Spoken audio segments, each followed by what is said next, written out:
You have been put into a crucible of fire. You've been tested under pressure and heat, and you have come out as pure titanium. It was definitely mind-blowing. Amazing experience. I've never been to anything like it. It can wake you up and spark a fire. Going full force ahead, following exactly what RJ said. This is the kind of program you want to go to if you want to bring a business to the next level. We want you to be a part of the titanium family.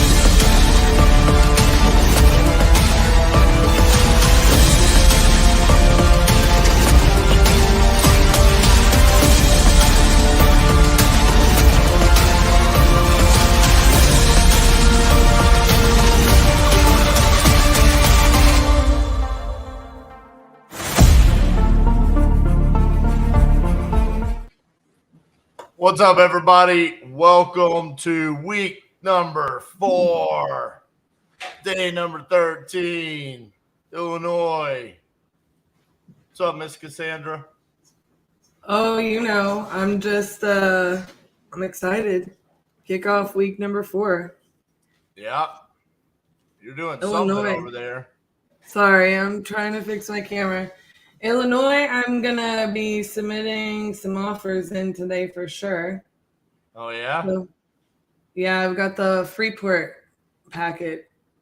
That's right. We do. You generated that, on Thursday of last week? How many properties was it? 7. 7 property packet. That would be huge for some numbers. Pop off 7 property portfolio there in Illinois. That'd be fun. So real quick, we need to touch base on our change of our background here. The more you sweat in training, the less you bleed in combat. You took that out of here.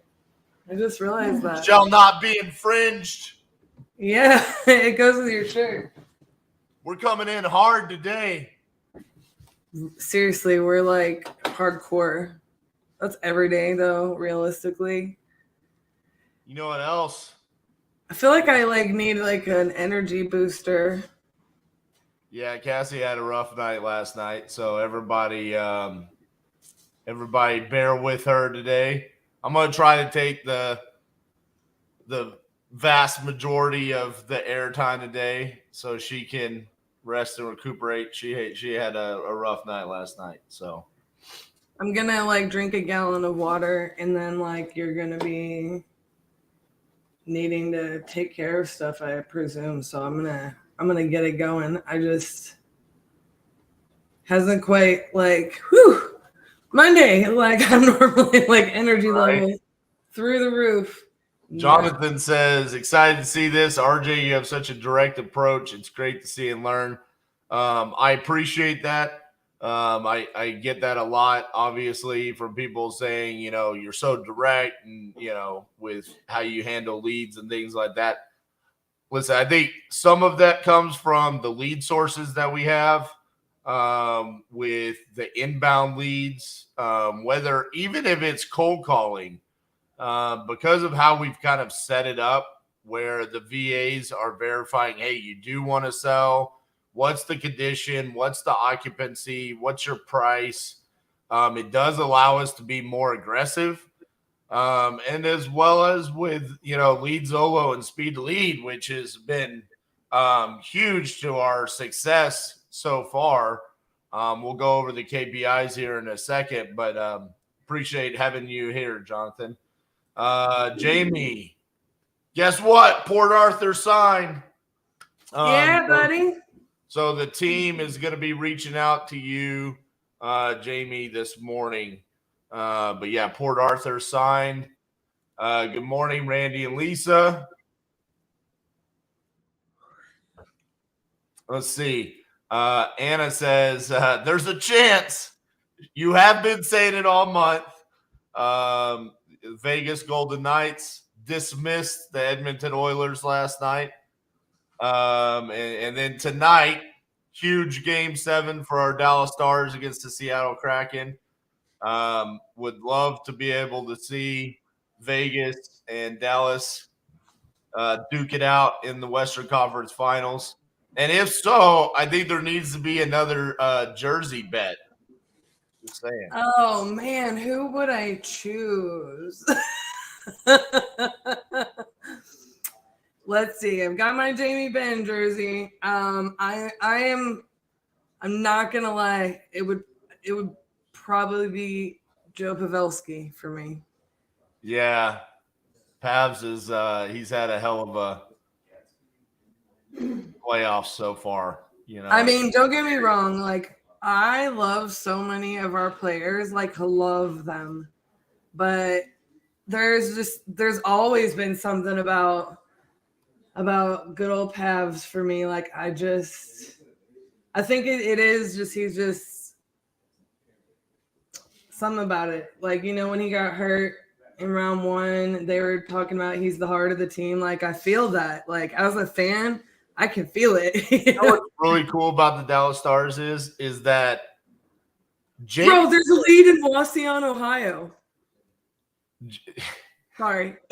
Jamie Benn is the undeniable leader of the team, but Joe Pavelski is the heart. And I think it's, you know, business-wise, it's good to see that dynamic because it shows that it takes multiple layers of leadership.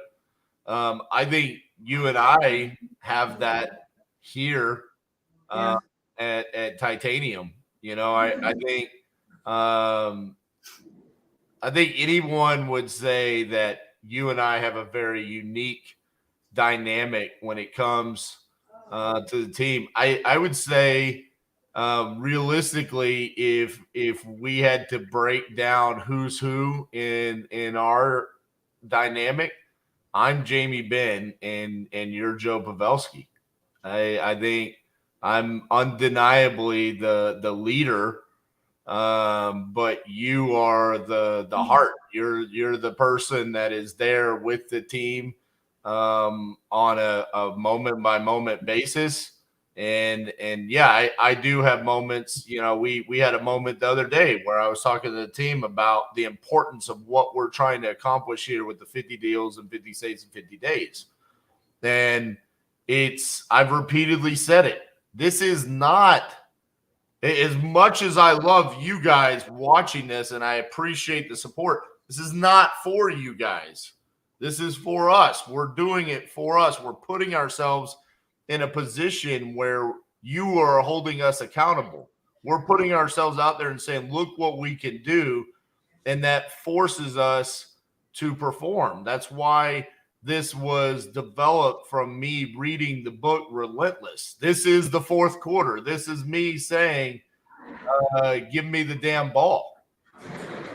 And let's show what we can do. It was time for us to do it again.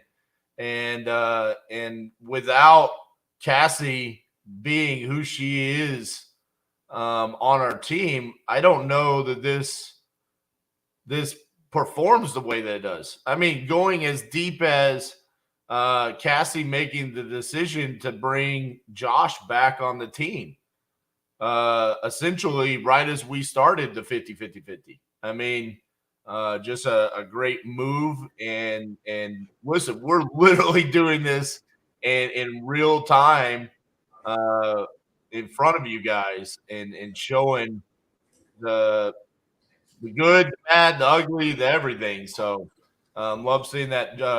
Josh says maybe you need to get some Pedialyte. Ugh, it's so salty. Like, I just don't do salt like that. Like, I can't. I might get some like Gatorade Zero, even though it's also got a ton of sodium, but like that helps you when you're dehydrated. I don't know. Like, yeah. We got a Panthers fan in here. I didn't even know there were actual Panthers fans. Like, this is a new thing. Like this year, because they're too good. All of a sudden, people will come out of the woodwork. It's like, yeah, go Panthers. It's like, what? Really? You've actually been a fan since? Because like you guys haven't been here since '90. I was thinking about that though, playing like the Kraken. Like, there are people in the stands that are like so hardcore, and I'm like, how are you that hardcore already about the Kraken? I know. You see the fan board? Yeah, like it's like it's sudden death. Stop acting like you've been wanting this your whole life. Okay. Right. Like like you don't know. You don't know what it's like to be a real fan. These are two.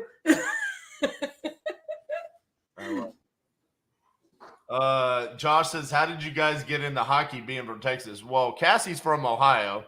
So she grew up until she was 11. She grew up in a market that obviously hockey, it was Northwest Ohio, right on the border of Michigan. So, she grew up in hockey country. I grew up here in DFW, but I was like 8 years old when the Stars moved here.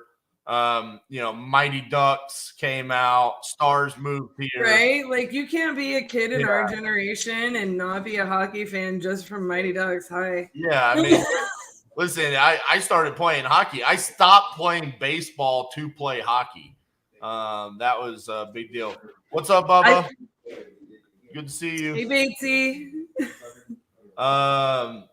Let's see. But I think also okay, yeah. So see, Jonathan's similar. He's from Miami and he's been a Panthers fan since a little kid playing hockey. So see, that's awesome. Thing. So, go ahead. Like, I was gonna say that from I've been watching hockey my whole life, like without a doubt. Like here in DFW, like RJ said, like when we were kids, like the Stars came here and then so I think like we grabbed onto that. Like we love our sports in Texas, but I feel like, as a kid, like I moved here when I was 11 and I feel like as a kid, like, I loved hockey immediately. I loved the Stars immediately, but it felt like it took the rest of DFW to really catch on. Don't you feel like that a little bit? Well, it was a hit when it came, but it was a hit because here in Texas, we were like, there's checking and there's fighting, and this is such a brutal, savage sport, I still feel like the late 90s, early 2000s is when really everybody in DFW started getting on board with the Stars. Don't you? Well, yeah, but you have to understand. I mean, the Stars came and we were immediately a good franchise. That's true. And Mike Modano, and then in the mid 90s, we were one of the best teams in the league. We won several President's trophies for being the top regular season team. We made 2 Stanley Cup finals. We won a Stanley Cup. We went out. We got players like Joe Nieuwendyk and Brett Hull. And, we made moves. Ed Belfour. We made moves to become a really good organization. I don't know if we do that. I don't know if it takes off. But for some of us, it made us fall in love with the sport and the team. And I listen, hockey fans here in Texas are some of the most passionate fans there are. It is crazy because my kid plays travel hockey and he's 10. It is insane to see, if I go to a Stars game now, I will undoubtedly run into 4 to 5 families that he plays hockey with at the game. And it's there's 20,000 people there. And it's no, you're going to run into people that there's definitely passion here. It's so crazy too, because I feel like more people should have been fans. Like you said, back when we won the Stanley Cup, back when Madonna was around, I still didn't feel like we have the amount of true fans that we have now. It took decades for some of those people. And the other thing is it took people like me that were children growing up. And it was no, this is not a new thing anymore. I grew up with the Stars. The Stars is my team. You didn't have that. Our parents' generation, that was kind of oh yeah, it's a new thing. So right, my dad is he's a Cowboys fan and he loves the Rangers. He his first love is baseball, and I played, softball, and Mavs fans, and everything like that.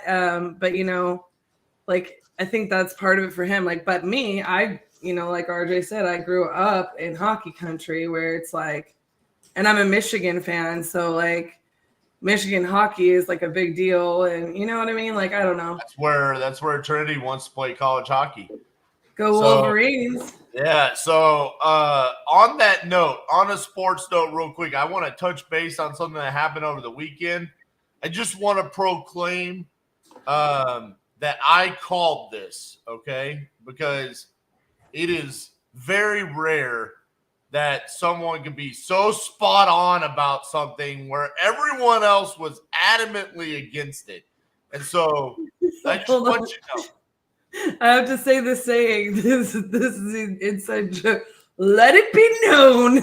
Let it be known. That Chris Jefferson, Eric Brewer, and Steve Train were so wrong on Pardon the Disruption. Oh dear. A week from last Thursday, we had an episode where it was about Dylan Brooks, who plays for the Memphis Grizzlies. And how do we think that should Memphis have handled their situation with Dylan Brooks? If you don't know, he trash talked LeBron James, played terrible, first round exit, LA moves on. And then they say, we're not bringing Dylan Brooks back. So the question was, do you agree with this?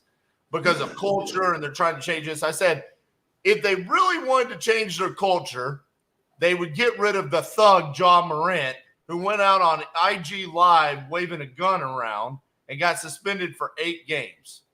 Right. Okay?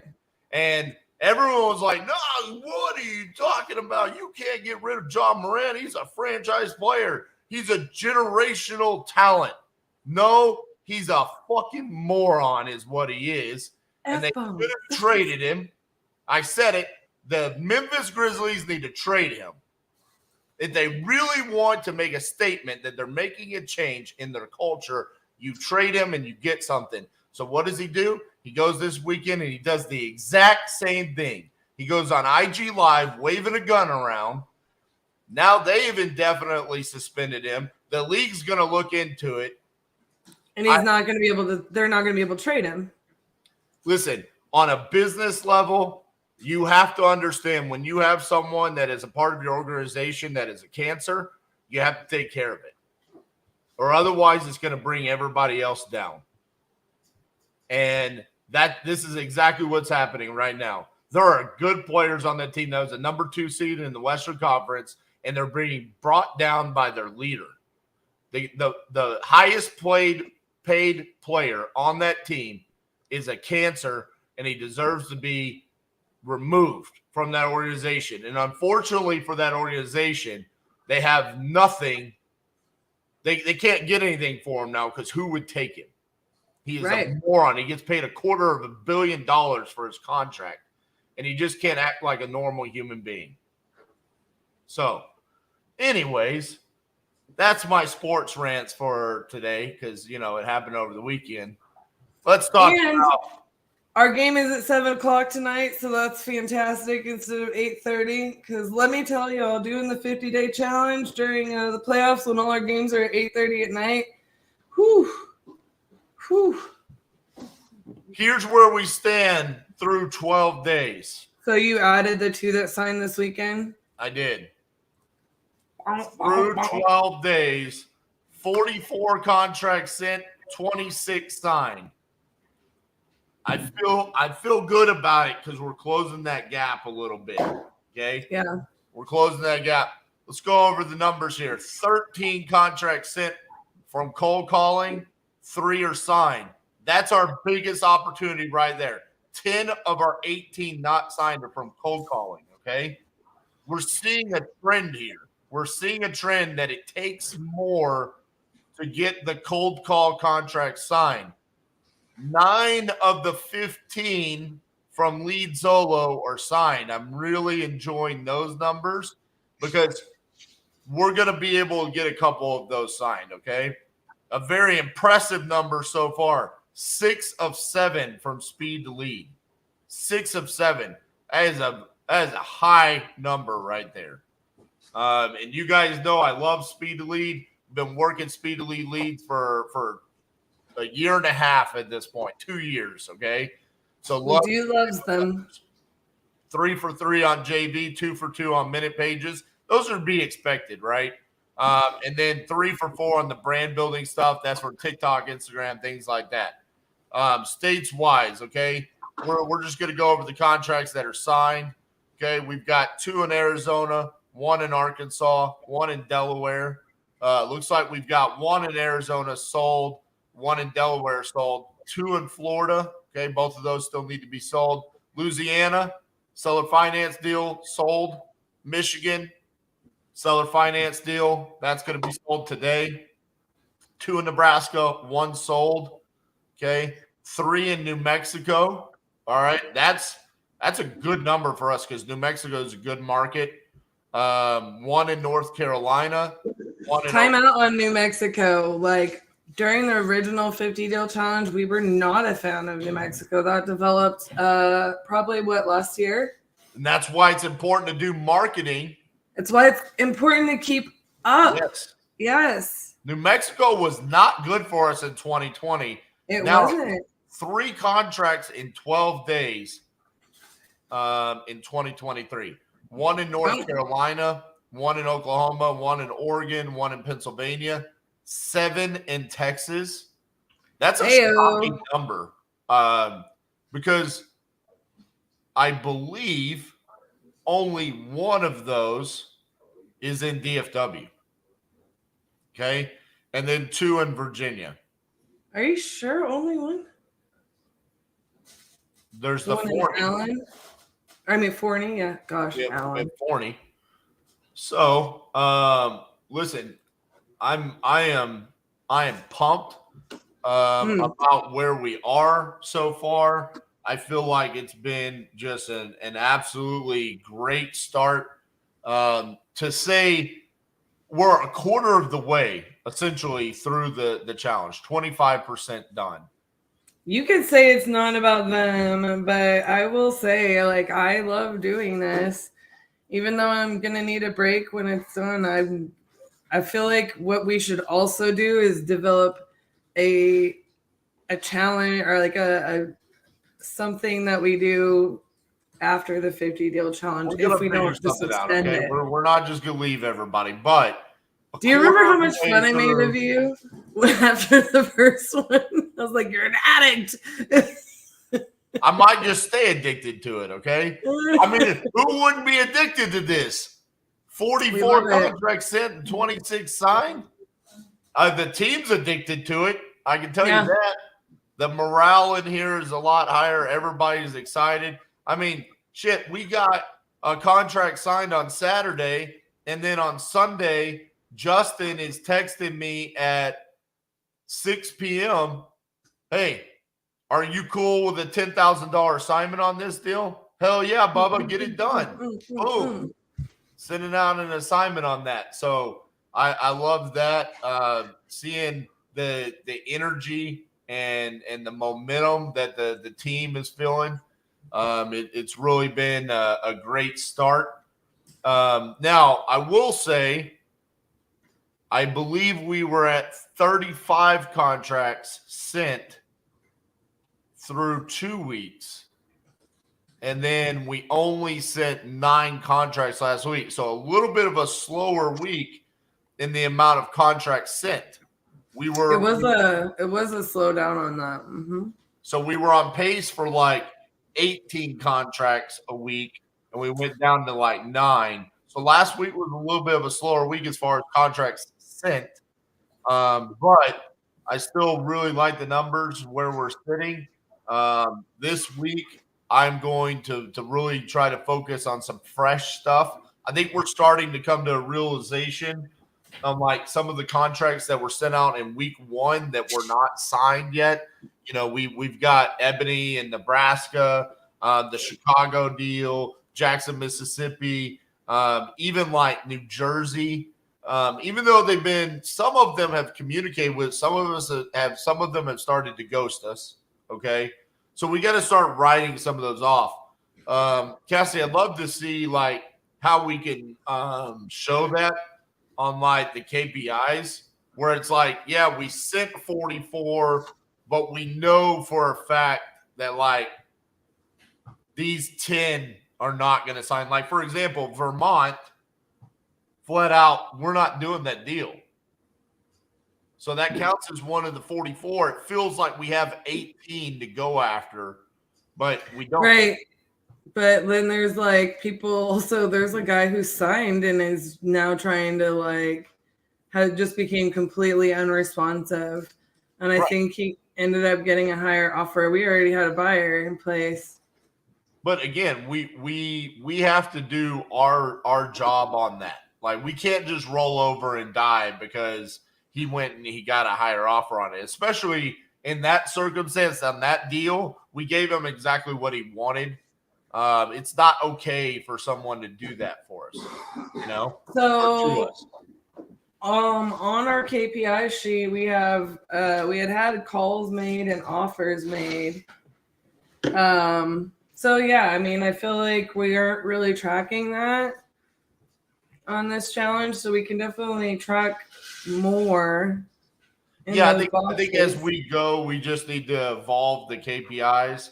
I would like to be able to see it where we can start writing stuff off, you know, like, hey, that person is not going to move forward with us. I want to be able to showcase that. So it's like, hey, 44 have been sent, 26 have been signed. We know 10 of the 18 that haven't signed are not going to sign, or we're putting them into a follow-up.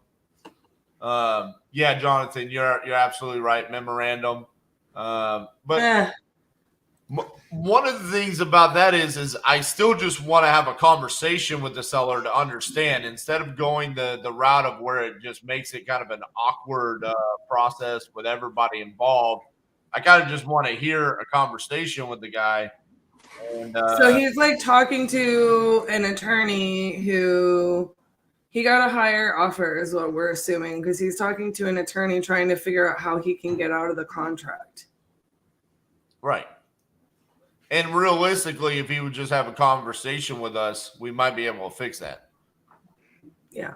Like, if he tells us, like, well, you know, someone offered me $107,000. Okay. Then how about this? If you just move forward with us, we can up our offer to 107. But he's chosen to go like this extremely like awkward and right. Like literally, Josh found his work number and called him at work.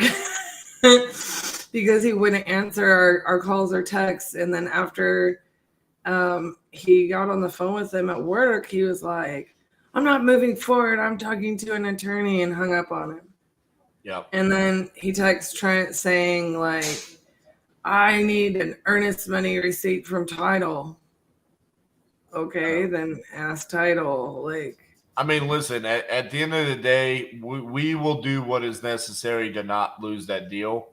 right. So I'm not worried about that. I'm more talking about as far as the contracts that we've sent where either they tried to change the terms and I've written it off for months, or the ones that become unresponsive, Ebony, Nebraska, Jarvis, and So do you want like dead offers and dead contracts? Is that what you're asking?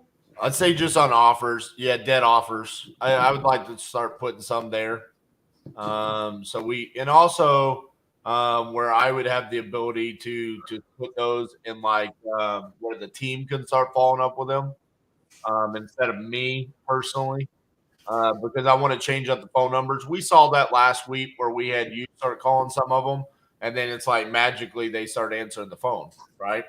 Yeah. So, all right. I think it's time that we start hitting the phones. What do you think? Do you have anything else before we get started? I do not. I need to get some kind of energy in my body. Well, you go do that. Robin.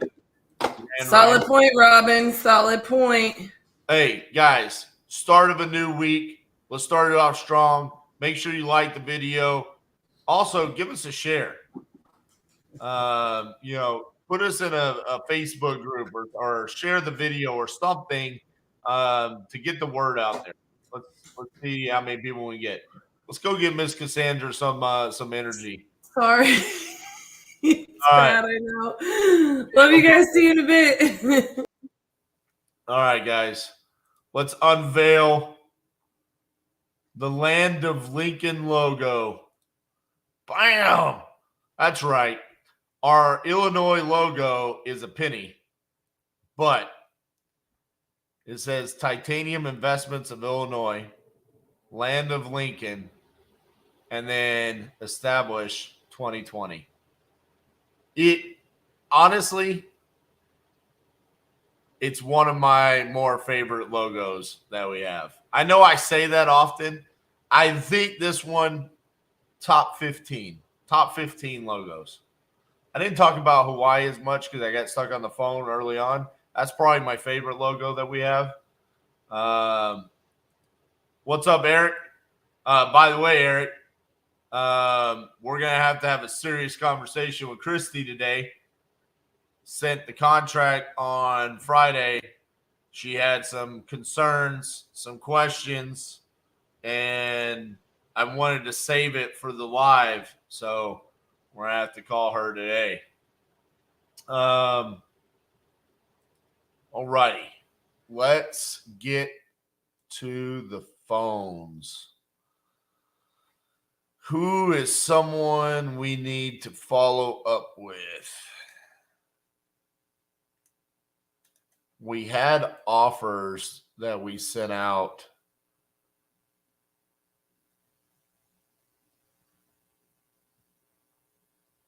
So Port Arthur, Texas signed. Roswell, New Mexico signed.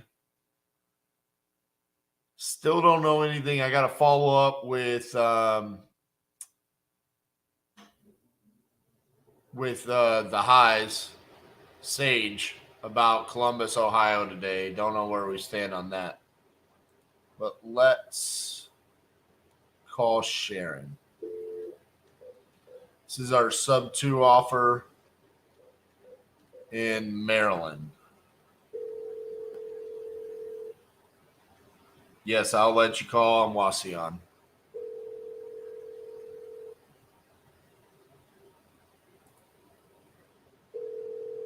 You know it.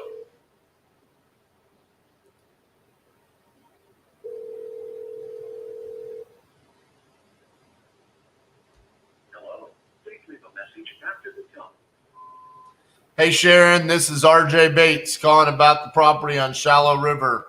I was the one that made you the offer on the property, and we were supposed to talk last Thursday, but I never heard back from you. So give me a shout, 817-710-8689. Thank you.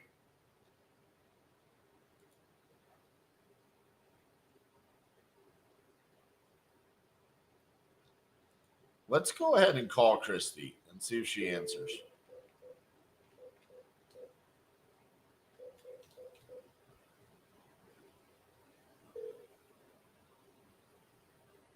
Please leave your message for. Ooh. That's never a good sign.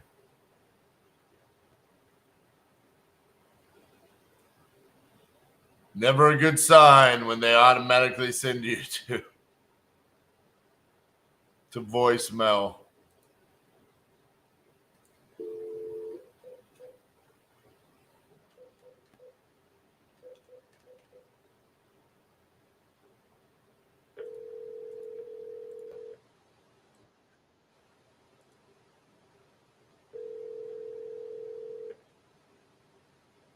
Hello. Hi, is Ruth Ann there? This is her stepdaughter. Well, hello. My name is RJ Bates. I was the gentleman that talked to her about her property there on Sutter. Is it Sutter Butts? Buttes? When I called her the first time, I said Sutter Buttes or Sutter Butts. It got me off guard because sometimes I don't look at the address. But I made her an offer on the property, and I was just calling to see if she had made a decision on which way she wanted to go there. Yeah, actually, we are currently under contract. We got a firm offer of $300, cash offer with a 21-day close. So Awesome. Well, congratulations. I'm happy for her. thank you. Yep, I think that was a little bit better. Yeah, I offered $270, so it sounds like she got a better deal there. Well, let me know if anything falls out with that deal, and hopefully it doesn't, but we're here for you guys if it does, okay? Sounds good. Thank you so much. Thank you. Bye-bye.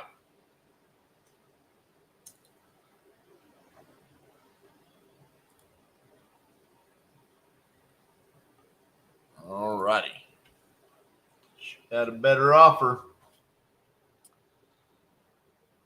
Can't blame her there. Let's see. Let's call our Utah contract.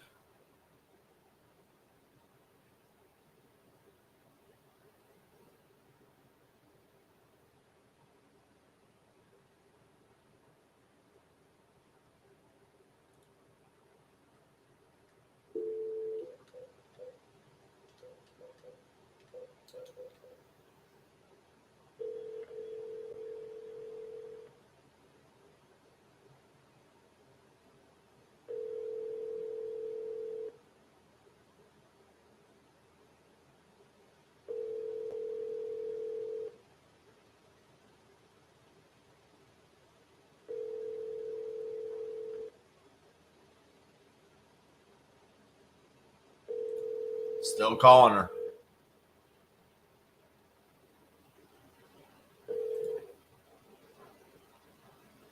Please leave your message for.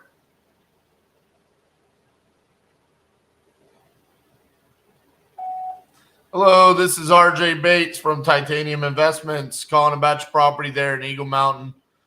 We had sent you the contract for $500,000 last week. Just wanted to see if you had a chance to review it, if you had any questions, concerns, and if you were ready to sign the contract. So give me a call back, 817-710-8689. Thank you.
Looks like our Williamsburg, Virginia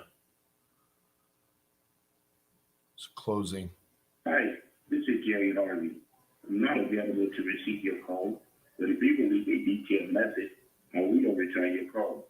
Thank you, and may your day be blessed. Mr. Harvey, this is RJ Bates calling about your property there on Springfield Court.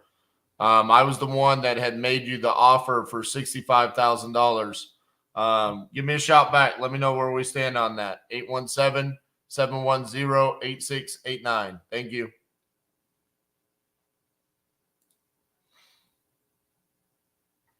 All right. Covington, Georgia. Let me check my notes here. Covington, what time are we supposed to call back? Next week after 4:30 p.m. Eastern. Okay. Very good.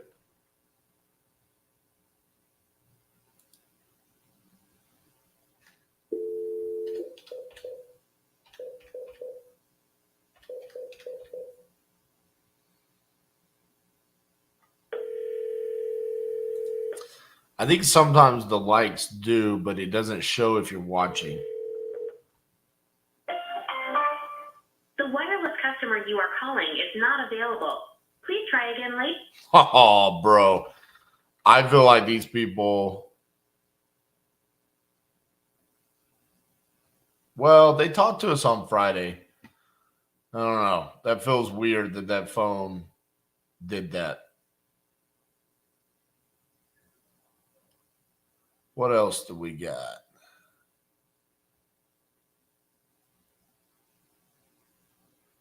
What about Christian? Starting to give up on Christian, man.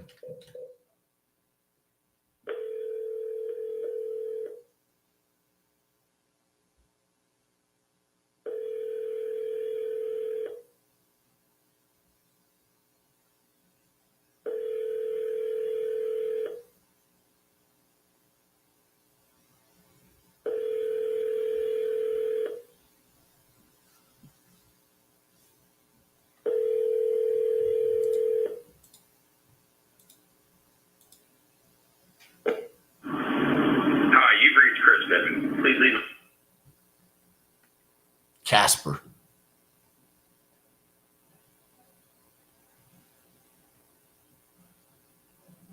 All right. Let's call some new leads.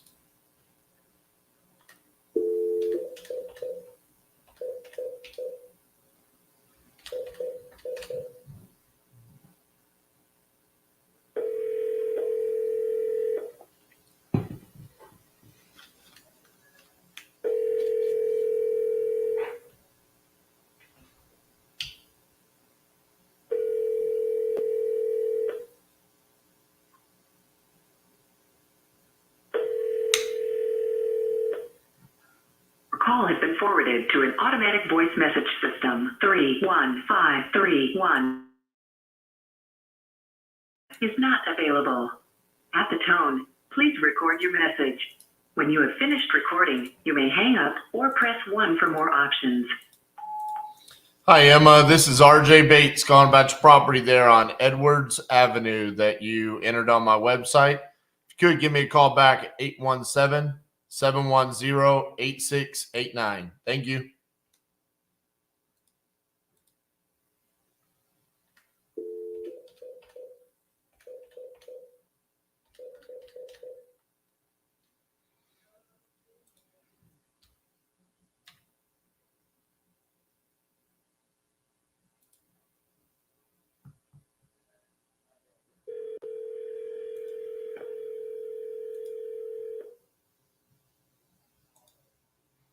It's early, Alex. It's early. Please leave your message for Lorenzo. Hey, Lorenzo, this is RJ Bates calling about your property there in Las Cruces that you entered on my website. If you could give me a call back at 817-710-8689. Thank you.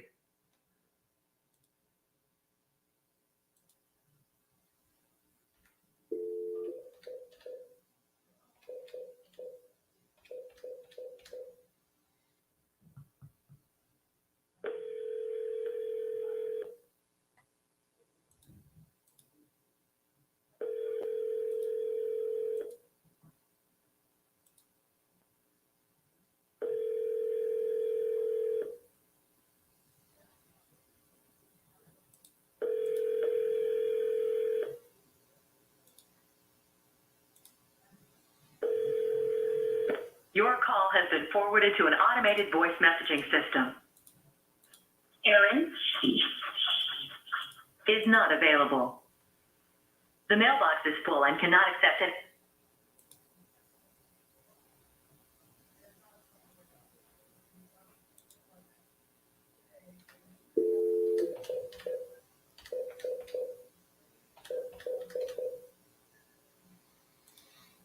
What's up, Facebook user?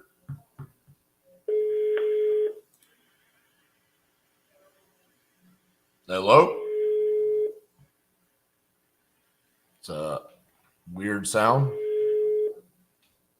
Try that one later.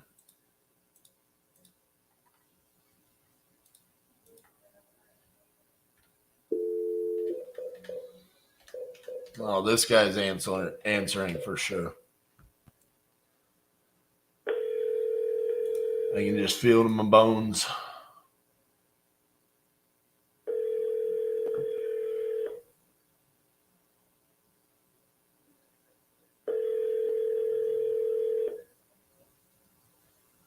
Your call has been forwarded to an automated voice messaging system.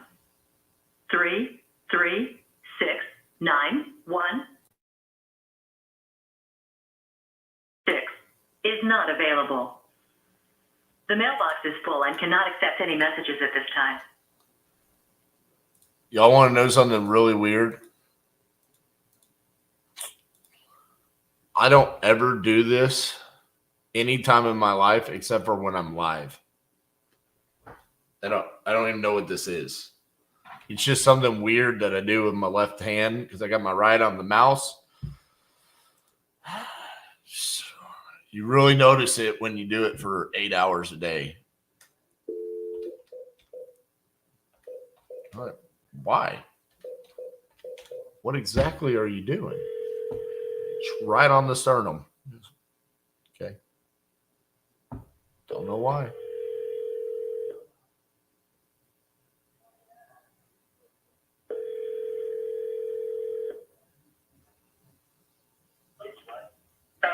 Hi, is Marilyn there? This is she. Hey, Marilyn, this is RJ Bates calling about your property there in Lawton, Oklahoma that you entered on my website. How are you? I'm doing well, and you? Good. You still looking to sell that property? I am. I have a realtor, though. Okay. Is it already listed? Yes, it's listed. Gotcha. Okay. Yeah, you had entered it on our website there, but we really don't. You put no and yes under listed. We don't normally buy off them. Understand the process. I gotcha. So we're investors. So normally we buy off market properties. Someone needs to sell quick or for some, emergency reason, something like that. I see that you've had it listed, for like 19 days now? Yes. Gotcha. Yeah, I mean, it's probably not a good fit for us. You're probably going to be better suited just to keep it listed there. And you probably just real quick look here. Looks like you're listed for about, full market value. You'll probably be able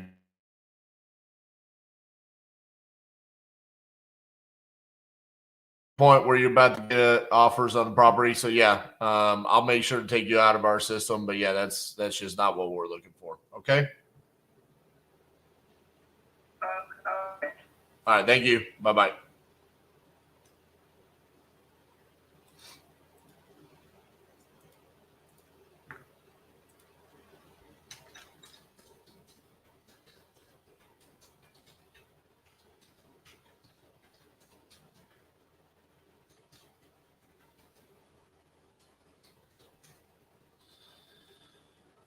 All right. Oh, glad we got that one out of the way. So hope the rest are not listed. What's up, Ronald? Your call has been forwarded to an automated. I'd be confused too if my answer was yes and no. Yeah. When it's clearly yes. Is not available. At the tone, please record your message. When you've finished recording, you may hang up or press 1 for more options. To leave a callback number, press 5. Hey, Joe, this is RJ Bates calling about your property on Candy Lane. If you could, give me a call back, 817-710-8689. You had entered it on our website saying that you're looking to sell that property. So give us a shout back. Appreciate you.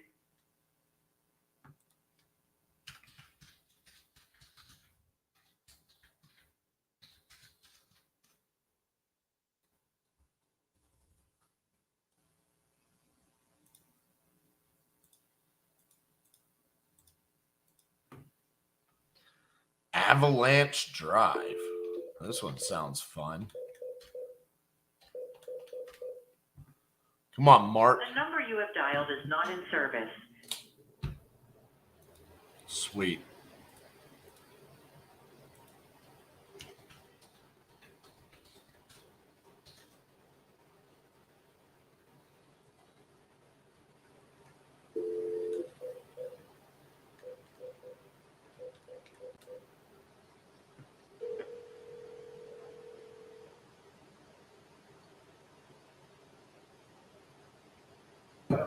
Hi, is Gerald there? Hey, Gerald, this is RJ Bates calling about your property there on Red Oak Lane that you entered on my website saying that you're looking to sell. Are you still looking to get rid of that? Yeah, I am. Awesome. How much you looking to get for it? $350. How much? $350. $350. All right. Well, tell me a little bit about what's going on with the property. Perfect condition. Excellent condition. Just relocated. Okay. So it's excellent condition. So is it your owner occupied? Yeah, or by military just moving. Gotcha. What's got you looking to sell? Repeat that? What's got you looking to sell? Relocating. Relocating. Okay, sorry about that. What's the square footage of the property? Is it 2,600? 2618. 2618. Okay. Let's see here. How quickly are you looking to sell? Like three to 4 months. Gotcha. How'd you come up with 350? I did an appraisal plus I did solar. I had solar in the property, so evaluation. Gotcha. Okay, well, just taking a look at it, I feel like that's probably not a good fit for us. I mean, we're investors in properties. It's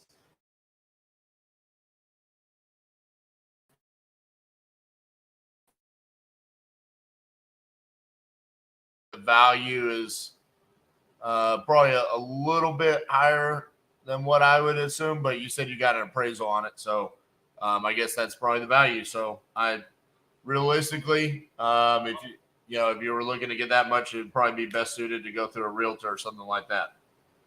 How much were you guys looking to offer? Well, I wasn't. I mean, I'm just now taking a look at it. I mean, looking at the square footage, I mean, 350 is probably a little bit higher than what I would assume full market value is. So, I mean, I would need to be significantly lower than that. And I don't think doesn't sound like you need to sell. So realistically, you should probably hire a realtor. Yeah, I'm thinking about it. Well, how much would you offer though? I'm not offering. It's just not a good fit for us. Like, there's no reason for me to offer you, a significantly lower amount than what your house is.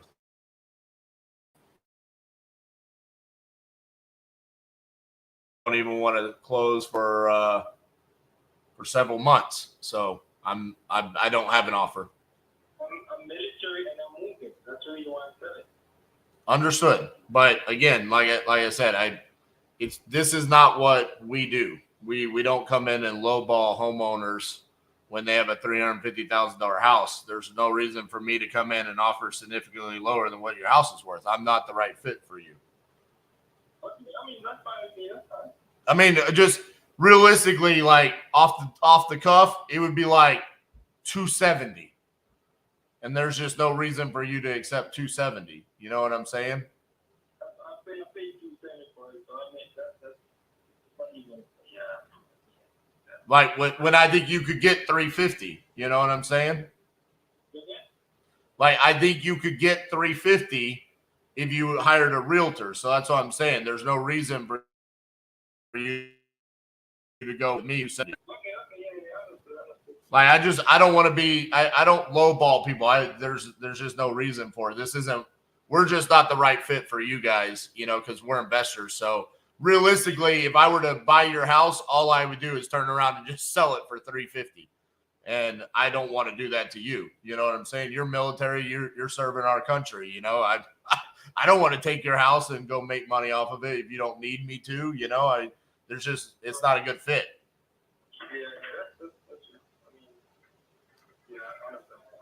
Yeah. So, all right, man. Well, like I said, just if you were to find a good realtor in the area, I think that you could definitely get in the mid threes for sure. Yeah, I'm looking at my options. I got you. Well, you've got my number, man. I mean, if you get in a position where like you need to sell quickly for whatever reason, you could call me back. But like, I'm looking, most of your houses in your area are listed between 35 to 50 days. So if you were to list it about a month later, you're probably going to get your asking price and you're good to move on. Okay. Yeah, All right, man. I got your number. If I need you, I'll probably call you back. Okay. Thank you, Gerald. Okay, no problem. Bye-bye.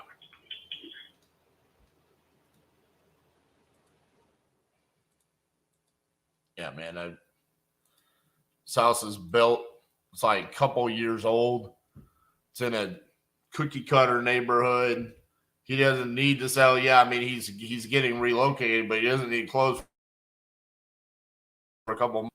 It's just, we don't need to manufacture. You know what I'm saying?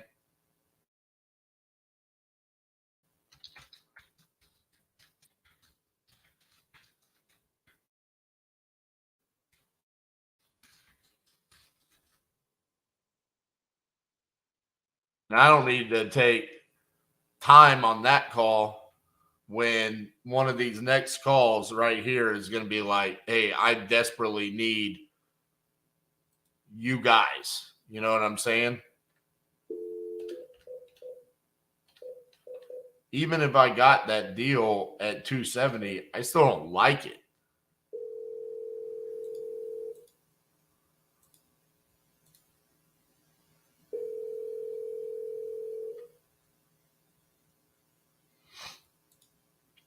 I agree.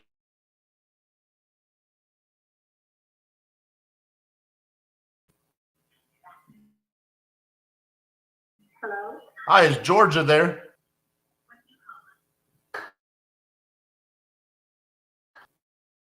Titanium Investments. I'm calling about your property there in Charleston that you entered on my website. Oh, okay. Yes. Are you looking to sell that property? Yes, I am. All right. How much you looking to get for it? I put in there for 62 or something like that. It doesn't really, I don't have, not my website. I don't have a place where you put a dollar amount on there. So. Oh, I see. Okay. Yeah, maybe that, did you fill out a couple of different websites? No, just one. Okay. All right. So you're looking to get 62, you said. Yeah. I won't go down no lower than 50 on that. All right. Well, tell me are you living there? Is it a rental property? What is it? No, it's not rental. It's my house. It's just a second house that I don't need to keep paying all those bills on it. I got you. So how'd you end up with two houses? I bought that house.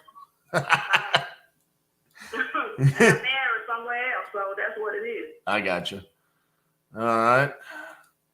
Let's see. How long you owned it? 20.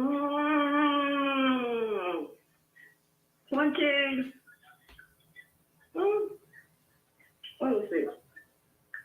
20-some years. So I got this picture on Google from like 2018. It has like a blue tarp on the roof and stuff like that. Did that get fixed? No. There was some storm damage. A straight line wind, no. Okay. Did we still have leaks in the roof? Yeah, you got one in one room, I know. Mm-hmm. Okay. What's the rest of the condition like of the property? Like what? The condition of the property? Yeah, like floors, kitchen, bathroom, stuff like that. Hardwood. But is it in good condition or does it need work? Well, no, let me see. The bathroom may need, I see a little place in there that may need fixing. Okay. So just the bathroom, nothing else? The floors are all hardwood except the kitchen, the utility room. And no, I got carpet on one, 3 bedrooms. Okay. All right.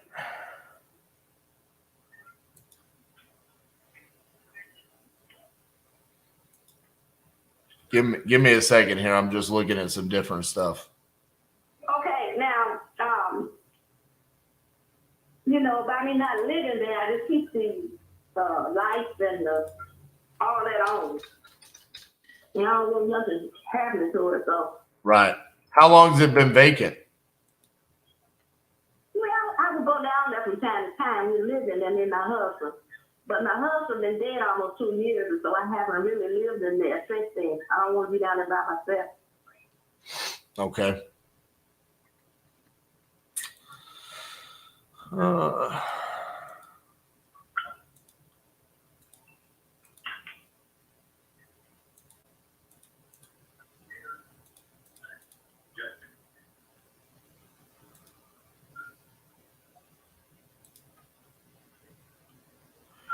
Is that property 2,600 square feet?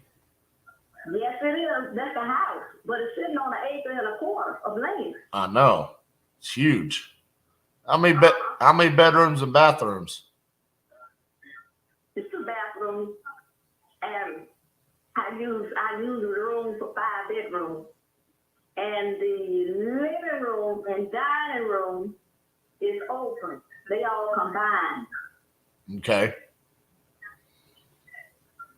Do they go into the kitchen? Mm-mm. No, the kitchen has a separate kitchen, separate utility room, separate bedroom, separate bathroom. Now, up there in the attic, we call it the attic, but it's big enough for, it covers the whole house, and you can put at least 10 rooms up there. It's a big house. And, but I don't use that up there. You know, so I haven't been up there lately. Okay. I think it's going on up there. So I got a question for you. If I'm driving down Main Street, what do I use as the driveway? Is it the grass right there?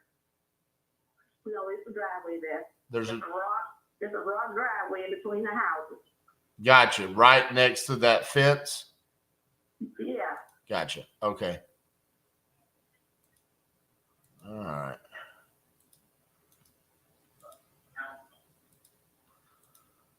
So what you gonna do with all this money I'm about to give you? Oh, I don't know. You don't know?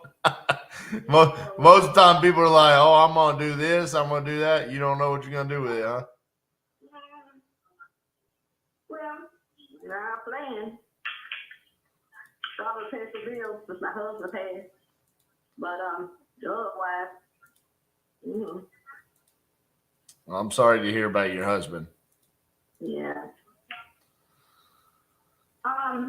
So you said 50,000 is the lowest you'll take, right? Well, I said that figuratively. But no, yeah, well, just give me an estimate on it, I'll see. But you look at it, I'll see. I mean, I'm assuming that for what we're going to do to the property, we're going to want to come in and do some work to it. Wait a minute. It's going to need some work. Right. It's going to need work on the roof. And it's going to need some work on the roof. And it's in the bathroom, one of the bathrooms. It's a broken it's a broken pipe up on the small bathroom. There's a broken pipe. Broken water pipe. We couldn't get nobody to fix it. Is it in the foundation is a slab, right? Part of the house is slab, and the other part has got a crawl space in it. Let me see. Part of that house is slab, the other part is not. Okay. What? That part was broken. That's the pipe broken. It's not slab there. But the whole house was originally built like this, right? There was no additions done or anything like that? Well, the original house wasn't, I don't think, built on slab, I don't think. But all that on the other side, where the kitchen, the utility room, all of that side up there, all of that slab. Bedrooms, 2 bedrooms, utility room, kitchen. All that slab. Yeah, it just looks like one big square, right? I mean, it It is. yeah. So I don't think there was any additions done. All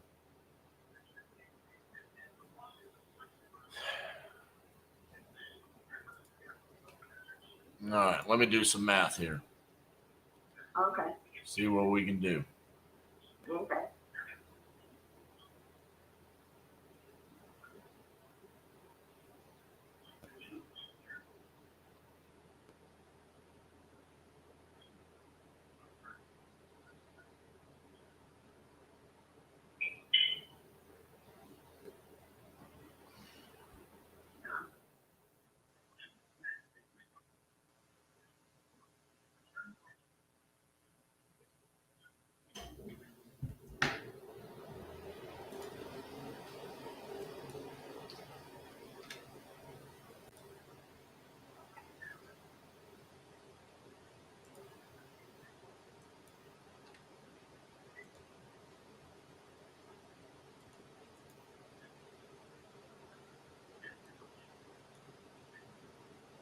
I'm thinking I need to be closer to 40, but Okay. give me a second here. Let me dig into some more stuff. See if I can find it's. There's not a whole lot of properties that have been sold around there. I just found some more pictures. Mm-hmm.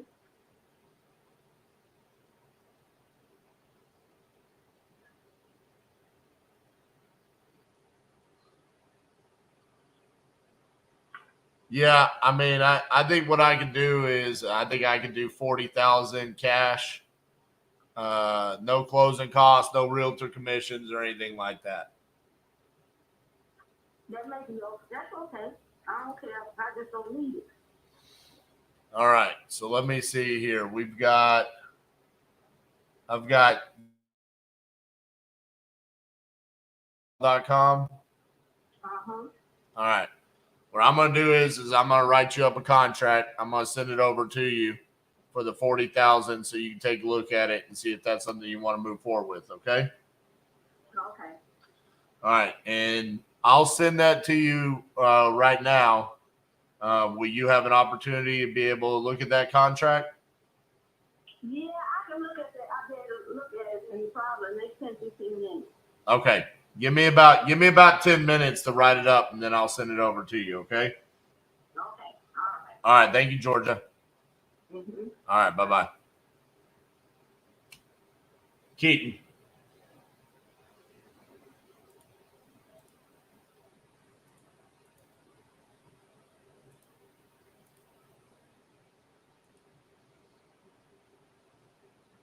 Keaton Sherman.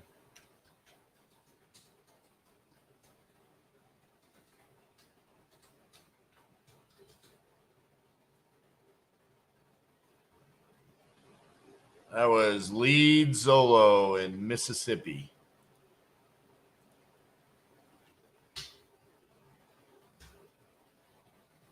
I need you to write up a contract for me. It's number 1 under my name in Mississippi for 40,000, and the email under the seller email is correct. All right. She said she'll be available to read in about 10 minutes.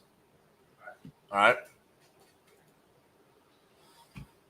Well, that's a good way to start off the day. See, but what did I say on the one before? I need to get off the phone with the gentleman that doesn't need to sell and doesn't need us. I need to get on the phone with someone that does need us, and she needs us. I mean, this is a distressed property. It needs a lot of work. I need to get off that phone, and I need to get on there. Jared says, how does Lead Zolo work? So, Jared, great question. So, Lead Zolo, you're going to go buy 10 leads for $1,000, okay? What you're then going to do is you're going to say, okay, I want, you can either say I want leads nationwide or I want leads in a specific market or whatever.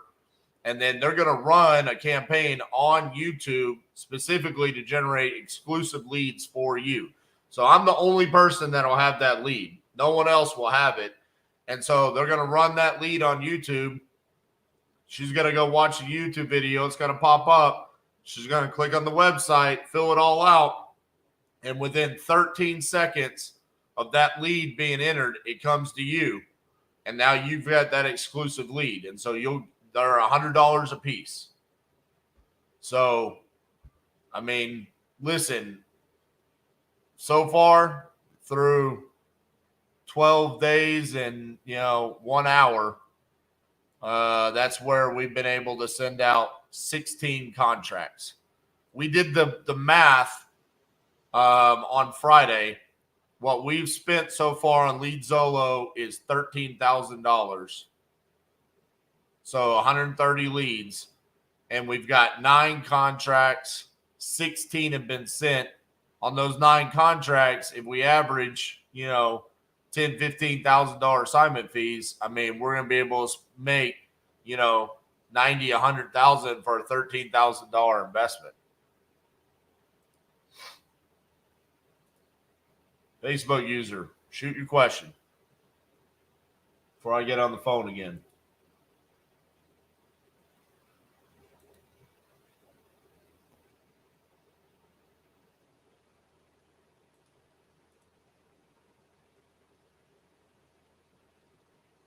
Oh, Aaron Bevins. Oh, yeah, he's got a question. Can't wait, Aaron. Do you think investing $5,000 in Lead Zolo would be great? Yeah, you're going to get 50 leads. I think that would be – you're going to have massive opportunities. You pay for each one. Yeah, I mean, they're spending money to generate your leads on YouTube. I mean, if you've ever run a PPC campaign like that, it's cost a pretty penny to be able to generate 50 leads. I'm tired of cold calling. I have another business I'm running, so I'd rather pay for PPC leads to save my time and get straight to it. Lead Zolo and Speed of Lead are your solution, Bubba. I mean, Lead Zolo, you're going to get exclusive leads.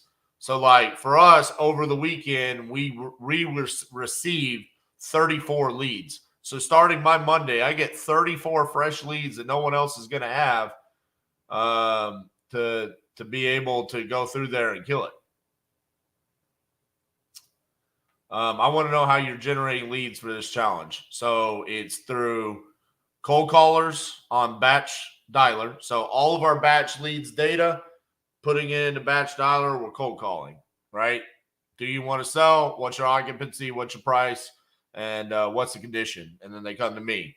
And then Lead Zolo and Speed to Lead. That's the 3 ways that we've been able to generate the leads. And like I keep saying, I mean, the numbers speak for themselves. 45 contracts, 26 have signed. So you see, we've already updated this. 16 from Lead Zolo and 9 have signed. As you can see, cold calling, Jared, what you're talking about is you're tired of cold calling, but look at this. We've sent out 13 contracts on cold calling, but only 3 have signed.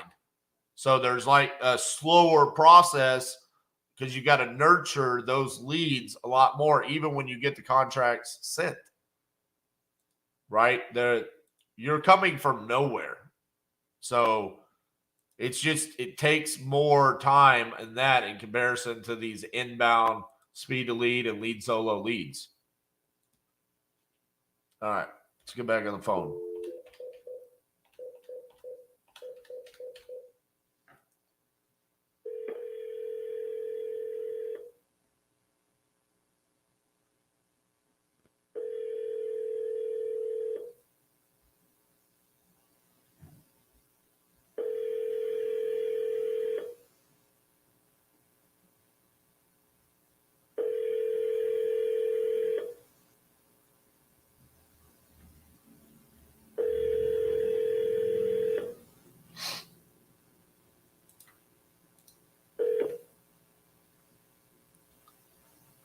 Jared, another thing I'll say is about Lead Zolo. If you go to leadzolo.com/titanium and you schedule a call with Adam on the team and you tell him, hey, I've got $5,000, I bet you they'll give you a hookup on that. Well, you'll probably get even more leads than just the 50.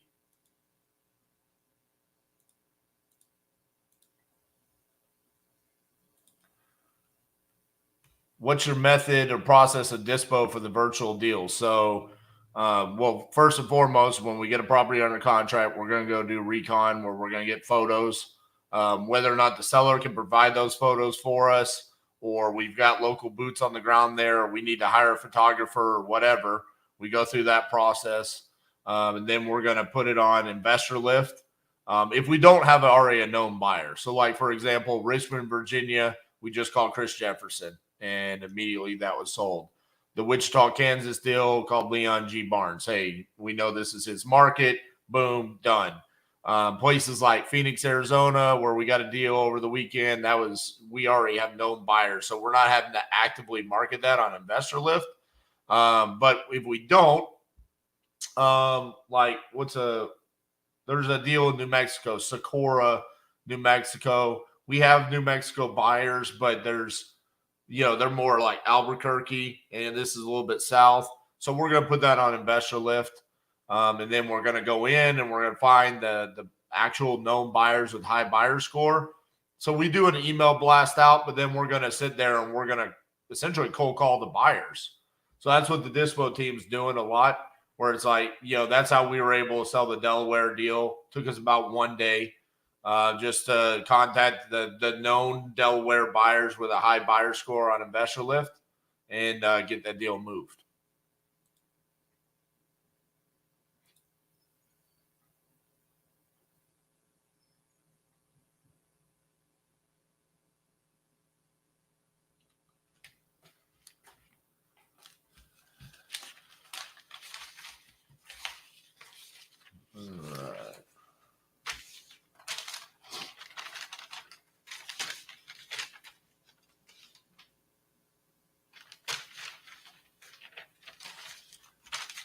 Where's my first page?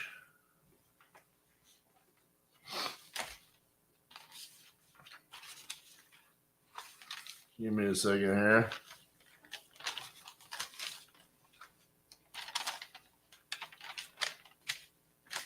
Well, I lost my first page of notes.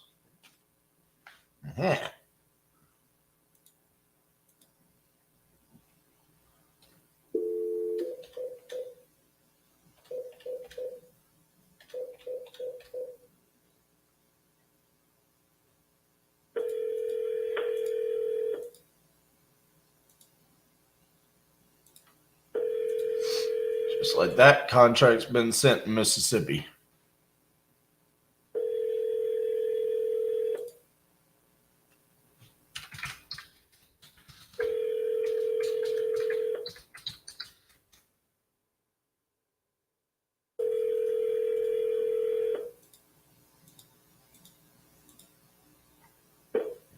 Hi, this is Hillary. Please leave a message and I'll get back to you as soon as I can. Thank you. Bye-bye.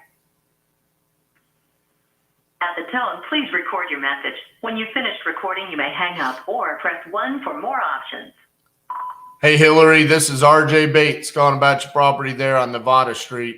If you could give me a call back at 817-710-8689. Thank you.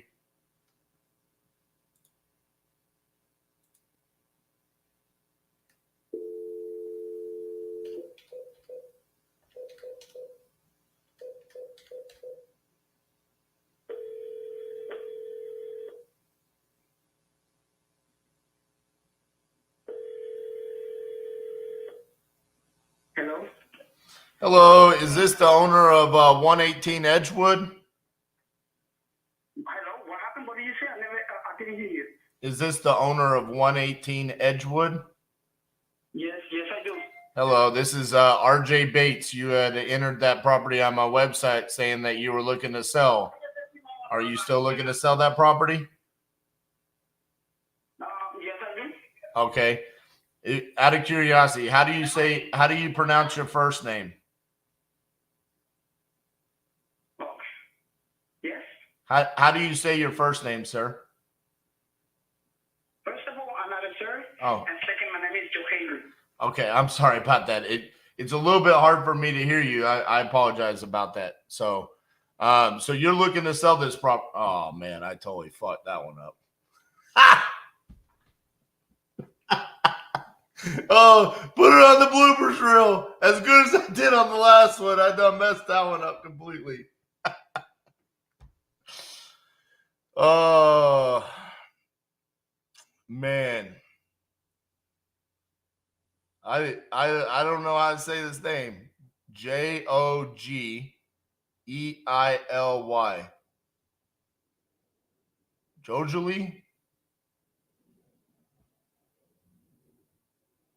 I didn't want to try it, so then I went with, are you the owner? But anytime you ask if this is the owner, it completely puts them on the back pedal. And so then I went, I don't know why I said sir. Oh, mom and dad, why did you teach me to say sir and ma'am? It almost always backfires if it does anything. Oh, man.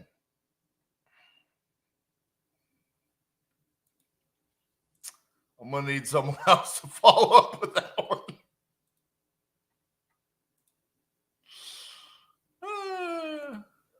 I'm going to take my little thing off of that. Someone else on the team can follow up with that lead. Hey, Josh, that one's all you, buddy.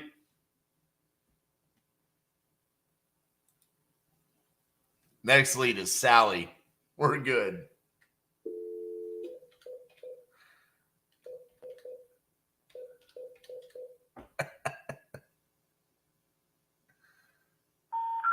The number you have reached. What is your note for the record going to be on that one? Not a sir. Let's start there. Don't say sir. You buying leads every day or every week on Leadzolo, and how much do you say you spent in the past 13 days, and how many contracts? We spent $13,000 and sent 16 contracts.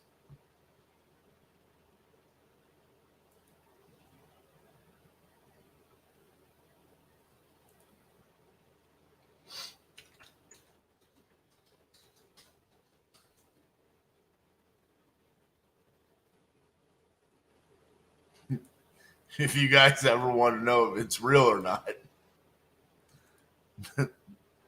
there's me totally messing something up.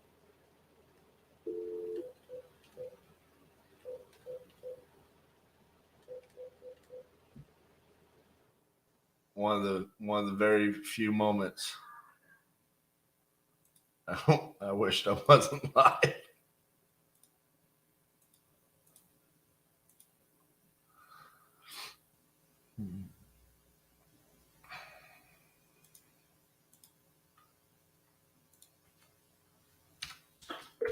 Your call has been forwarded to an automatic voice message system. 334318441.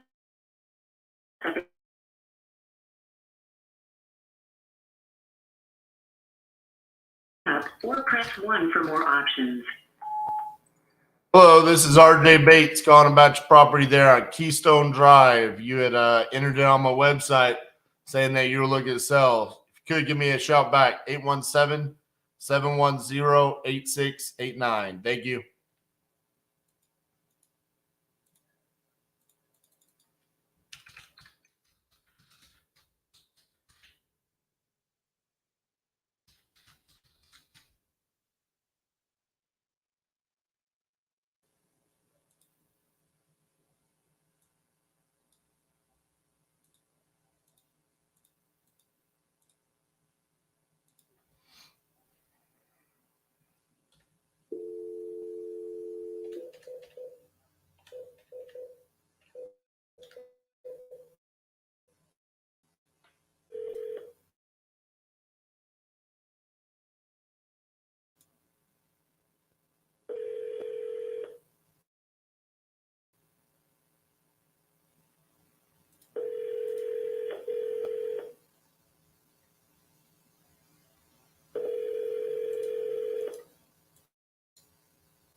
Message for 956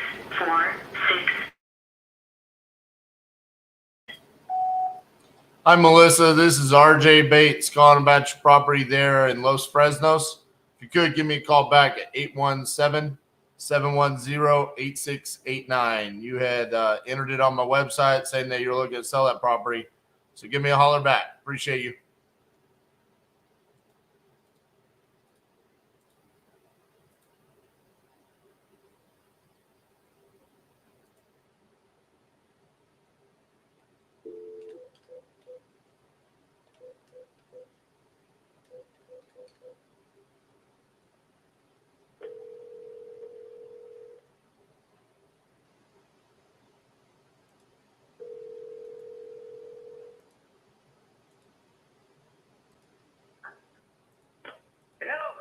Hey, is Brad there?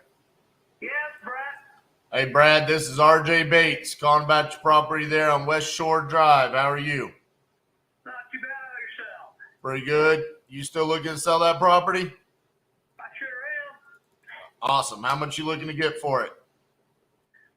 Well, what do you do first? You a cash offer? Yes, sir. Okay. I've got two other cash offers, and what I told them is I owe 110 on the place, and I'm going to need at least 3 on top of that. Okay, so you need 410. That would be that's what I have the other two sitting at, and I just can't bring myself to do it. Can you do any better?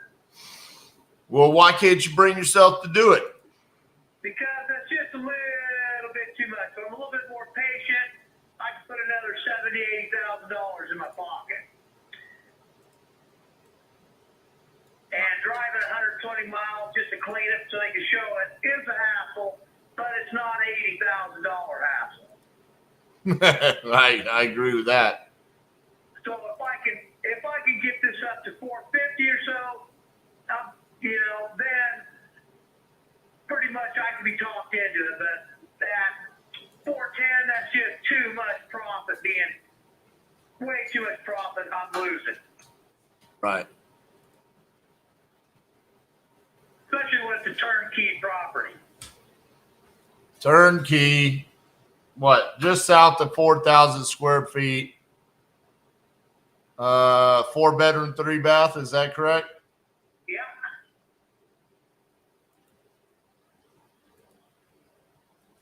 Is it on the lake?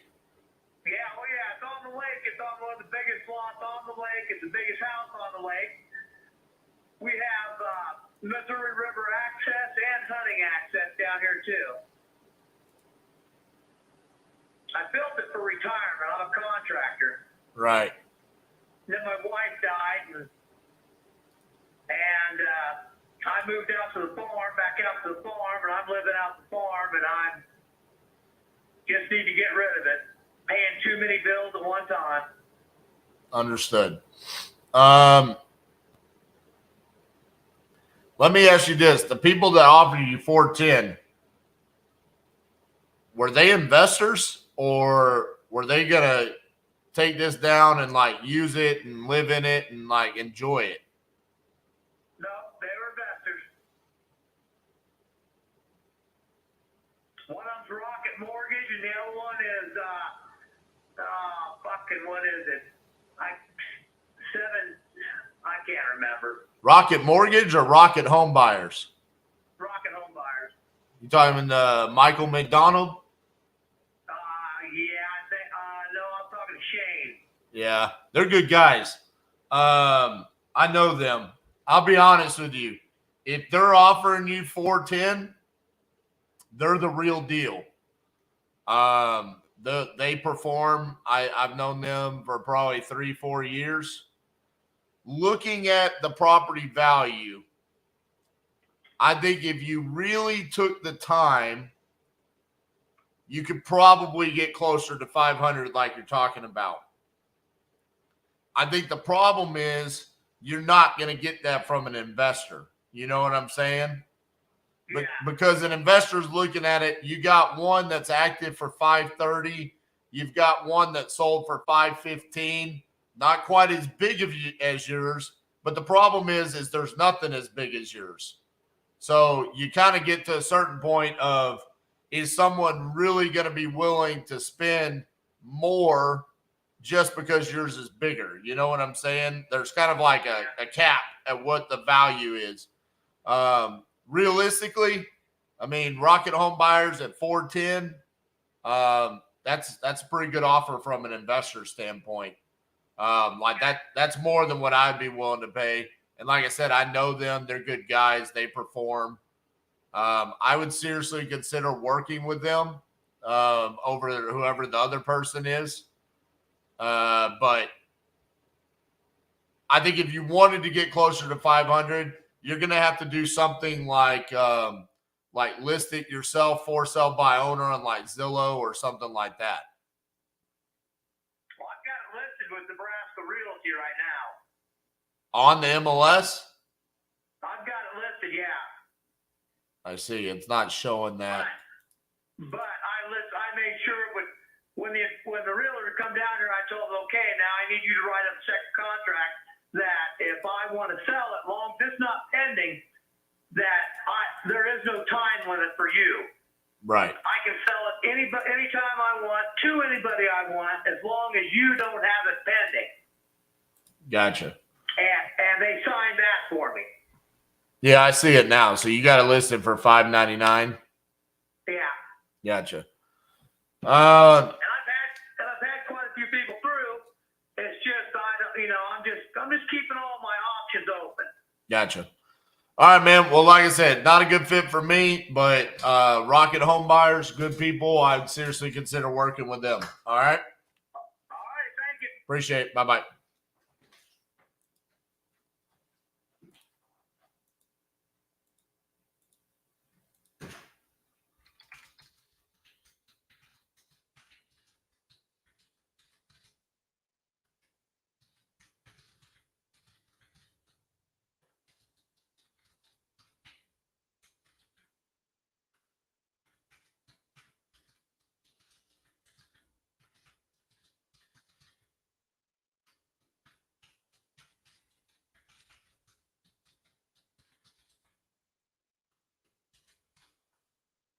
Next. Do you have a recommended title company for nationwide deals? We're starting to get some deals outside of our primary market. We do not like using the nationwide title companies. We are going to use a local title company for each individual deal. We have noticed, I mean, dude, we run into so many issues with that. We've tried. There's never been a good fit. You just got to find the local title companies. It doesn't work, man. It's another benefit of Investor Lift. They have all of the title companies that people use inside of the system. So like if you go get a deal in the middle of nowhere that you've never done a deal, well, then you can go on Investor Lift and see like, okay, what title companies have been used here. Jared, like I said, man, go to the website on the show description there, schedule the consultation with Adam, and then talk to him about it like, hey, I came from RJ's Live. I think they'll be able to work something out with you there.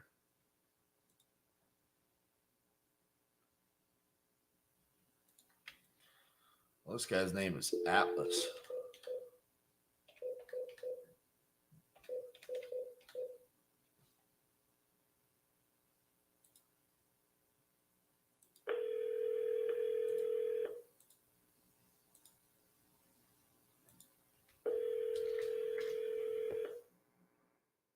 Your call has been forwarded to an automated voice messaging system. Atlas fan. Is not available. The mailbox is full and cannot accept any messages at this time.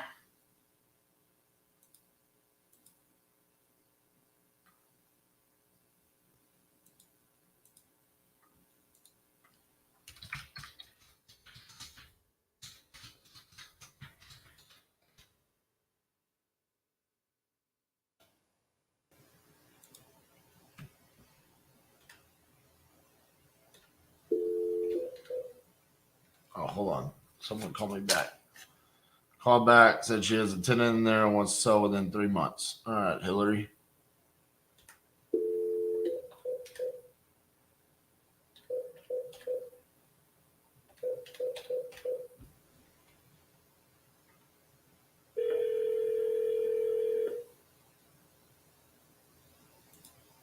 Hi, this is Hillary. Hey, Hillary, this is RJ Bates. How are you? Good, how are you? Good. All right. Sorry I missed your call. I was on the phone with another seller, so I apologize about that. All right. So you say this property that you're looking to sell, it has a tenant in it right now, right? Yeah. All right. Well, that's not necessarily a bad thing, because we might want to keep it as a rental property. So Okay, well, I'll tell you kind of what I'm doing right now, and I can't go back on this because I already signed the contract with the contractor. okay. I'm getting the whole house painted, I'm getting the back siding replaced, and I'm getting the stairs torn out on the outside because they're a hazard. And that's going to be pretty costly. Okay. I'm already signed going to do it. So I was planning on selling it right after that. I haven't given the tenant any notice. I was planning on giving him notice when it's done.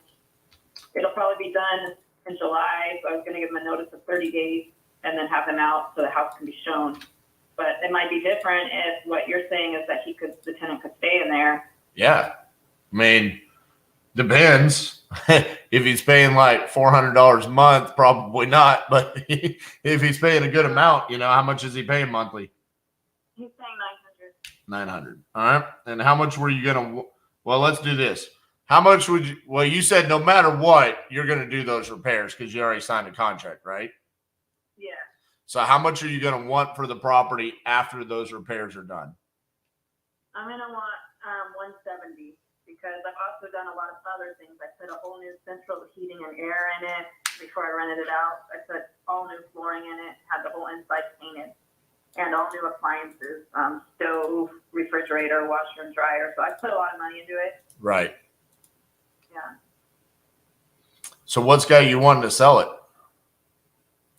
I just kind of don't want to deal with it anymore. Like, I just feel like, this whole thing with the stairs, like that, I replace them would have cost me $12,000. If I was having them torn out, it would be nice to replace them, but I don't want to spend that much money, and I'm just thinking it would be nice to sell it because then my kids are both going to be in college.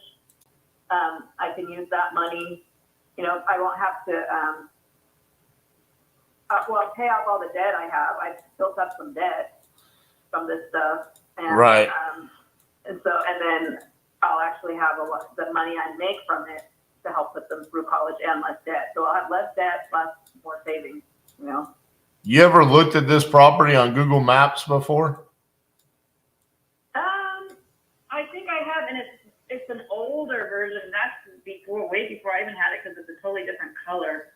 There's just this big blur. Green, right? Yeah, it's green, but you got to look on the side from the front. There's just this big blur.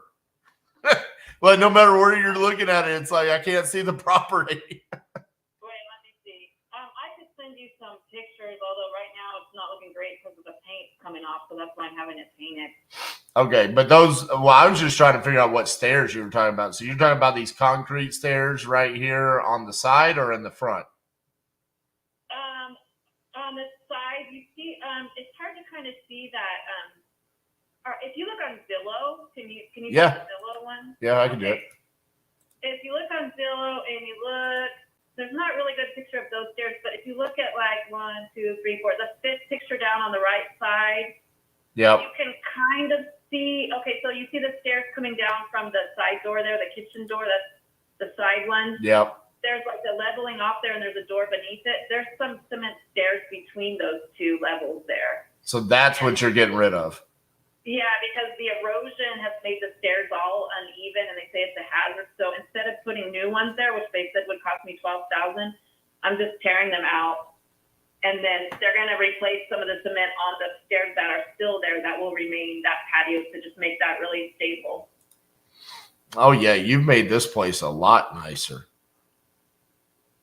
Yeah, I mean, you should see the inside. The inside, I put all new luxury vinyl plate flooring. Even though there was the original hardwood, it just was, I was going to redo the hardwood, but that was such a pain in the butt. And many people told me it's more expensive than actually getting new hardwood to like redo the hardwood. So I just put luxury vinyl flooring, and the pictures you see are actually a lot nicer than what you see on that, because it's all that old stuff. It looks very modern now. Like kitchen's no longer red and dark like that. It's a really bright white.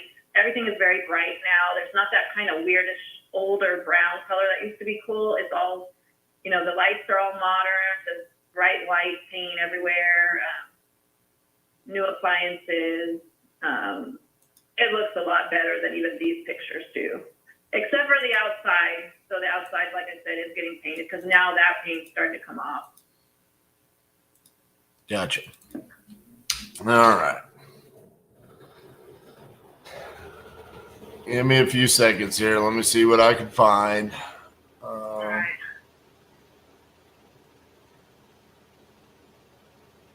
And I was talking to a realtor who has been selling a lot of properties lately in that area, and she's got some pretty good prices for them. I mean, some she's gotten up to 2 something. She says it's a pretty hot market there. So says every realtor of all time.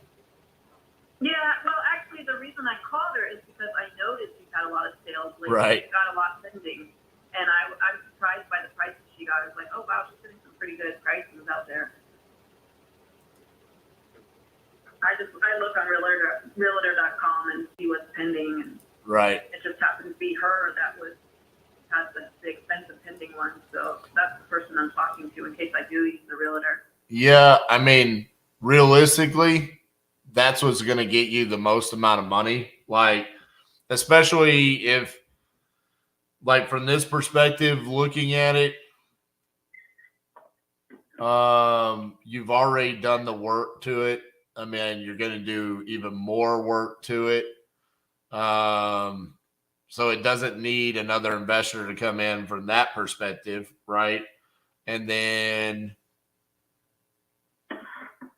with the tenant moving out, it's not going to be a cash flowing asset. But even if the tenant were there because they're only paying $900, it's still not a good rent rate in comparison to the purchase price. So in this circumstance, I do think it's like best for you to go with like that realtor in specific if they're really truly selling properties and getting really good offers for people. That's probably going to be your best case. Yeah, or I might just hold on to it. I mean, I might just do that too. I don't know. Well, you know, you were talking about you just don't want to deal with it. You could sell or finance it. Instead of holding it as a rental, you could just become the bank. How's that? What's that? So, you know, like when, let's use Chase Bank for an example, you know, if someone were to say, hey, I want to buy this property in Nevada Street, they go get the money from Chase Bank, right? And they go in the first lien position and they charge you interest. Well, you could do the exact same thing. You don't owe anything on the property, right? You own it free and clear. No, I owe like 65. You owe 65. So there's some little nuances to it, but you could sell or finance it where you could go out and you could sell it for like $170,000. You could receive the down payment. Because you have a first lien mortgage on it, you would have to go into second lien. But essentially they pay you and then you pay your mortgage underneath and you're collecting monthly payments and you are collecting interest. So that's called a wrap. As an investor, I do a lot of that when I get tired of rental properties. So I'm from Fort Worth, Texas. So I've probably got about 20 of these here in DFW where, you know, some of them were like an hour away from where I live. I didn't want to have to go over there and drive. And, you know, anytime something came up, I didn't want to have to deal with it. So I just seller financed it where I don't care about toilets and tenants and all of that. All I care about is are you paying me monthly? Do the property taxes get paid? And are you carrying insurance? Then what if they don't make the payment? I mean, You foreclose on them and you take the property back just like a bank does. That seems like a pain in the butt, though. You know? So I'll be honest with you. That doesn't pay, and I have a property manager that collects his he doesn't pay. So the couple of times that's happened, you know, you hire an attorney and you say, hey, send them the foreclosure notice. More often than not, those people take care of it right then and there because they've given you a down payment, so they don't want to lose that investment that they have because they're the new owner. So more often than not, what they do is they go sell it. You know, they go sell the property and then you get your full payoff. That makes sense. Because they're not going to lose their investment. You know, I mean, it's just like anybody else that's facing foreclosure. They're like, okay, we can't afford this anymore. They sent us the letter. They're going to take the property away from us. We better go sell it, you know? That makes sense. I'm not quite seeing the advantage of doing that over just selling it with the real, like, what's the advantage of that over just selling it? Well, if you were to sell it right now, you're going to walk away with about $110,000 minus commissions and closing costs. So let's just call it $95,000. Let's say you sold it for $170,000 and you said I need a minimum of $20,000 down. So instead of getting $90,000, you're going to get $20,000, right? Say you go out and you told everybody you want 8% interest over 30 years. Okay, so you walk away with $70,000 less in your pocket on closing day, but for the next 30 years, you're going to collect $1,100 a month, and total interest paid over those 30 years is $246,000. So instead of you're going to make $396,000 on this property over 30 years. I see. Unless they refinance or pay it off early, which at that point in time, you're still just going to get your bulk payment. Yeah. That's a really interesting idea. My dad is a broker. He mentioned that too, and I thought, it sounds so complicated, but I see what you're saying. I mean, there's a reason why banks make more money than anybody. You know what I'm saying? Yeah. And this is one of the many reasons why. But, and the other thing is so you would be paying, you know, your mortgage until that's paid off. But the moment that your mortgage is paid off, now your payments go through the roof, right? Because you're not paying your underlying mortgage. So that's what I always look at. So like when I do wraps, I go get a 20-year mortgage from the bank, and then I create a 30-year note with the buyer. So my back 10 years, if they last that long, are just astronomical as far as monthly payments. So something to look at for sure, but that's just kind of depends on, are you wanting more money over the course of time, or do you need a fatter amount right now? Yeah, that makes sense. Well, thank you so much. I really appreciate it. Good explanation. I didn't realize that's what happened. Yeah. Well, Hillary, best of luck with everything. And I'm sorry I can't be your buyer, but looks like you've got a beautiful property. You've done a really good job with it. Thank you. I appreciate it. All right. Talk to you soon. Bye-bye. All right. I don't know why I say I'll talk to you soon. We're never going to talk again.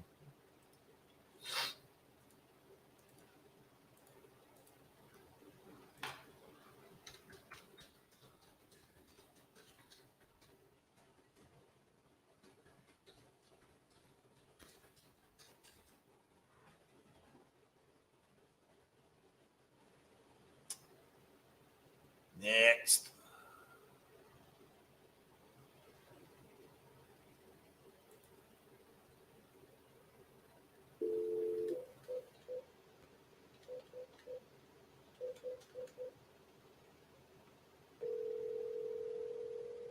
Eric, I've never used that.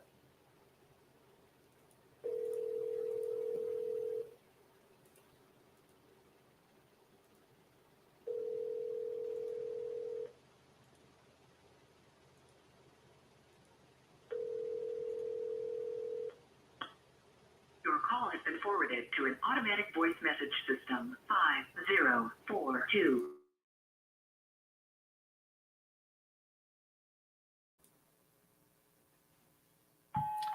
Hello, this is RJ Bates calling about your property there on Jenkins Cemetery Road. You had entered it on my website saying that you were looking to sell. If you could, give me a call back at 817-710-8689. Thank you.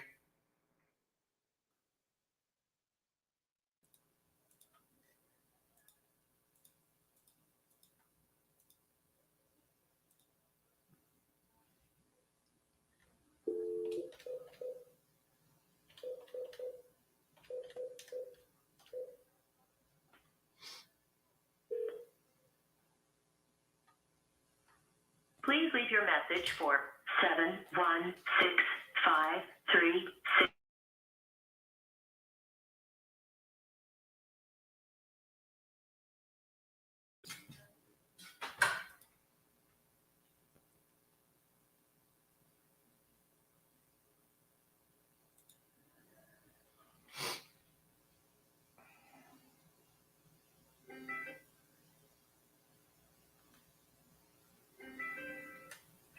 Hello, this is RJ. Hi, RJ. I'm returning your call. Hey, Todd, this is RJ Bates calling about your property there on Keystone.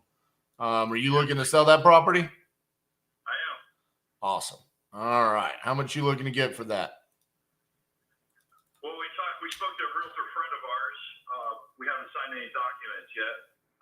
But anyway, she's got it listed for $650, and of course, we probably get beat up and I have to sell for less than that. All righty. 650. So what is the owner occupied? Is that? Yeah, it's our house. Gotcha. Was she seeing a lot of value in the lot size there because it's so big? Yeah, it's that. And all of our property is, everybody in our town, our property is just about doubled. Okay. And what's got you looking to sell the property? Sorry? So what's got you looking to sell? My wife has got activated in the Navy, made us do a lot of thinking about what we're doing and why we're there. And I'm retired. I can go anywhere, so she's going back to active duty. I see. Yep. I mean, realistically, if you have a realtor that is wanting to sell this for $650, and feels like that they could do that, I think that is the best solution for you. Yeah, I mean, just taking a look at it, I'm not really seeing those values when I pull up in comps, so I'm not quite sure where they got that, but they might know something that I don't know. But yeah, that's probably what I see is probably going to be the best fit for you. Okay. What are you seeing your comps? When I pulled open, inside of half a mile from your property, the sold properties I have are 390, 300, 219, 325, 325, 390, 390. Okay. Oh, all right. Fair enough. So yeah, I mean, if they feel like they can get you 650, I mean, man, I would ask them like, where are they coming up with that number? I see that you're a 2000 build. The closest I have is a 1993 build. I see that you have obviously a huge lot, but I have another one that has a similar size lot, older house, but a bigger house than you that sold for 300,000 on that's 1800 Lay Dam Road. 4,100 square foot property, 361,000 square foot lot, built in 1973. So it's an older house, but I don't know if that's $350,000 older. You know what I'm saying? Yeah, I got you. So, all right, man. Well, best of luck with that. And let me know if you need anything, okay? Okay, sure. Bye-bye. I wonder if he just thought he could get me. Look at this. He said 650. 650? I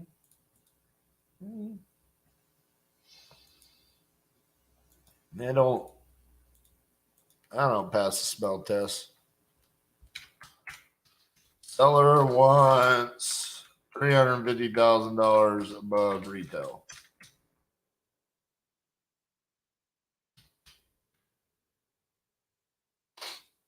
Next. Don't think so, Bubba.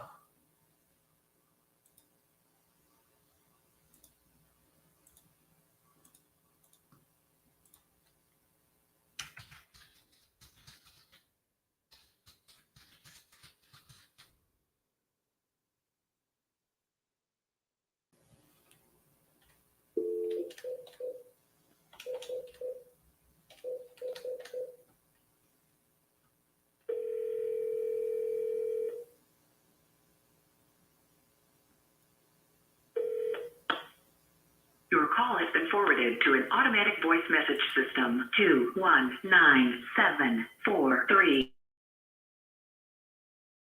Not available. At the tone, please record your message. When you have finished recording, you may hang up or press 1 for more options.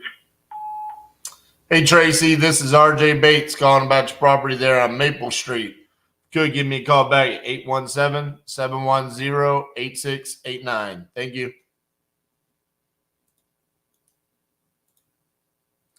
I know it's the right address because we verified it when he called in, and I verified it on the phone.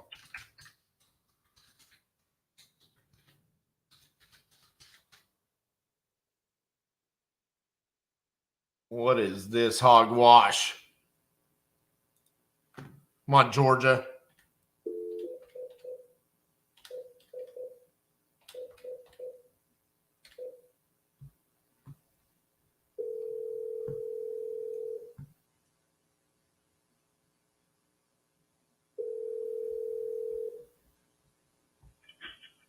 Hello?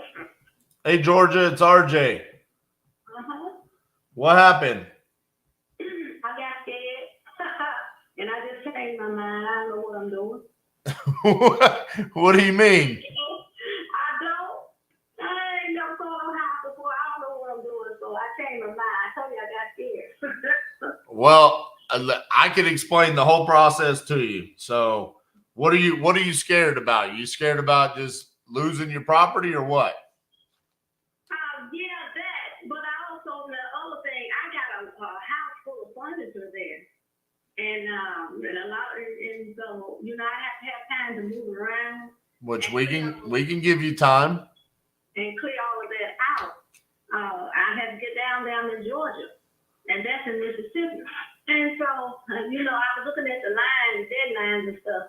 And so I just changed my mind. I finally think I can make it. Well, hold on now. See, this is why we got to talk, because we don't have to change our minds. We just got to change the dates. See, sometimes people want them to be fast. Sometimes people want it to be slow. So you need time. We can work with you there. The other thing is we can also work with you getting the furniture out. So is that furniture you want, or is that furniture you're just going to throw away? No, this was very nice furniture there. And, Okay. I don't know. I may give it to my family, or I may take some of it and I may give some to Goodwill. So I don't know, but it's I got very nice things down there, and I have to see about whatever. And then I was looking at, I got all security and everything on the house, and I'd have to get there. I'd have to physically come down there. Well, all we need is a way to get in. You don't have to come down. I mean, like, does anybody have a key around there? Is there a back door unlocked? Is there a window? No, none of that. And see, I know that. And I have all the keys, so you know, I physically would have to come down there. And right now, I don't know. There's so much going on here until I don't know. You know, about that business part. Is there somebody you trust in Charleston? No. You don't have anybody, no family, no friend? They're on the other side of the county. I got you. I was going to say, you could just mail them a key and then we can meet them out there. All we need to do is just gain access for a little bit just to see it. We don't need you to come all the way down. You know what I'm saying? Yeah, but I would rather do that, you know, and plus, I would have to be there for some of my furniture I want to keep. I'd have to have me a U-Haul or somebody to come with me and take that part of it. And then I would have to call in Salvation Army or Goodwill or somebody to pick up the rest of that furniture on my family. Because it's too nice to do, too nice to just let it go down or whatever it is. I don't know. I live there, so I know my stuff. Well, it's not me. It's kind of, I want to do it, but it's putting me in a bind.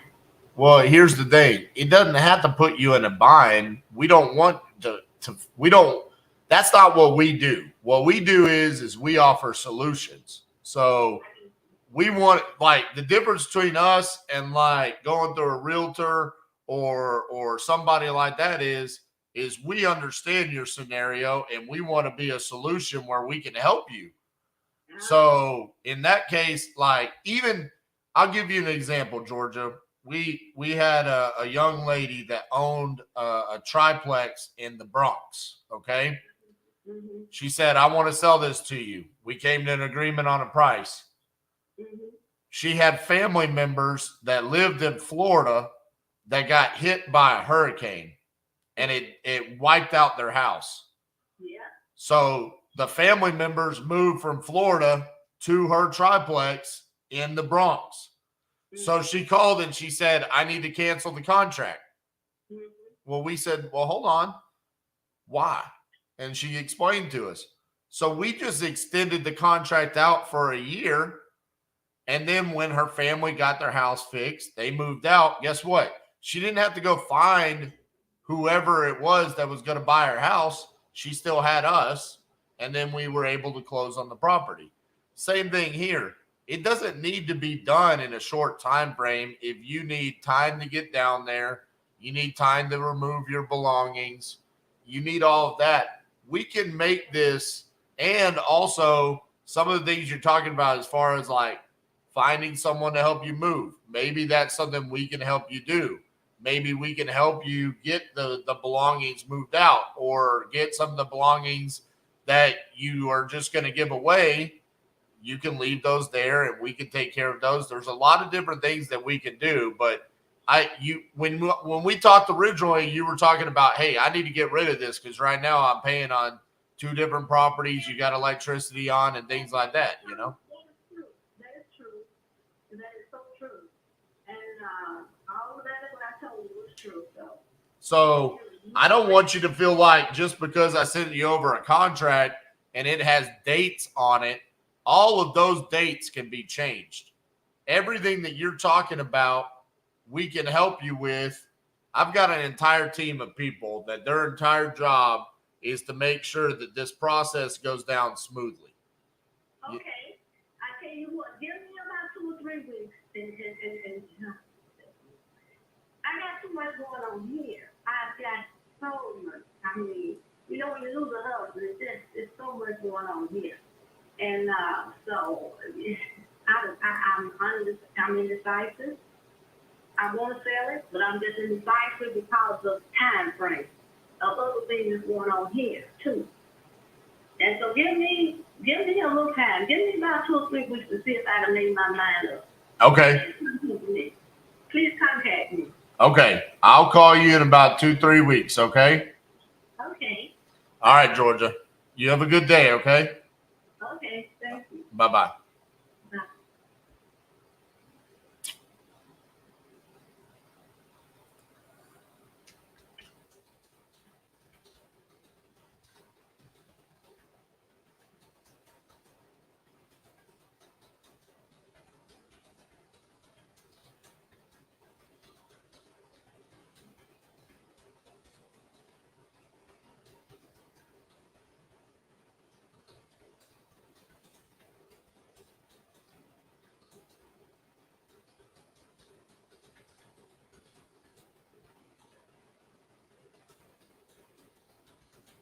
All right.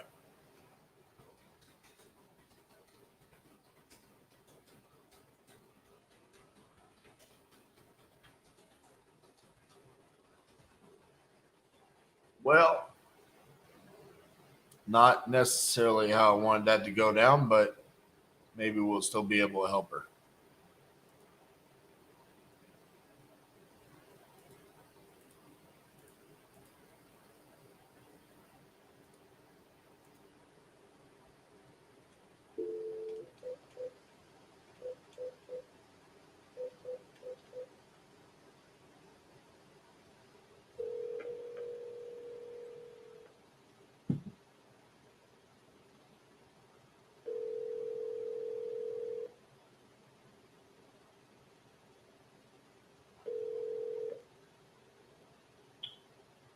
Hello, Hey, is Kevin there?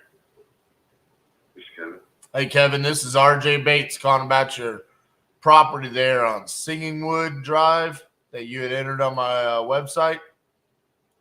Oh, yeah. You still looking to sell that property? Yeah, I've been trying to get some options up. I just picked up the market a couple of days ago, so somebody told me about some stuff you guys do. So I'm just reaching out to see what you guys, Gotcha. do and all that stuff. So. Well, how come you think it didn't sell on the market? It was a number of things, whether I'm in Reno, so, the showings were pretty good, but some days they were bad. Might have been overpriced a little bit. So interest rates, all that other stuff. So yeah, I feel you. Just didn't get what I wanted, so I took up the market. So I'm thinking about renting it out and maybe try it another year. But if I can sell it at a place where I can, maybe break even or make a little bit, I'll do it. Yeah, so I see, back in November, there was a property that sold for $610. That was, 120 square feet smaller. What killed you is you had some properties that were bigger sell for right around what you were wanting. That probably really hurt you as far as like when people were looking in the market. You had a 2,300 square feet and a 2,200 square feet sell for $695 and $665. Were the offers coming in like in the low 600s? Yeah, it was. I mean, the best one I got was 680. But at the time, it was still listed at 7. So I had just listed it. It was at 729, I believe. Right. So obviously, I didn't think that it was still like 50,000 away. So that was probably the best one. Then other ones, 615, 620, but they were nothing earnest like mine. The ones you were talking about, they were all older homes. No work done. So right. I mean, there was obviously value in what mine was turnkey and other ones were not. Right. Well, I mean, as an investor, I mean, what we look for is properties that are distressed, that need to be fixed up, or an opportunity for it to cash flow. We don't buy $600,000 properties for rentals. That's not a good investment. It sounds like your property is fixed up. And just being recently listed at, it looks like you went all the way down to 670 at some point in time. It's just not really a good fit for us. Okay, that's no problem. What we're normally looking for is something that needs work, realistically, in this case, probably the best way for you to maximize your dollar was by being listed on the MLS there. Okay, well, I appreciate your time. All right. Thank you, sir. Bye-bye. Man, some weird leads this morning.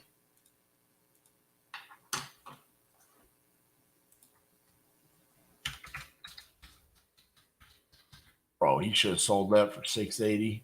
Oh, I don't know what his realtor was thinking.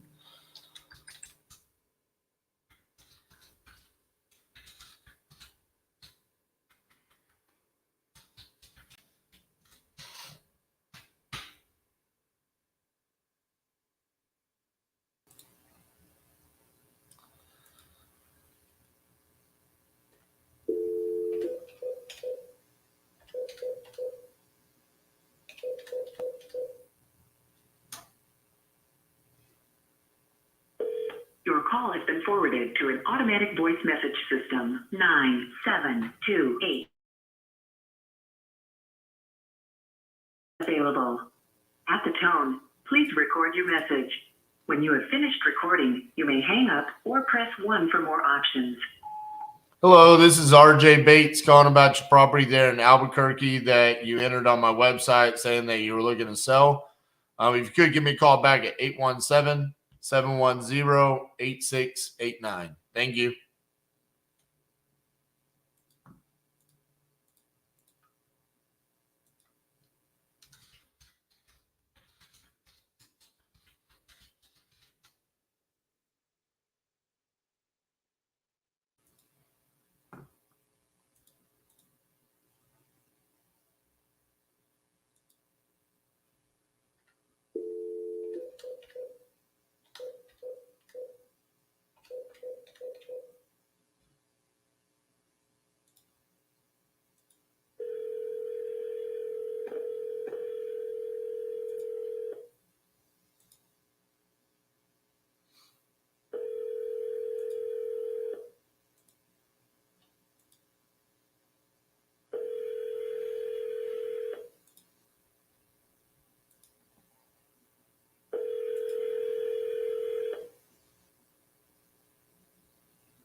Please leave your message for B.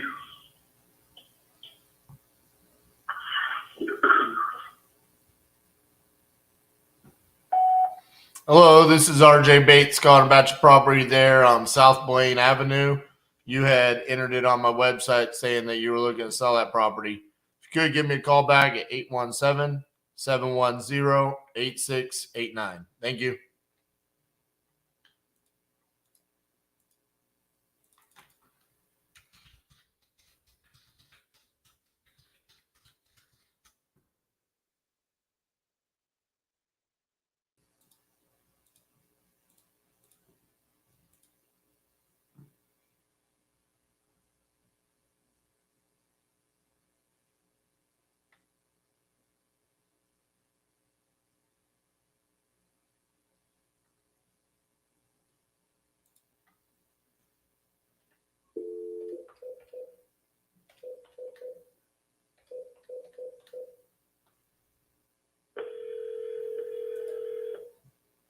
Hello. Hi, is Karen there? Speaking. Yes. Hey, Karen, this is RJ Bates calling about your property there on Fowler Road that you entered on my website. Are you looking to sell that property? Yes. Awesome. How much you looking to get for it? 110 cash. 110 cash. All right. Tell me a little bit about what's going on with the property. Nothing. Everything's in excellent condition. Brand new furnace, stove, AC, heater. Everything is in working order. Excellent condition. All right. And is this a mobile home? Yes. Is it on rented land? Yeah, I just know it's somewhere's on the internet. No. Is it on rented land? Oh, yes. Gotcha. Okay. So honestly, I don't really buy mobile homes that don't have land with it. There's not really anything that I could do with the mobile home itself. That's not really something that we do there. So I don't think this is going to be a good fit for me because I need the land too. So you're the person that I was expecting a phone call around 10 o'clock through Jay? No. You came to my website from YouTube. Oh, all right. So you're not the 10 o'clock person. No, ma'am. Oh. No, ma'am. You were watching a YouTube video and the video said, "Do you need to sell your house?" And then you clicked on it and then you filled out the website. You remember doing that? Yeah, I guess now just thinking back on it, yeah. Gotcha. Yeah, so that's who I am. I don't know who the other person is, but I mean, I don't really know very many people in your area that are buying mobile homes on rented land, so not much of a help there. So I apologize about that. All right. I just hope I don't accidentally do it again because I'm just really desperate to get out of here and sell for cash. Yeah, I mean, I completely understand. I wish that I could help you, but like I said, if I bought it, I don't know what I would do with it. You know, I don't have any land in that area to move it to, and I wish I could help you, but if it was a house with land on it, like I said, I would definitely be interested. But unfortunately, I can't do anything with this. You have no property, no land, and it only costs you $10,000 to move it out. I can put some feelers out to see if there's someone around your area. You know, I mean, maybe there's someone in Modesto that, you know, would be looking for something like this. But honestly, it's not something that I really mess around with. We're mainly messing around with single family properties. Okay. All right. Well, thanks for calling. All right. Bye-bye. Bye.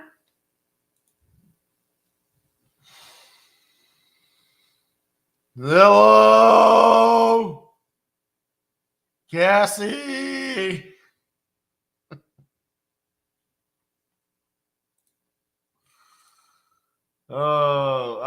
We got two brands going on. You gotta get rid of that. There you go. All right, you're muted. Oh, hi, how are you? That was the longest hello of all time. Hello. How are you doing? I mean, I honestly just wanted to keep her on the phone just to see if there was gonna be something crazy that went on.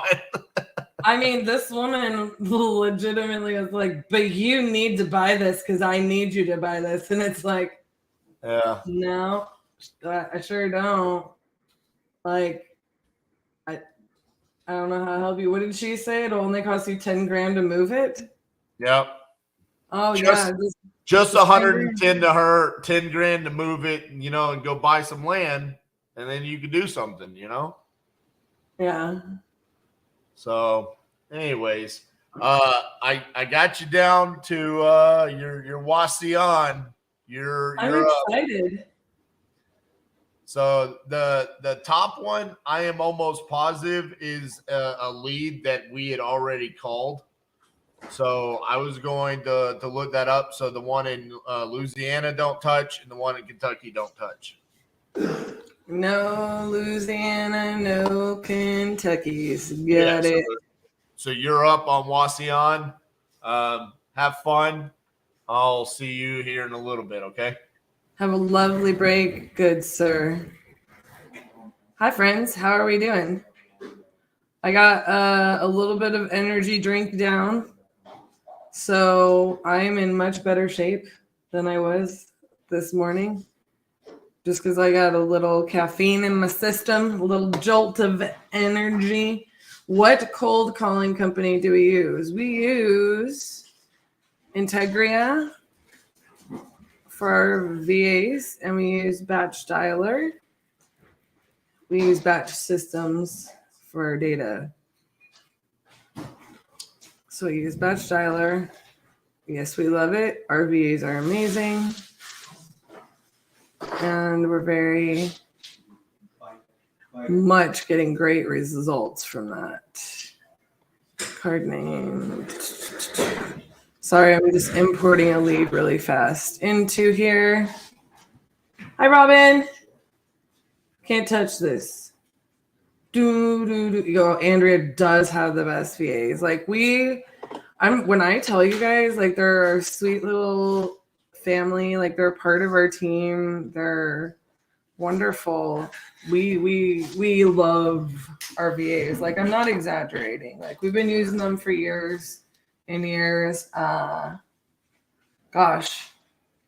I want to say since the end of 2020. And we've had not the best results with VA companies that we've attempted to use before, or like individual VAs. We just did not get these kind of results. They're truly a part of our team and we love them. Alrighty. Okay, so for those of you who do not know, I am going to call on this lead. It is my hometown. This is where I was born. And yeah, I am excited to be calling Integria VA. I think there's a link in our show notes, and I think that you actually get some kind of bonus or discount for coming here from the 50-50-50.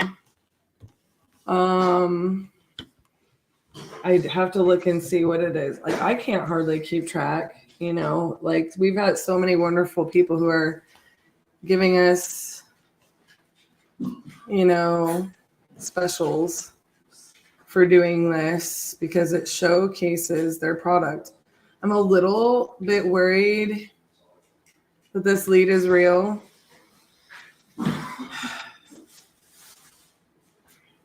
So I'm going to look up at it. So the area, I don't even want to tell y'all why. The phone number is sus. Let's just put it that way. The phone number is sus. And I can guarantee you, oh my God, I'm buying it. Like, I'm just buying this. This is probably in my aunt's neighborhood. I'm just buying it. Like,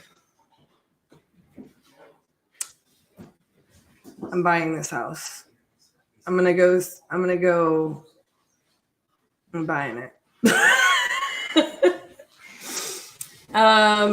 So yeah, the phone number is sus, and I'm gonna be really disappointed if this is a fake phone number. I'm gonna have to skip trace them. I'm gonna have to figure out what the deal is. Like, why would they enter this phone number if they didn't mean it and tease me? Like, is this somebody I know? Y'all don't understand. This is a small town. And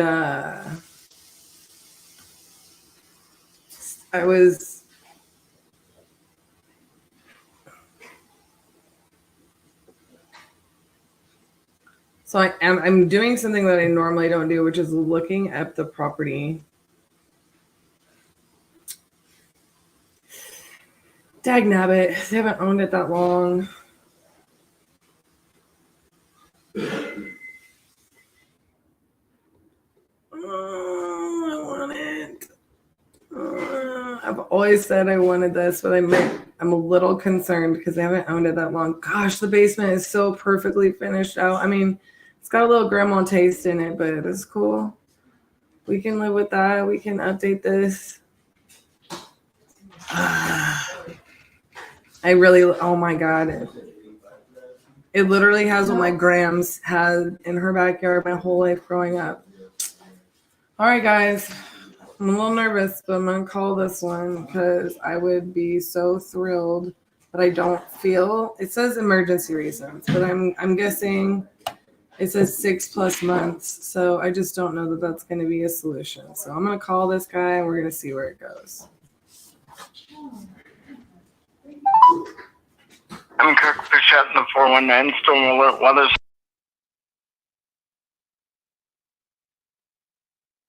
Calling.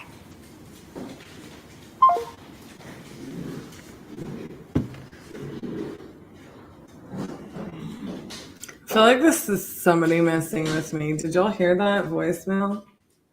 I'm gonna call it again.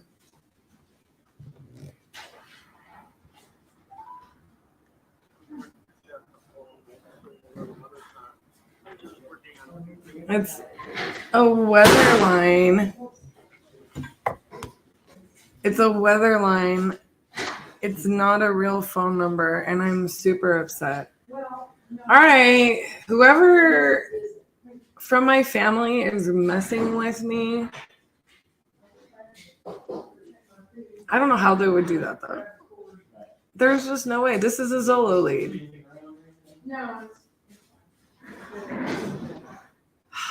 I wonder if they typoed. I'm just going to email them. I don't know what else to do. Like, but I want this house, and I want this lead. I'm going to skip trace this later. So I'm going to say this is wrong number.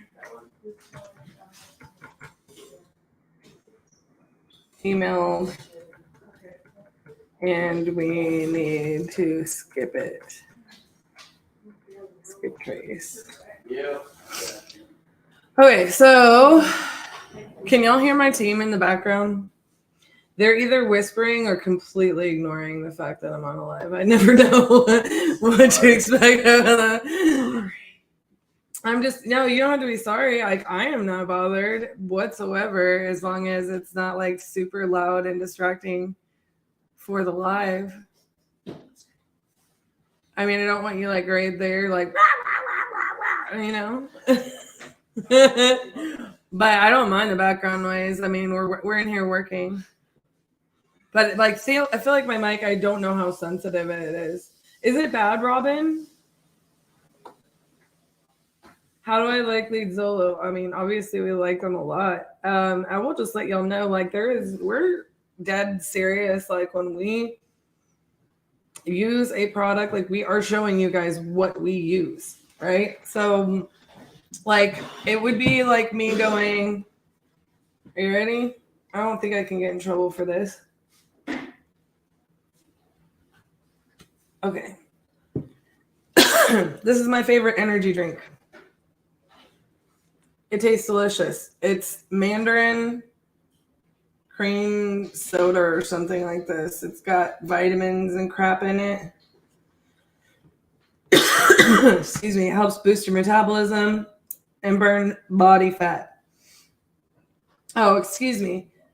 This is Starfruit Pineapple Edition. There's a Mandarin one that, like a Mandarin in cream. It's delicious. Anyways, me saying that I love this energy drink is just as like raw as like those people listed in our show notes. Those are people we actually use, most of them for years and years. And we absolutely love them. I mean, they're an integral part of our business, and we love the leads from Zello. We love the leads from Speedily. We love the leads that we get from, Batch. And yeah, we're pivoting a lot. Their SMS is like we've made some major pivots. We're putting a lot of things to the test, to make sure that we're doing things that are constantly getting us in front of people whose properties we can buy and who need services like ours. That's why you'll see RJ go on there, and I don't know who he was talking to. I didn't hear the whole call. You hear him talking to somebody who's like, I got an appraisal for the property. I think it was a veteran. And he's just like, yeah, man, I don't want to give you an offer because unless you need an offer, like you need to sell. We deal with people that have, distressed properties, distressed financial situations, moving, divorce, or they just want to cash in their equity to, invest it into something else, and they don't want to mess with whatever. Now, granted, we're seeing like a lot of different situations on this live in which we can be a solution for people. That's probably a better solution. And it's like, but people need to pay attention to when we're like, unless you can tell me a reason why you want to give me the property, like you pay the closing costs, pay the realtors, and just sell your property, right?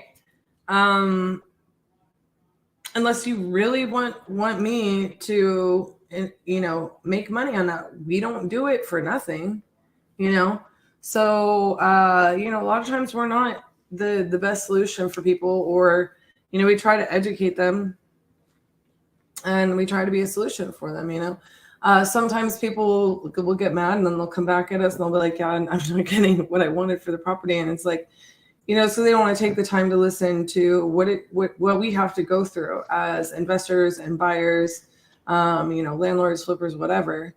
A lot of people just don't understand that. And you've got to understand most people only do this a couple times in their life, so. Facebook user, hey there, beautiful Cassie. Oh, man, I love you, and I thank you for the love. I'm super grateful for all of you here, all of you supporting us and joining us on this journey. I hope you can take a lot away from it, but if you tell me I'm pretty or feed me, I mean, you're pretty much like good in my book. So at least that's what RJ tells everybody. He's like, just tell her she's pretty and like feed her, bring her snacks. I do tend to get like when my blood sugar gets low, I have to like eat small snacks throughout the day. Realistically, it keeps me energized and such. But yeah, we're really big on being a solution. We're not just doing this because we can, and it's like you told that guy, I'm really upset about this Wasion lead. I'm not even gonna lie to you guys. Sad day. So, oh, Kip, more lunch money. Go Stars. Boom. I got my captain's jersey on today. We're ready to win. And yeah, I honestly, I was getting really frustrated during game 6 because we totally could have closed them out.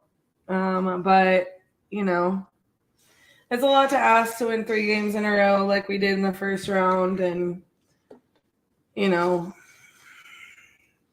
I still just wish, I mean, we have home ice and I feel like we'll play our game tonight. It just was a weird game. But I'm really excited for game 7. Lord help me if for some reason we don't win. I mean, anything can happen. It's hockey, right? Like, so Lord help me. Lord help me. I'm not even going to say it. We're winning. I mean, come on. Let me call these peoples.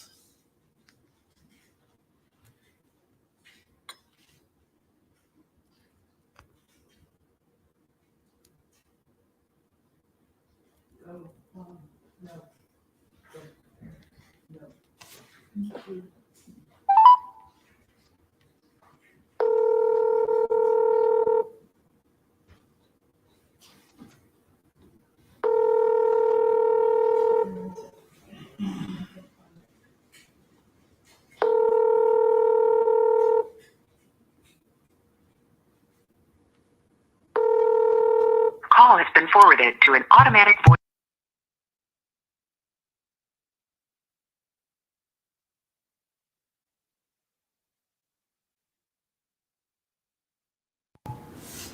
Hello, I'm calling for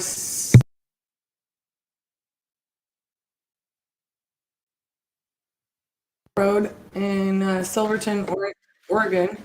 I have this information entered on our website, but I'm seeing that this property is listed and under contract on the MLS.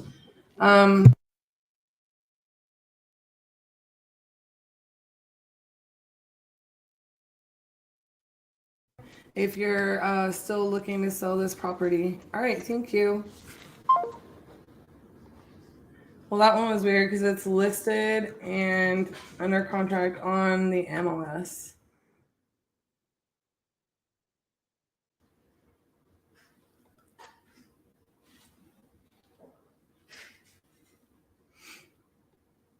Oh, I moved that to the wrong status. I don't know how much.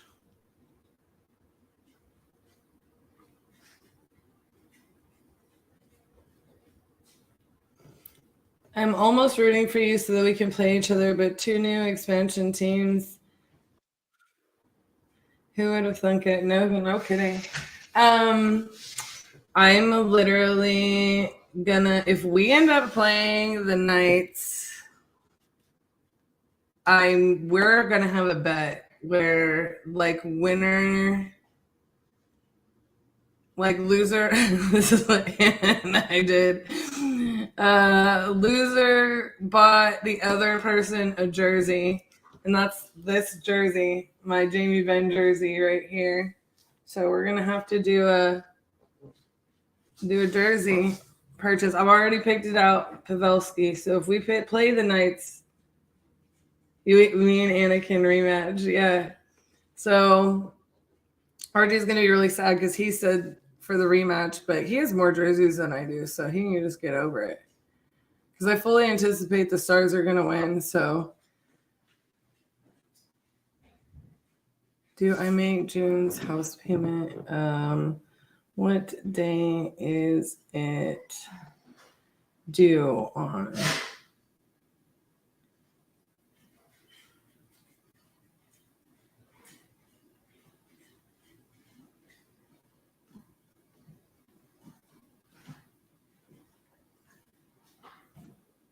Thank you, Kip. RJ's obviously back at his desk.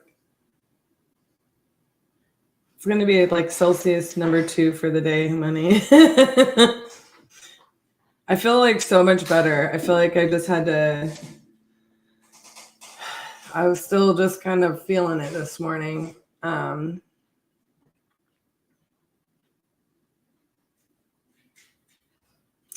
Should I make June's house payment? So the seller is asking me if we're closing on June 7th, if she should still make her house payment.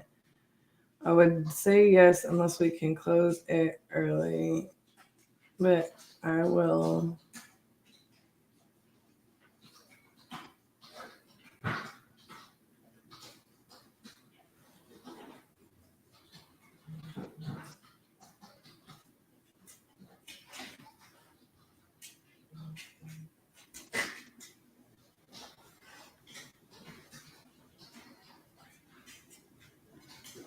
The current closing date lined out for the 7th, so assuming all goes smooth at title.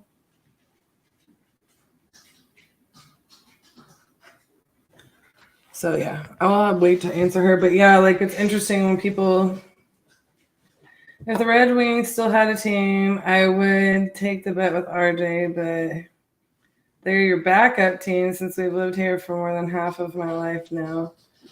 Yeah, I could claim the Red Wings, but they're not my number one team. I grew up in Red Wings like country. Northwest Ohio, like everybody loves the Red Wings, right? So that was everybody's hockey team in my neighborhood. And like we used to play hockey in the winter in the field outside of my backyard. And I never was the Red Wings, just so you know. They were good then too, in the 90s. All right.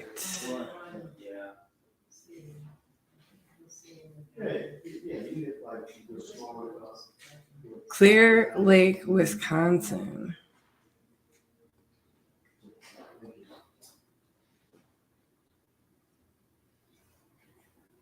Oof.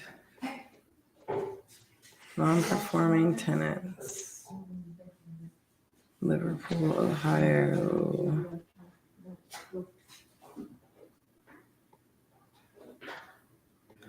Man, some of the people's emails that they put in here are super interesting. You shovel the ponds and rivers and lakes to play. It's fun.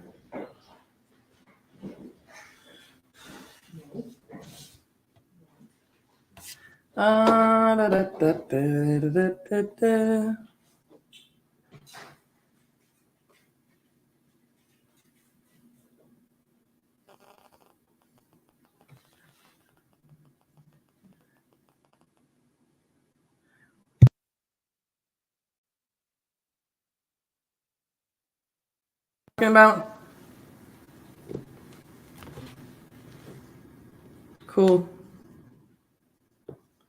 We have current closing daily note for the 7th, assuming all this with the title.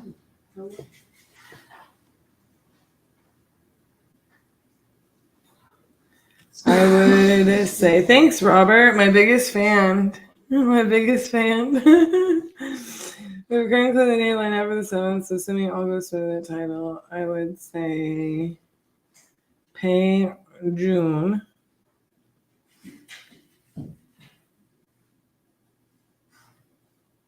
Because we will need to line out how long you need to move, etc.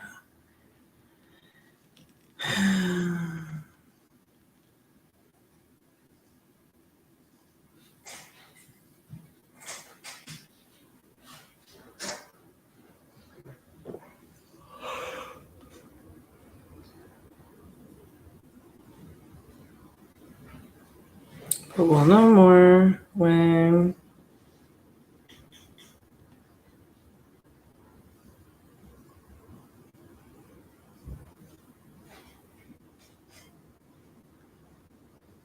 this lady trying to ask me 2 weeks early. A lot of new folks don't understand the guy Robert playing. My biggest fan. I still have to pay up on my bet from the last 50-50. I guess I'll wear a Stars jersey and take a picture of RJ's choice when I come for the Crucible. Yeah, you still do have to pay up. Like, that is some crap, Kip. That is some crap. Anna paid up. I think she actually she got this jersey and took a photo in it before she sent it to me. That's what the bet was. So not only was the bet that the loser had to buy the jersey, but they had to take a picture in front of their stadium with the opponent's with the other person's jersey on. So Anna had to go in front of the rink and take a picture in a Jamie Benn jersey and send it to me before she sent me the jersey.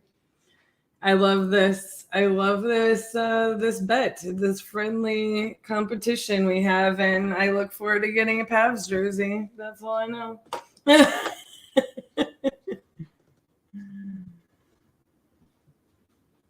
I asked why she didn't drop ship it. Yeah, because part of the bet was she had to put it on and take a picture. I bet I can still find that photo. I might not do that to her though. It's super funny. I actually kind of did forget about that part. I just smile and think of her every time I put on my Jamie Benn jersey. I used to claim that I was going to marry Jamie Benn, but, he's engaged and stuff now. RJ, you never look as good on camera. What happened? Pat, you must be missing all my segments. And today is rough. I was very ill yesterday, so I didn't think that I was going to be able to make it in, but apparently it was like something. I guarantee you, Jeremy, that I have the photo. Anyways, Pat, so I feel like I'm looking like I barely put it together this morning, but I do feel a lot better now. But this morning, I just felt like I needed to rest and drink 8 gallons of water still. Let me actually try to check this voicemail and see if this was somebody that I called.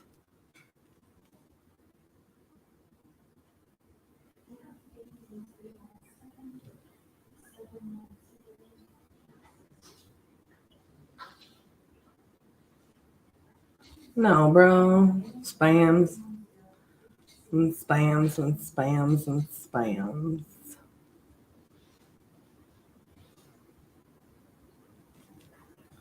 Okay, dokie.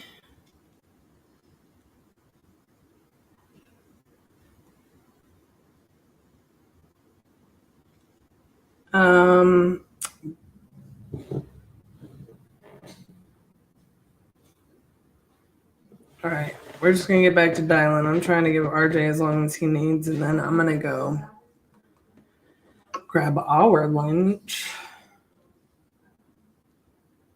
and let my dogs out.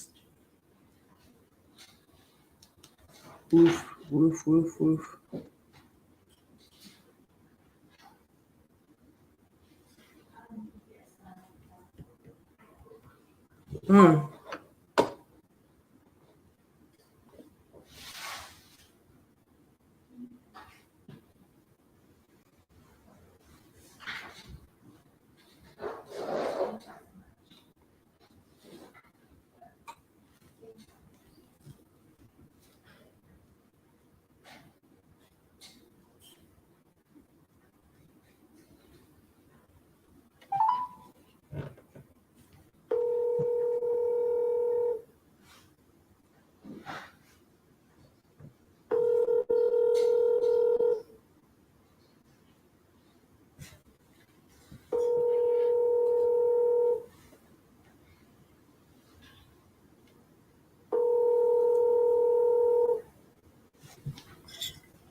The person you're calling isn't accepting messages right now.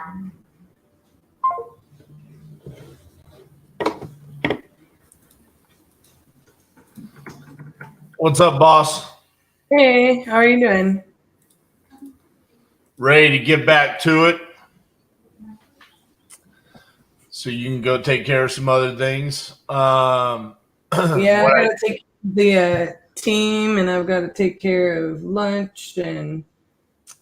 What I do need you to also take care of before my next break is the property package in Illinois. Okay. Are you getting on a call with her, or what's the deal? Because I know y'all were texting. Yeah, I'm gonna schedule a call with her. Gotcha. Well, if we could do that today, that would be amazing. That is the plan. I just have a lot to achieve. Alrighty. Well, you go take care of your stuff. I'm gonna get back on the phones, okay? See you later. Yep. All right. Let's get back on the phones.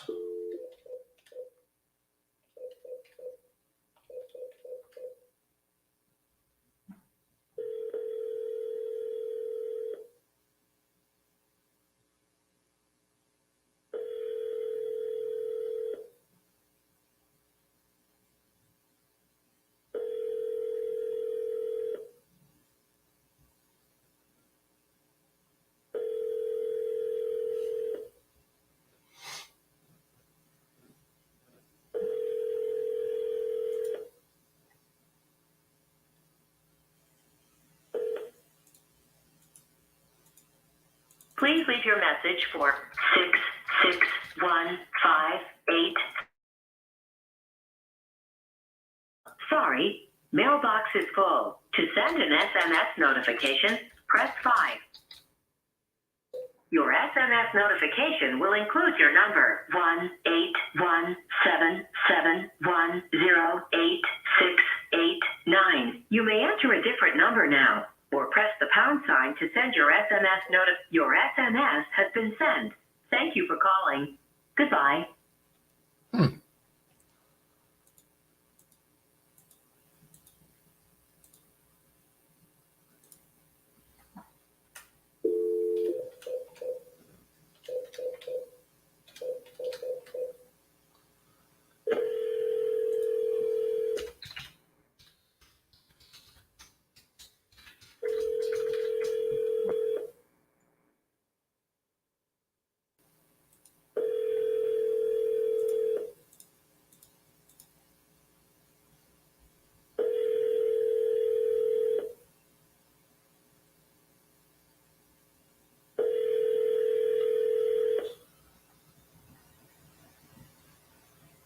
Google Fi subscriber you have called is not available.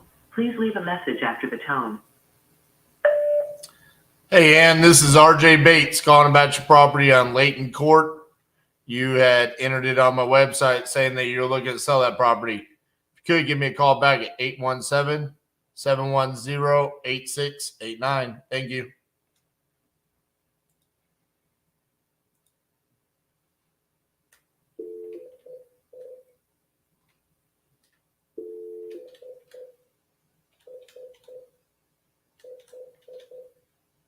The number you have dialed is not in service. Please.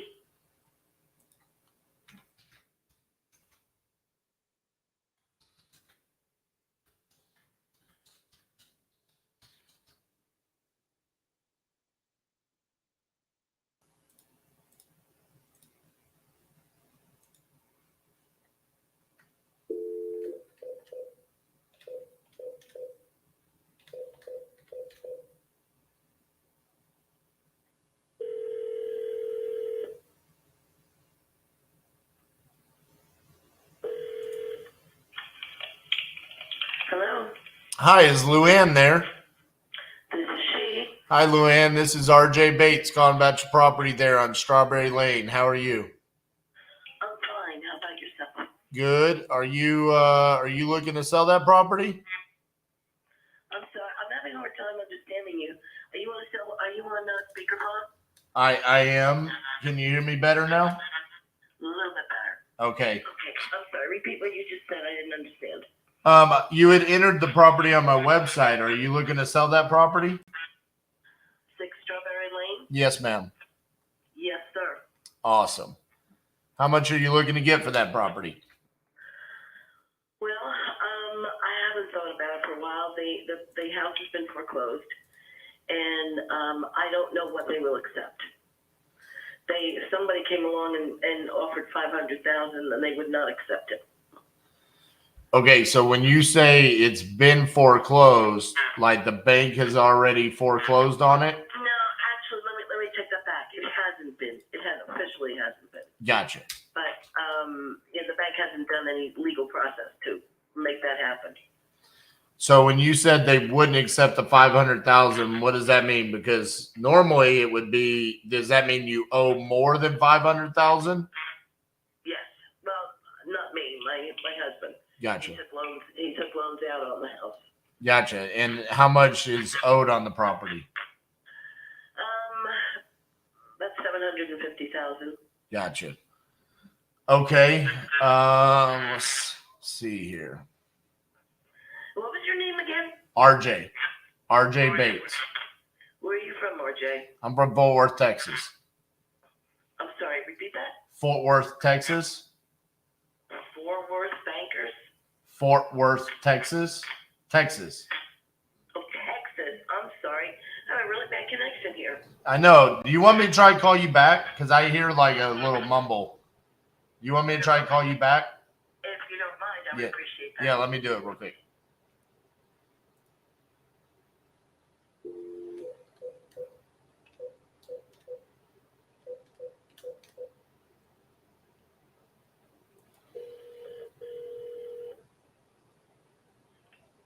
Hello? All right. Is that better? A little bit. You still sound like you're on speakerphone. Jeez. I don't understand. I'm on this phone all day, every day. I don't understand what the problem is. Well, I have to apologize. I have bronchitis, so if you have a hard time understanding me, let me know. You sound stuffy. Excuse me. Okay, so now the bank is looking for almost $800,000, $750,000 for the house. Gotcha. And it is. How did you know of the house? You entered it on my website. I did. Yeah, it was from a YouTube video. Well, I mean, someone did. Could have, I guess it could have potentially been your husband. I don't think so. My husband's been gone for 3 years. Okay. Well, yeah. Did you see an ad before a YouTube video? No, I did not. Huh. Well, somebody entered it in. They gave me your name, your email, your phone number. Okay. It didn't go through an agency? No. Oh, that's interesting. Okay. It's very interesting. Are you interested in buying it? I am potentially. I'm trying to look at values right now. What kind of condition is the property in? I was just going to say the house is in poor condition. I got sick with COVID when I lived there, and my husband was alive, and I was sent to the hospital. I was in the ICU. I was in the ventilator. I didn't know what the hell was going on, and my husband passed away from the disease. Oh, geez. So we were both out of the house at the same time because of the disease. And the house was empty for quite a while. My husband passed away. I was in the hospital, emergency room, came home for about 2 weeks, and I went back to a nursing home because COVID left me unable to stand and walk. So I really got beat up by the disease, and I was unable to maintain the house and keep the house up by myself. Plus, my husband has a larger income, and I couldn't take on the house. Apparently, he had some financial problems, and he couldn't keep up the house anymore. So then he died, and all the bills came to me, and that's why the house is going into foreclosure. Well, I'm very sorry to hear about everything that happened there with COVID and you and your husband. Thank you. That's very nice of you to say.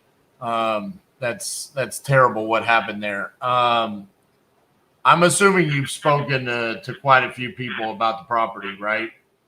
Yes, I haven't been there because I can't walk. I'm in a nursing home right now because I need someone to take care of me. I can't get to the kitchen. I can't get around without a wheelchair. And in the house, I had carpeting down, and then getting around on a wheelchair was almost impossible. So no one's been there. The house, the water isn't running. A few other problems in the house. It's bad. It's in bad shape. Has One time it was beautiful. One time I had it looking like the showplace of the neighborhood. But has anyone spoken to you about doing a short sale? yes, and it didn't work. That was the $500,000 offer, and the bank, the mortgage company, would not accept it. Okay, but Short sale, they had to accept it. but when they did the short sale, did you list it on the MLS?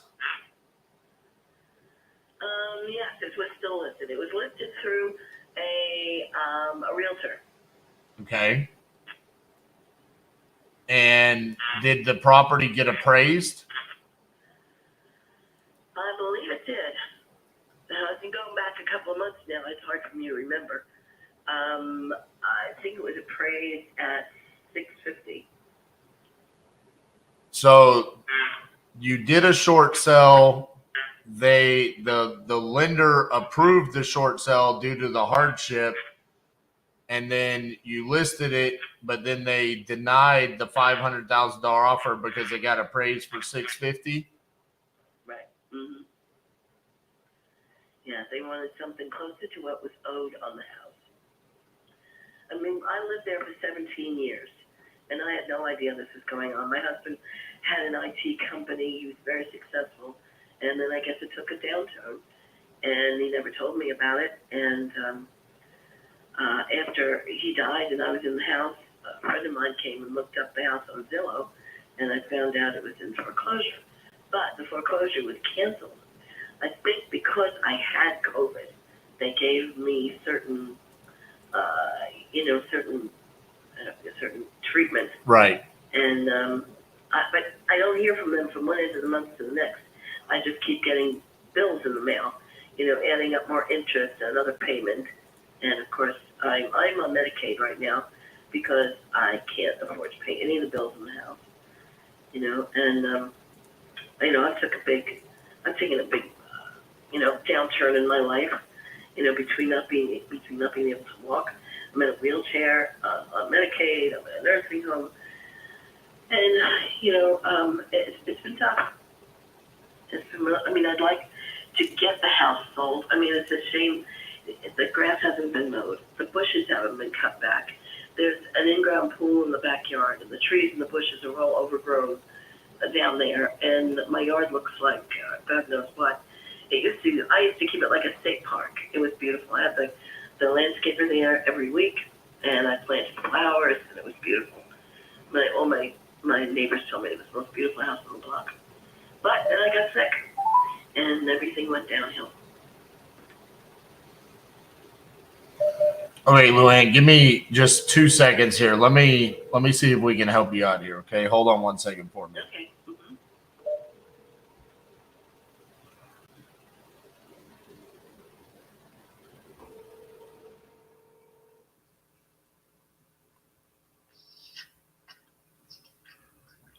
Be a lady, not a legend. Potter, you're on the live. I got a seller on the phone right now. Can you handle a short sale in New Jersey? Yes, sir. We're actually doing, I think, half a dozen right now in New Jersey. Okay, so her situation is someone else attempted a short sale. Husband died of COVID. She is immobilized in a retirement home now because of COVID. Owes about $750. Someone else attempted a short sale and it failed. So I think she needs an actual short sale professional because she, by all means, is a short sale. What is the best way for me to get them connected to you? Just give them my phone number. Okay. Have them reach out directly to me. I'll go ahead and kind of do an intake on it. Everything checks up there. We'll go ahead and get a short sale application going and get the process started up with her bank and get things cooking. Okay, how about this? How about, because she's not of good health, what if I just give you her phone number right now through text and then you call her? Is that a better way? Perfect. Okay. Sounds like a plan to me. All right, I'm gonna send it to you right now. Give me about 5 minutes to hang up with her. Okay. Awesome, brother. Sounds good. Thank you. Okay, Luann. So I just called someone that I know can help you. His name is Matthew Potter. Okay. Matthew Potter? Yes. And so Matthew is a good friend of mine. And the reason why I was asking you about the short sell is because you, by all definitions, fall under a short sell. Like, that is there for people that fall under a hardship like you have fallen under. Mm-hmm. And all Matthew does is short sells. So I just called him. He said he's doing a half a dozen in New Jersey right now. I told him, I said, someone else attempted a short sell. And he said, well, it wasn't me. He's like, let me talk to Luann. So if you don't mind, can I give Matthew your phone number so he can call you and see if he can help you? What's the name of his company? Well, he's a realtor, so he's with the Real. What is it? It's REAL, Real Family Brokerage, I believe is what it's called. Real Family Brokerage. Yes. But he is a professional. He's been doing this for many, many years. And at least allow him to get on the phone with you and see if this is something that he can help you out with, because I'm a buyer, but this is, you need the help of someone to come in and help you with the short sell. I don't know who attempted this on the first time, but because they didn't succeed, it leads me to believe that they're not a short sell specialist. Like, no, I don't think so. It's just a regular mortgage company, and they wouldn't even entertain any thought like that. I thought that considering at the time, I think the balance due was like $650, and they had an offer of $500, they wouldn't take it. right. So that's what I'm saying is, I think that Matthew is an amazing resource for you. I think he is located in Phoenix, Arizona, but he does this across the country because this is all he deals with is short sells. Well, he must do a lot of traveling. Well, he doesn't necessarily have to. It's more about the negotiating with the mortgage company and explaining your hardship. I think that might be where the disconnect was with the original person that attempted this, because when you explain your situation to me about what happened with your husband, about what has happened with you, about the hardship, this is exactly what the short sell is intended to help with. Okay. So if you don't mind, let's get Matthew on the phone with you, and then he can walk you through the entire process on how he can help you and if it's a good fit. So if you don't mind, I'll share your contact information. He'll probably call you in about 5 minutes. I would appreciate that. I look forward to talking to him. All right, Luann. Well, best of luck. And hopefully if Matthew could do his job, I might end up being the person that buys the property from you. So hopefully he can do that. That's good. That'd be great. All right, Luann. Have a good day, okay? All right. I'll talk to you soon. All right, bye-bye. Bye-bye.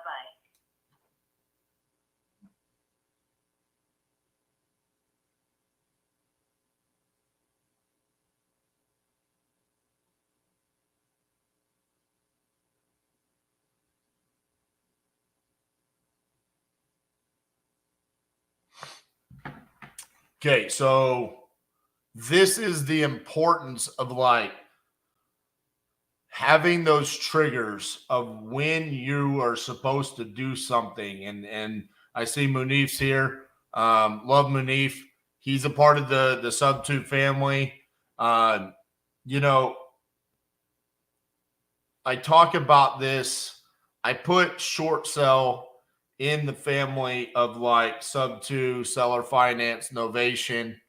There should be moments when you're on the phone with a lead where that is the solution. Sub 2 is the solution. Short sell is the solution. Seller finance is the solution. One of the biggest things that I've taken away through the first, 12 and a half days of this 50-day challenge is really identifying when we are the solution and where the exit strategy determines the acquisition strategy, but also the triggers of, like in this case right here, highly distressed seller. Just absolutely terrible what has happened to her and her family because of COVID. Husband passed away. She's in rough shape physically, and this property is now physically distressed. There's pictures. This property was listed. I'm not even certain what was happening here, because as of December 1st, 2022, this property was listed for $500,000. Why would a property be listed for $500,000 if whoever the realtor was performing the short sell did not have an approval from the bank for that? I don't even understand that. Just really sad circumstances. So this is why it's important to have a connection to a short sell specialist that can come in and say, hey, let me deal with this. That's why I called Matthew Potter, and hopefully he's able to handle that situation.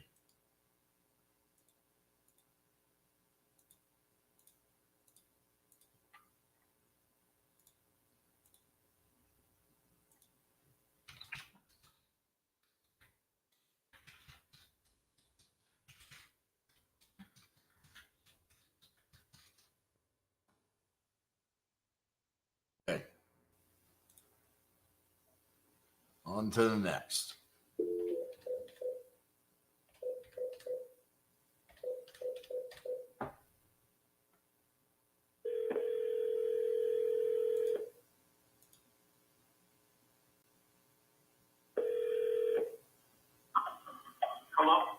Hello, this is RJ Bates calling about your property there on 3rd Street that you had entered on my website. Are you still looking to sell that property? Yeah,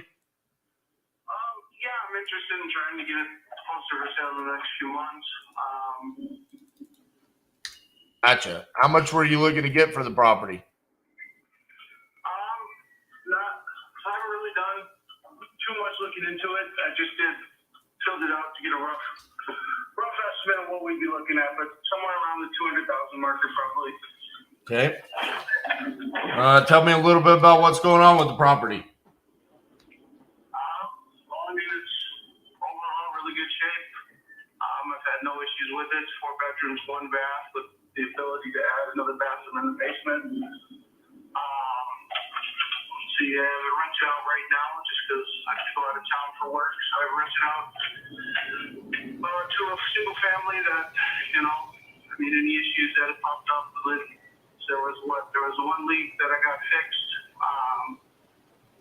on the door, but that's really good about it. I haven't had really any issues at all with it. Gotcha. How much is it rented for a month? So they're friends, so they essentially just cover the costs. Gotcha. Nearby, everyone else tends to rent around the $1,600 marker. Gotcha.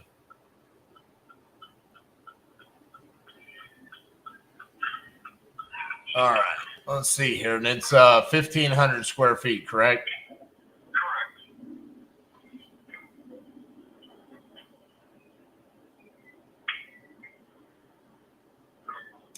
So was it like your home at some point in time, and then you just decided to rent it out to some friends? Just started renting it out recently. It was my actual house for a few years, or since I bought it. So. Gotcha. All right, let's see here what we can do.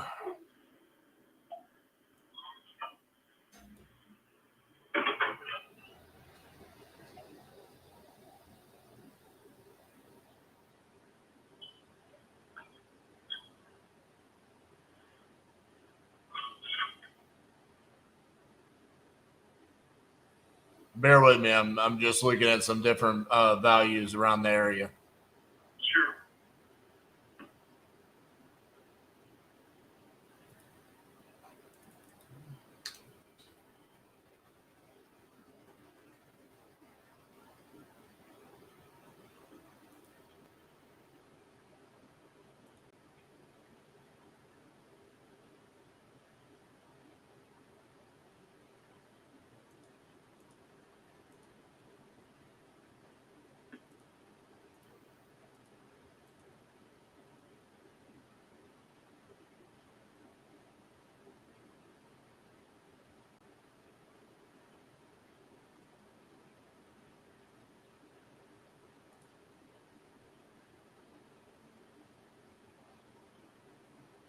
Is there any known work that needs to be done to it? No. No? Okay.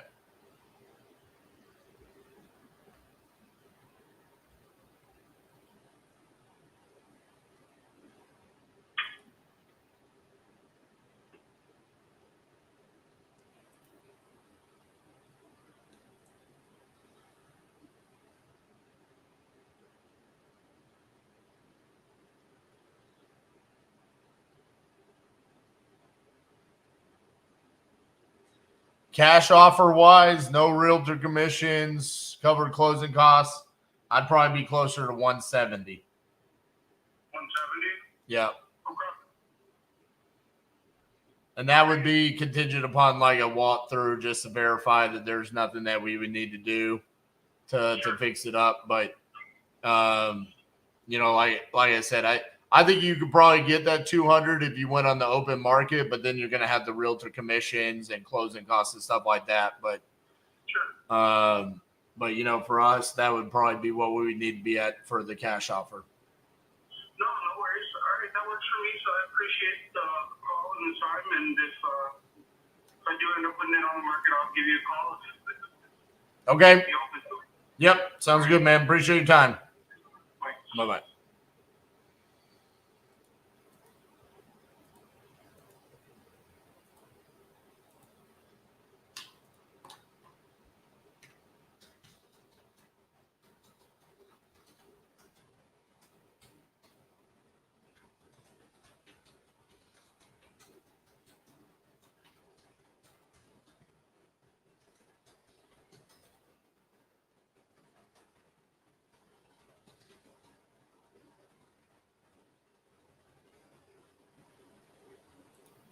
On that one, about 240.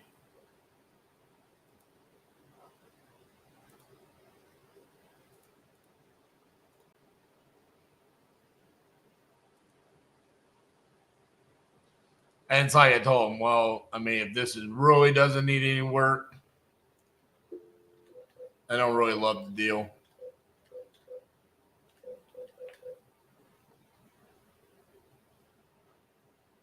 We're sorry, your call cannot be.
All right.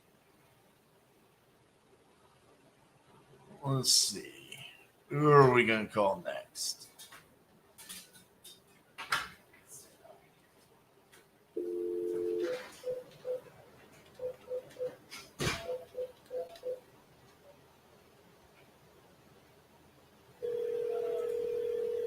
What's up, Dustin?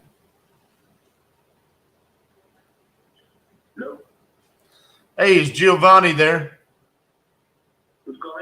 This is RJ Bates calling about your property there on Vespucci, I guess.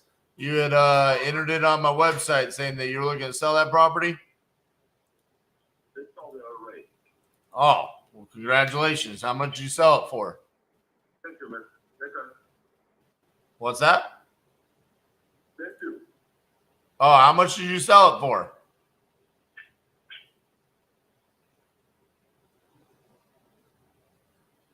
We're so weird.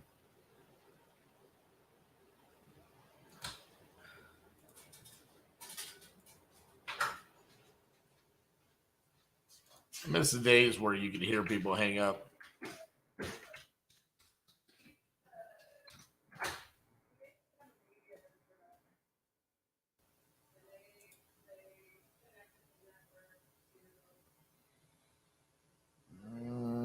Next.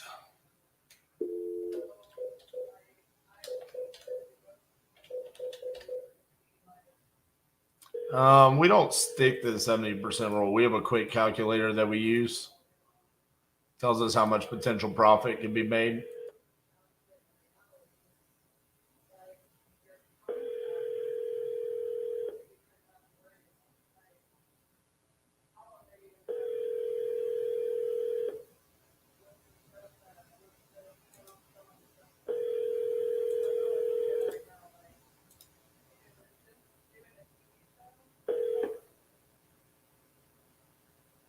Please leave your message for 9048945.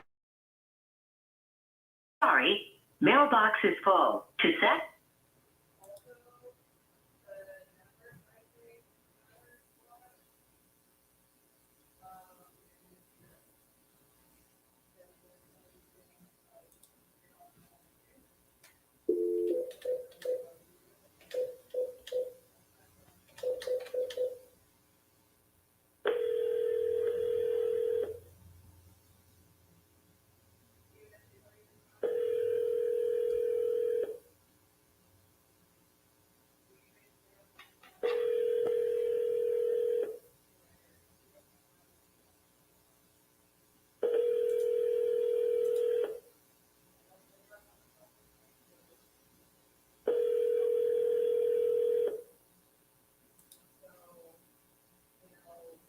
Your call has been forwarded to an automated voice messaging system. 7182 is not available. The mailbox is full and cannot accept any message.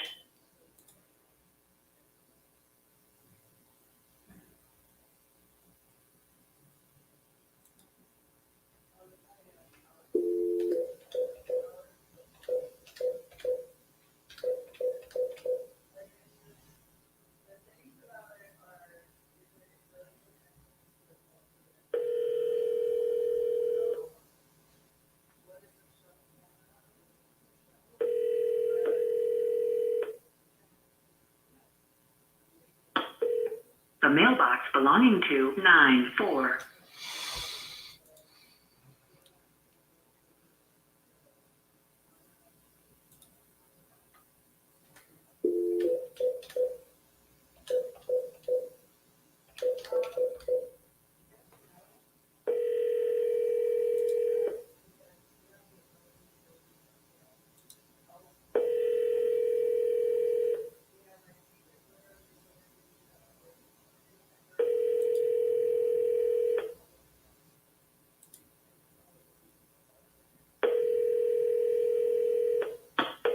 Your call has been forwarded to an automatic voice message system. 90149 is not available. At the tone, please record your message. When you have finished recording, you may hang up or press 1 for more options. Hello, this is RJ Bates calling about your property there on Brenda Street. You had entered it on my website saying that you were looking to sell that property. If you could, give me a call back, 817-710-8689.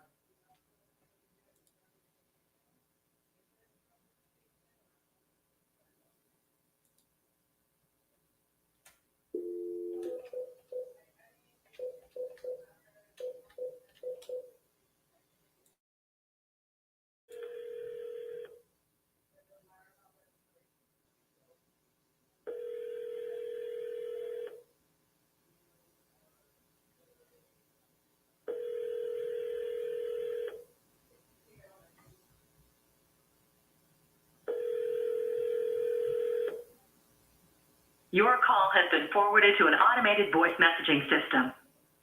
41729 is not available. The mailbox is full and cannot accept. Boy, these people have been beaten to death. Holy cow.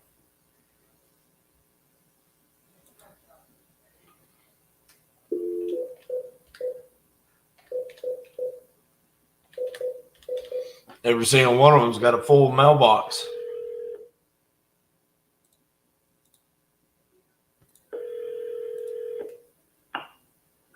Hello. Hey, is Peter there? This is him. Hey, Peter, this is RJ Bates calling about your property on Carr Street. You had entered it on my website saying that you were looking to sell. Are you still looking to sell that property? No. You can take me off your list, please. Okay. Well, it wasn't really a list. You came on my website, so you sold it?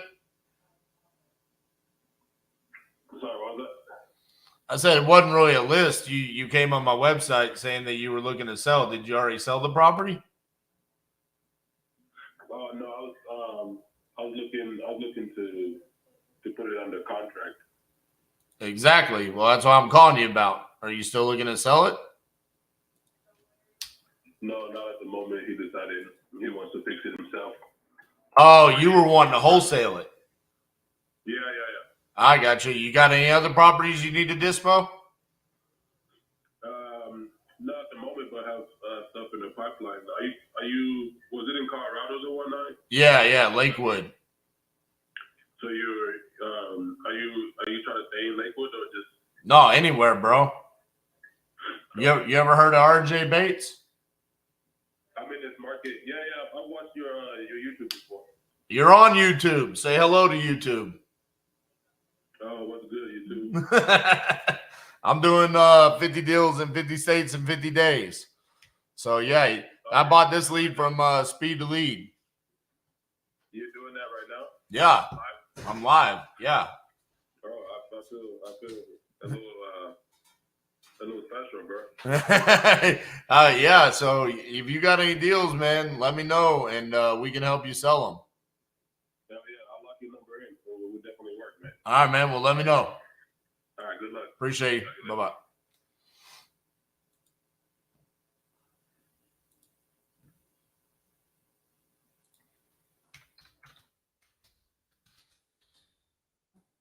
So on that, you would get a refund.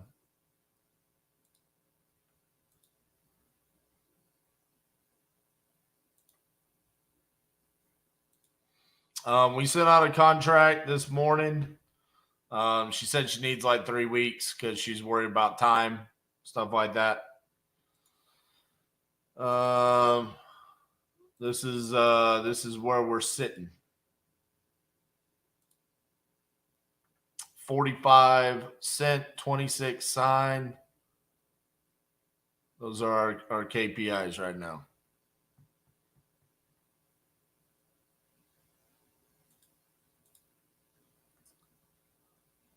You can't complain. What's up, Dallas?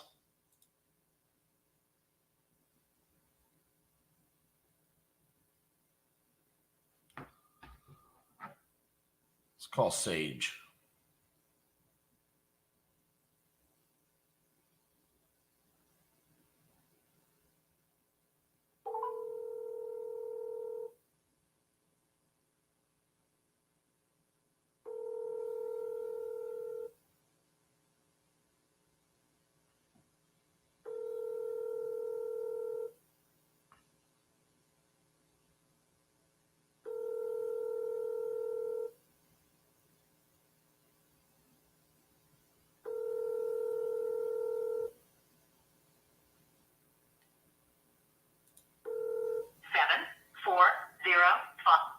Yeah, bro. Go to titaniumprops.com. All of our dispo properties are available there.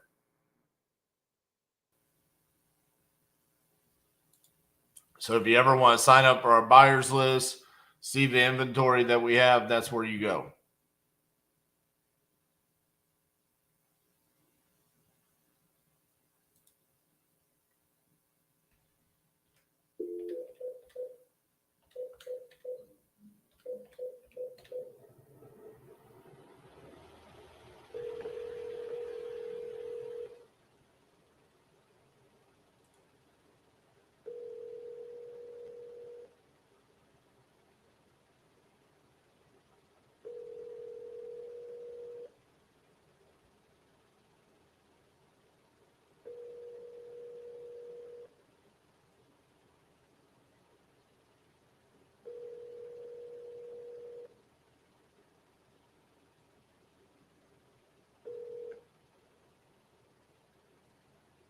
Please leave your message for 21370. Hey, Audrey, this is RJ Bates calling about your property there in Riverside. If you could, give me a call back, 817-710-8689. You had entered this property on my website saying that you were looking to sell, so give me a shout back. Appreciate you.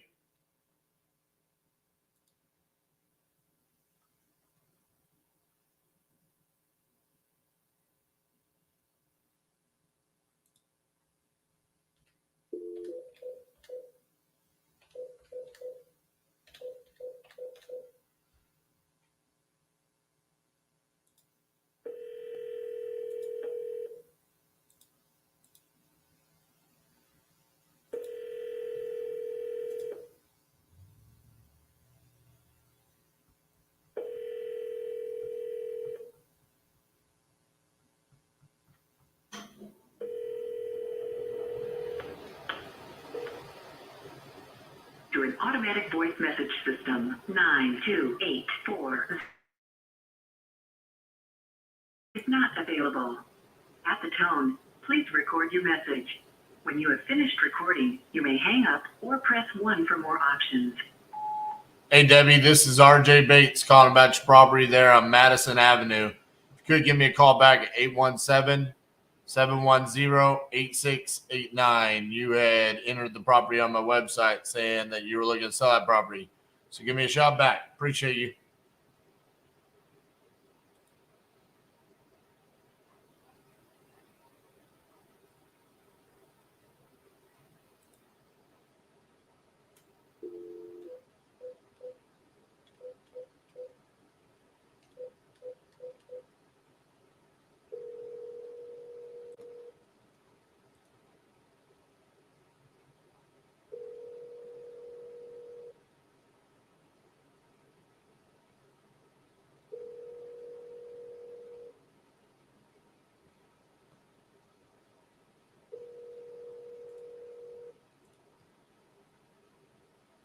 Hello, please leave a message after.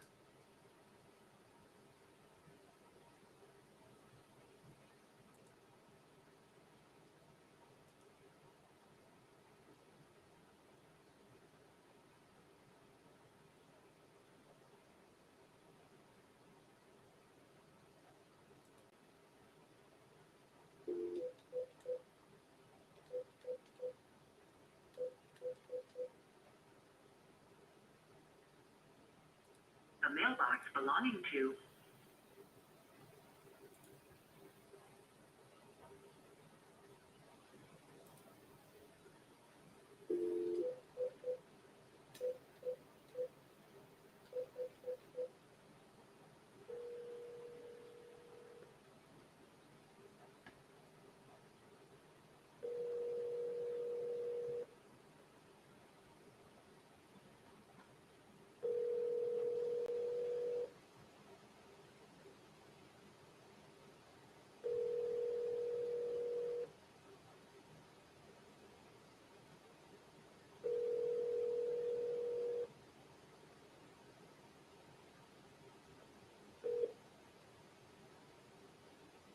Sorry, but Emily, that's not it.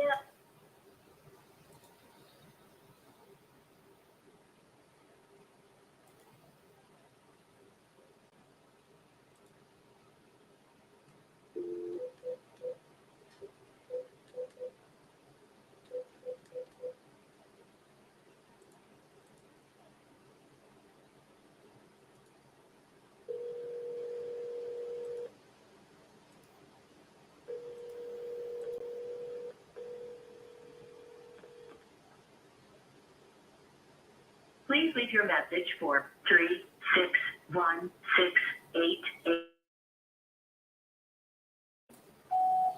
Hey, Giselle, this is RJ Bates calling about your property on Georgetown.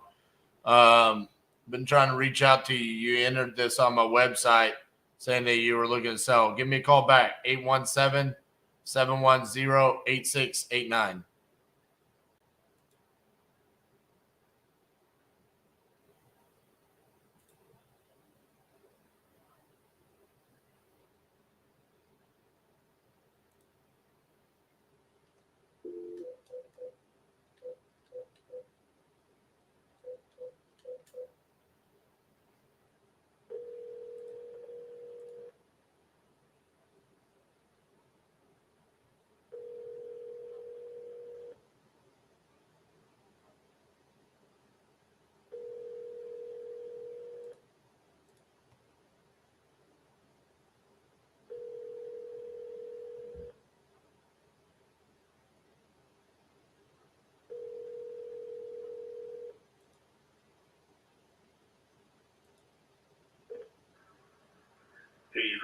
941-301-8387.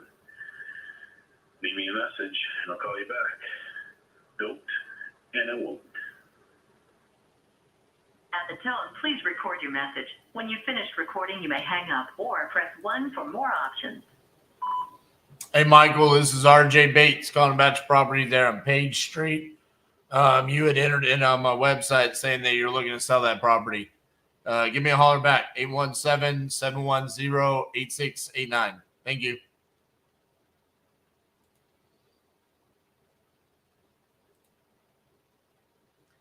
Let's look into buying a new one.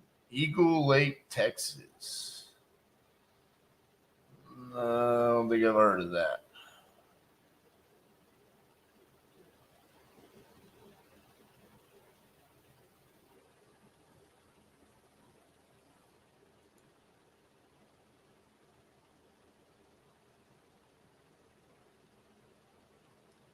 It could be a good one in Philadelphia.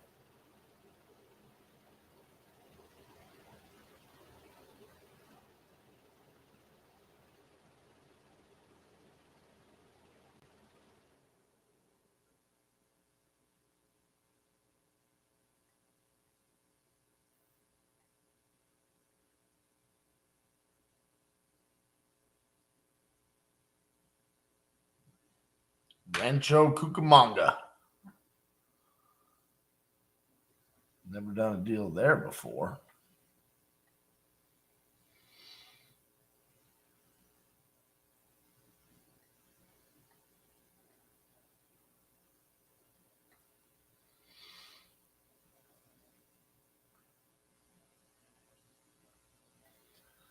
I like the Philadelphia one.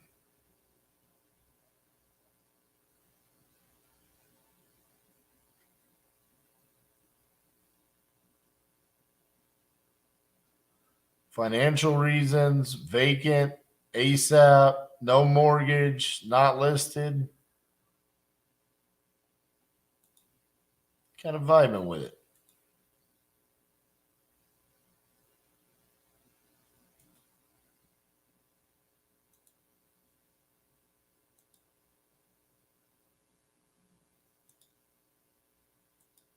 Give it a shot.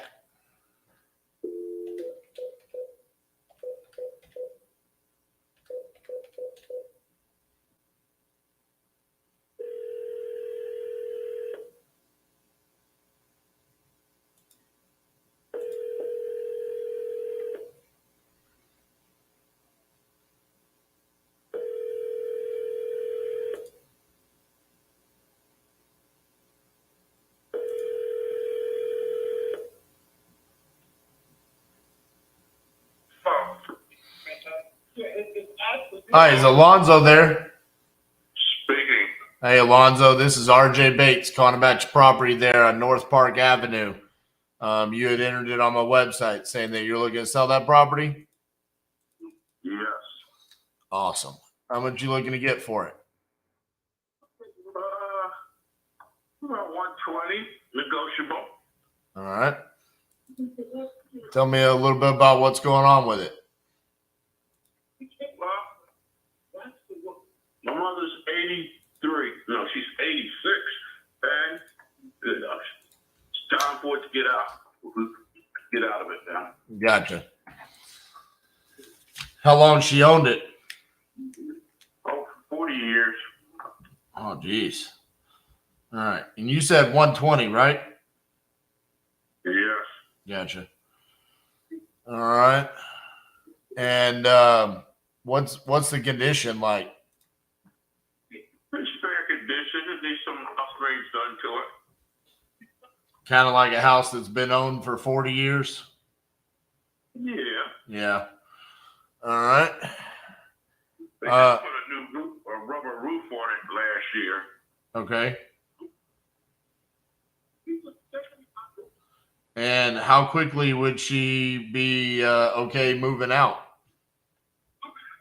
The house is vacant now. Oh, it is? Okay. It's an apartment. Okay.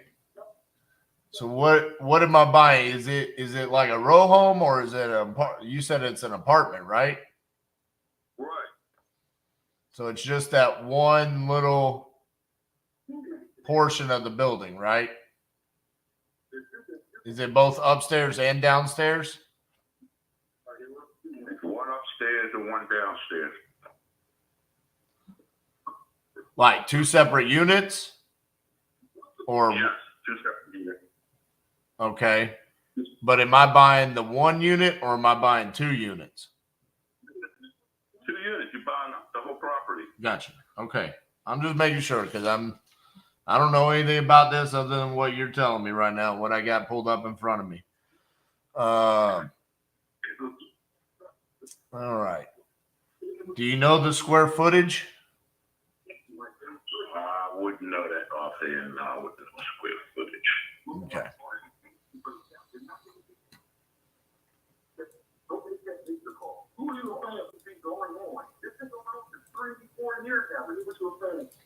And so she's got you handling the entire affairs here. So you're the decision maker.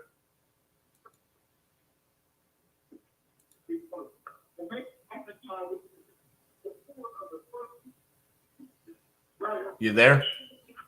Yes. Could you hold on 1 second, please? Sure.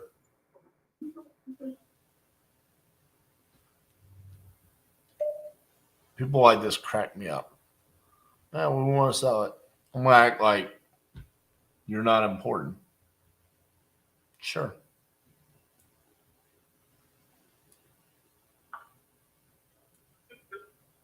Hello? Yes, sir. Yeah, I'm back. Okay. All right. I'll stick with you until we get finished. All right. Well, oh boy, I won't take up too much of your time here. All right. So what I'm seeing is I see 1350 square feet. I'm curious if that's for both units or if that's just one unit. Is 3717. That's the entire little apartment, right? So just trying to verify exactly what I'd be getting here. Yeah, that's the whole building. First floor, second floor, cellar, backyard, whatever. Right. Okay. Let's see here. And then what I asked you before you had to go there was, you're the decision maker, right? Right. Gotcha.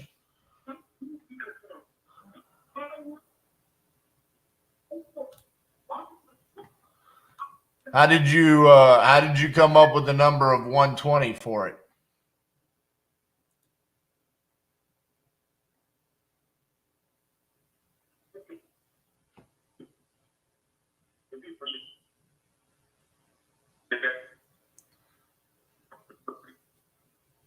You there? Hello? Yes. Did you hear me? No, I didn't hear anything that you said there. Okay, actually talking to realtors, they told me actually 125 to 130. Okay. The price. Gotcha. Let's see.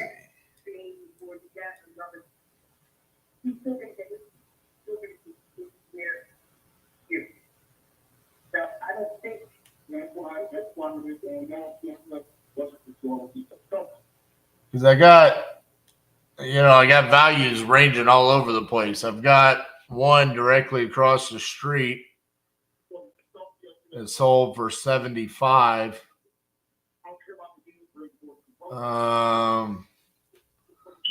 Got another one on the other side of the street sold for $299. So I'm trying to see what the difference there was between these. Looks like that $299, they came in and painted the brick and put a new front door, probably fixed the whole thing up. All right. And then the 75 looks like it needed everything. And then we got one at 90. Looks like it needed some work. It's like the systems wise, like the heater and the water heater and the things like that. I mean, are they all in good working condition, or is there things like that need to be fixed? They could be upgraded, yes. Okay.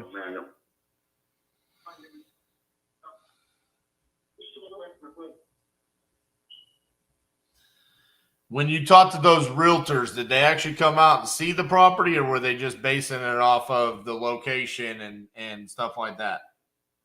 They came out and saw the property. Gotcha.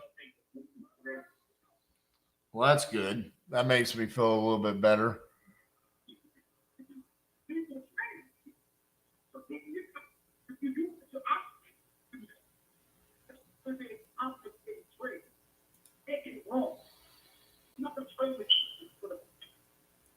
All right. Anything else you can tell me about the property to help me out here a little bit on making a decision on if I can do 120,000 or not?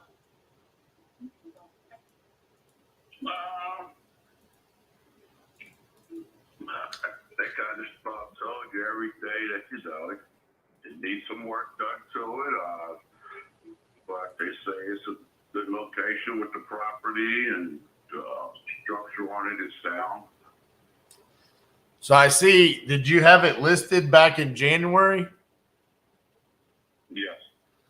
So you had it listed for 165. What was the reason why it didn't sell back then?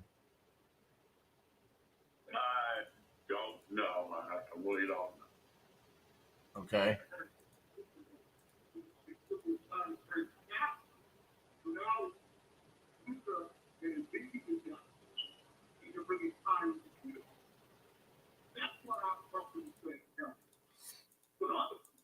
Do you think if it had it listed for like 120, it would have sold?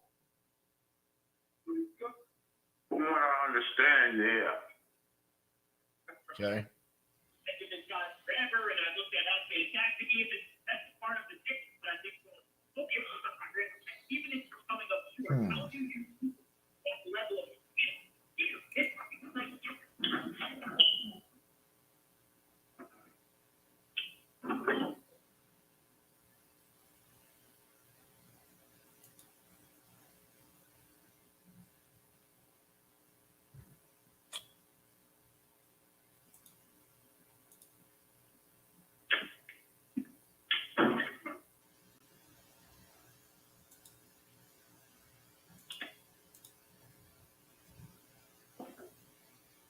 How many apartments are a part of the building itself? Is there like 6?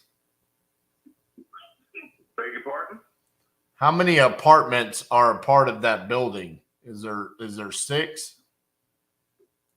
No, it's just a 2-story with apartment on the first floor and one on the second floor. So you get that whole building right there. Right. Okay.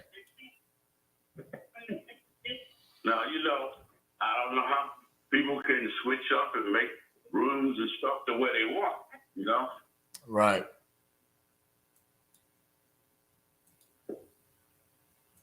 I'll see right down the way. There's a couple that got fixed up. It looks like somebody came in and painted it and fixed them up.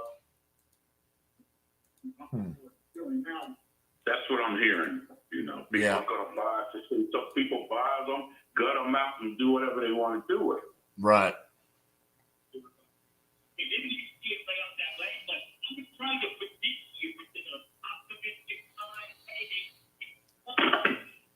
Let me ask you this, because if I'm an investor, so the difference here with working with us in comparison to working with a realtor would be that there's no commissions. We cover the closing costs and stuff like that. So a little bit different than what you were dealing with when you were listed on the MLS there. If I came in and, covered everything and it's just net to you guys, what would be the best price you could do for me?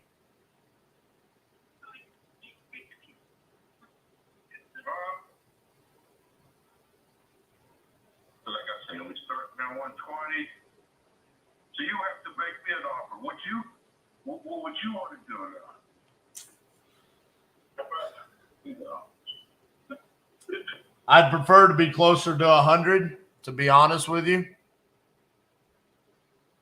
And I feel like there's value there because we're covering some of the closing costs and things like that otherwise, if you were with a realtor, you'd have to pay. So preferably 100,000.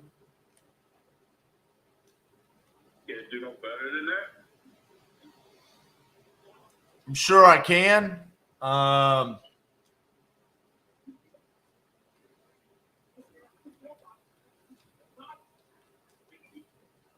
kind of shooting a little bit in the dark, I know you said some of the systems could be updated. You said it could use some work.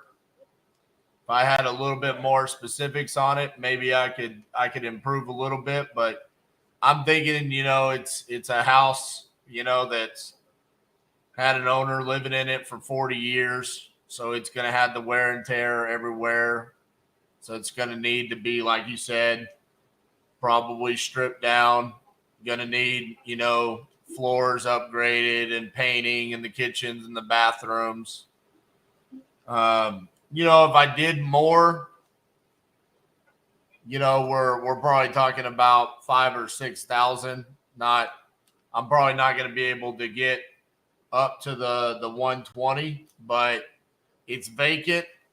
We're going to be able to move, pretty quickly on it, so you're going to be able to get your money fast. And like I said, that's net to you, you're not having to pay for anything out of that.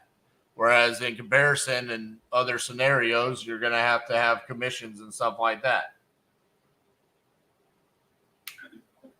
Okay.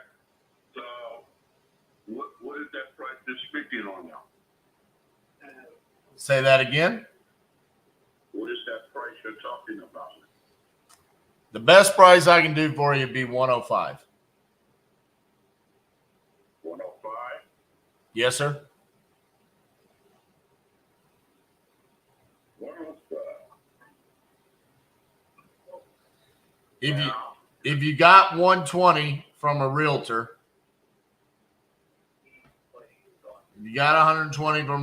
you're probably going to pay about, I don't know, $8,000 in closing costs and commissions. So you could list it with them and get like 112, or you could close with me and get 105. Now that you will cover all transfer taxes and stuff on that too as well. Yeah, I can throw that in.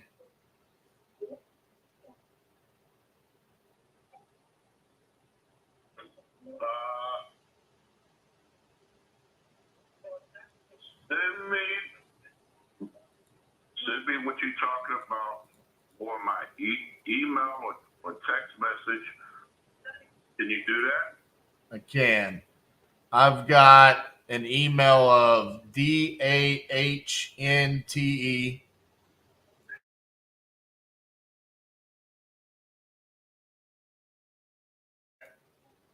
No, now you know what that is, right? Okay. What's your email?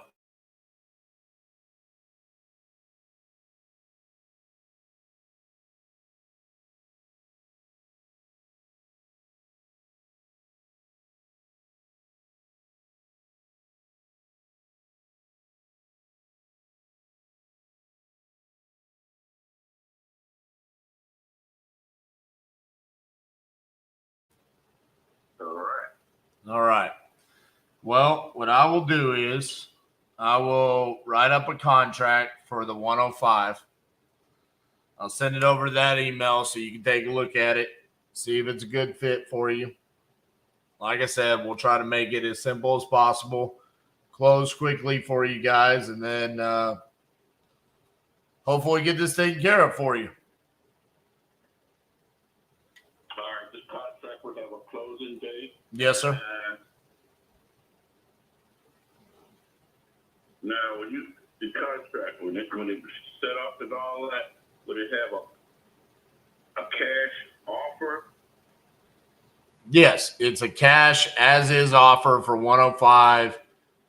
We'll close at a title company, and we would have a closing date on there as well. Now, also, I'm speaking about the cash offer. That's the money you're going to put up front for escrow. Oh, you want earnest money deposit? Yes. Okay. And how much earnest money are you wanting? What's a fair offer? I mean, realistically, when we do these types of deals, 1%. Mm-hmm. Yeah, because we want somebody just really want to do it now. Well, you know what I mean? I only make money when I buy houses, so that's. I mean, I don't want to waste my time any more than you waste yours. All right, so this property won't need a lock and box and all that stuff on it, right? Well, I'm going to need to be able to see it. So it's either, you guys meet us out there or you put a lock box or whatever. We can be there. Okay. We can be there. So when you see it, Okay. Well, that works. Make a time. Let's see exactly what you're getting here. Right. All right, but I'll look forward to your proposal, and then you have to let me know. When you plan on coming out. Inspect it. Okay. Well, I'll send you over the contract today. You take a look at it. Let me know if it's a good fit. Okay. All right. So, all right. All right. I guess in an hour or so the contract be over there. Yes, sir. All right. All right. Thank you, Alonzo. We'll send that over to you shortly. I'll repeat the email to you.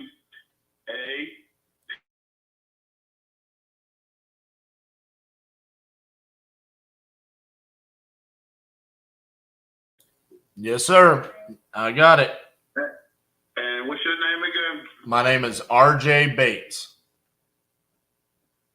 R.J. Bates? Bates. B-A-T-E-S. Yeah, okay. Got you. All right. Thank you so much. Thank you, sir. Bye-bye. Bye-bye now. I have very low hopes for that.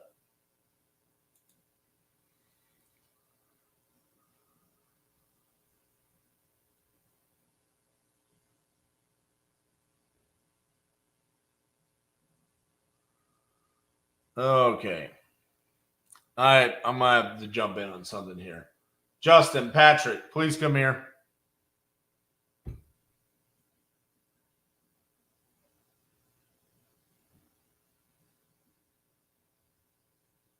Sorry, got to deal with a deal here. Yo, what in the world is going on here with this Bronx deal? The Bronx. Bro, there are 3 attorneys, right? Ours, buyer, seller. Okay. And a title attorney. Okay. Closing attorney. Who is Jeff? Closing attorney. Closing attorney. Okay. So Jeff says the attorney listed below is one we work with all the time. He has not heard from your guy. So who is the guy that he is referring to? The buyer's attorney. Attorney listed below. If the owner. Aaron is buyer's attorney. Right. Okay. If the owner does not have an attorney.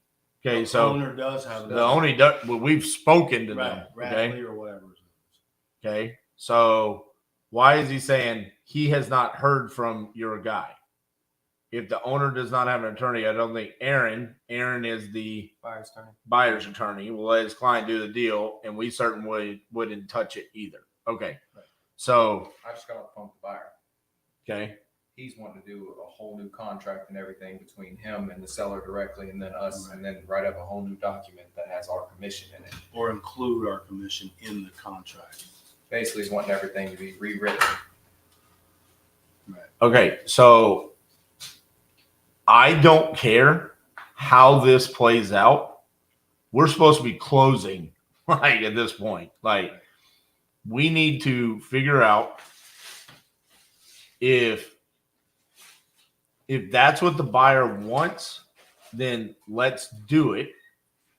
But I need to make sure all of these freaking attorneys are on the same page and stop acting like, well, so-and-so doesn't know about this and they haven't heard from this guy, so I don't think it's real.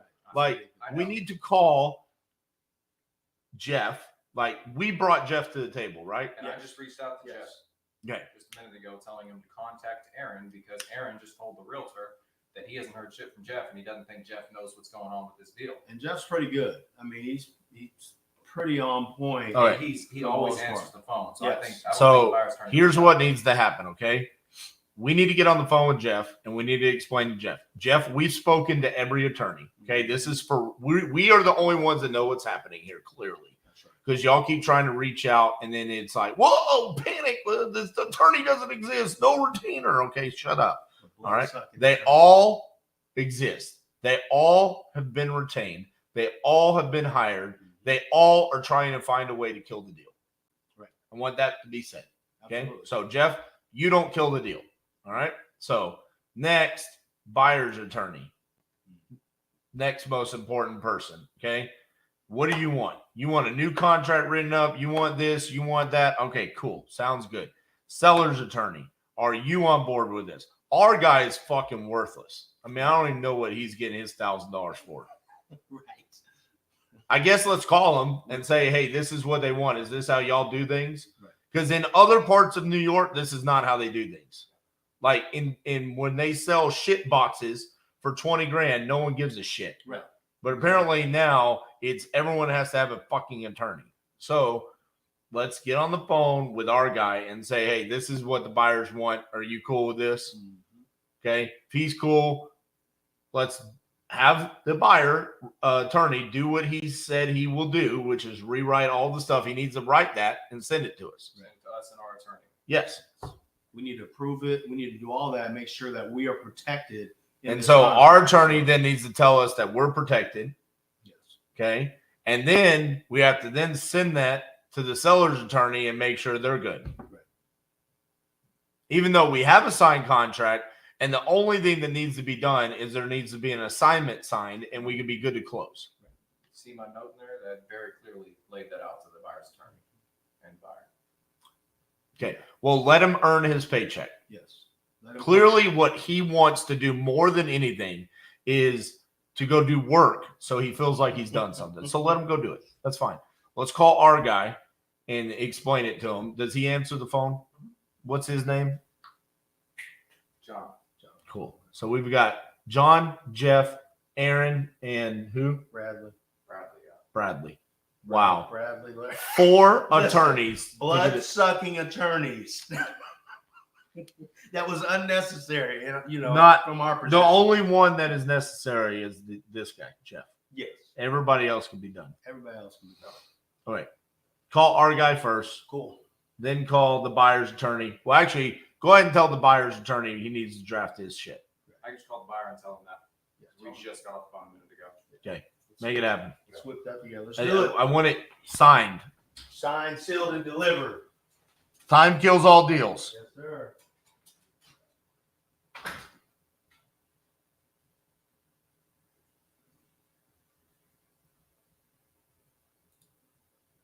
Sorry about that.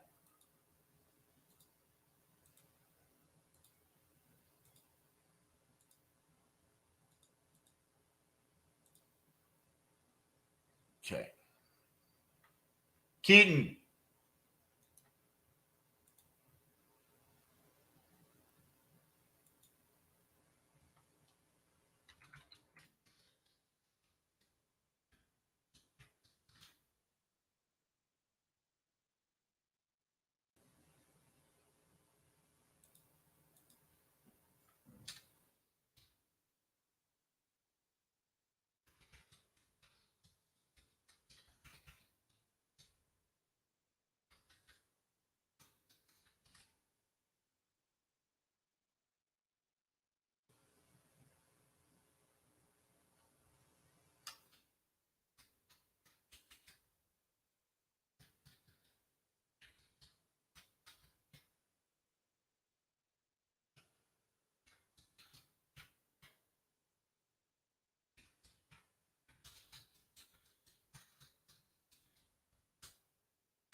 Pete and Sherman.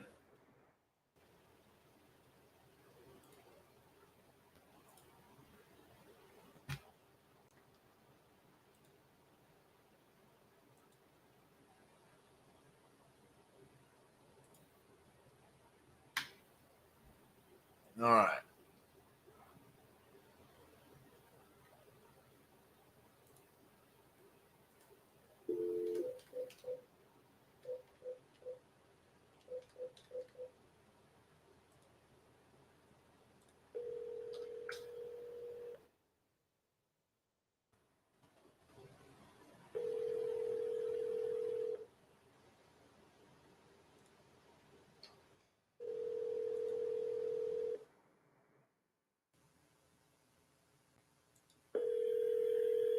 William, what you talking about, man?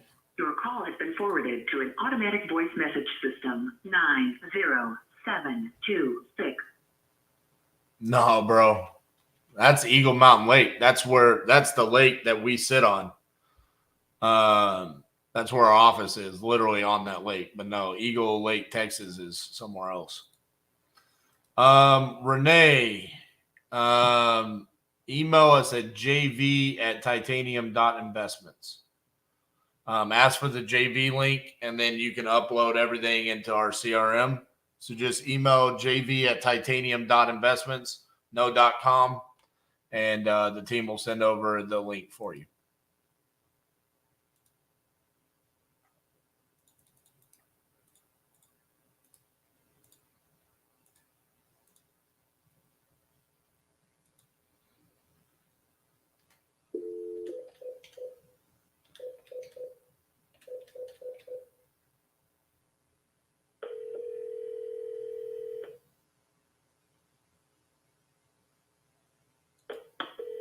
Your call has been forwarded to an automatic. We have, yes.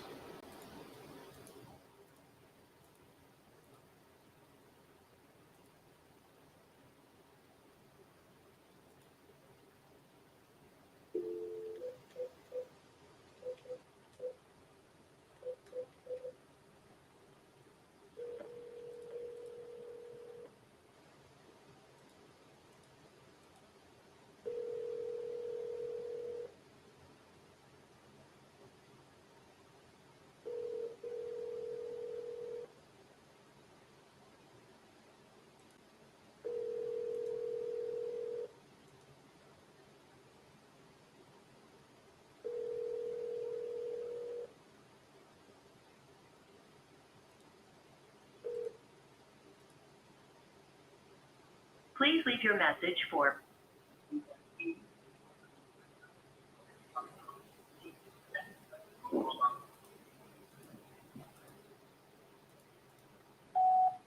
Hey, Pete, this is RJ Bates calling about your property there in Ringgold. Give me a call back, 817-710-8689. Thank you.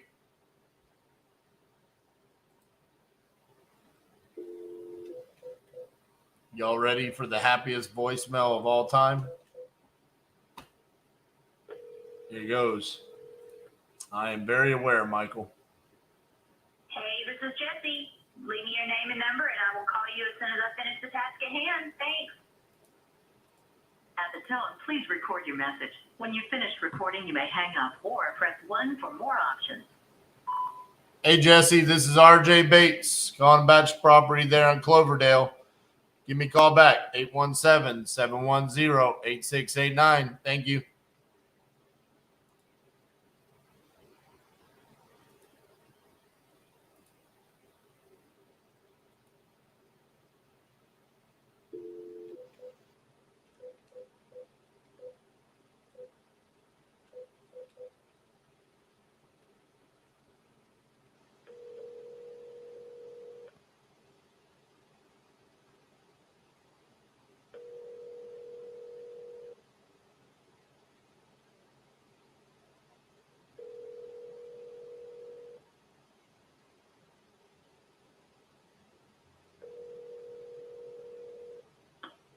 Your call has been forwarded to an automatic voice message system. 224436.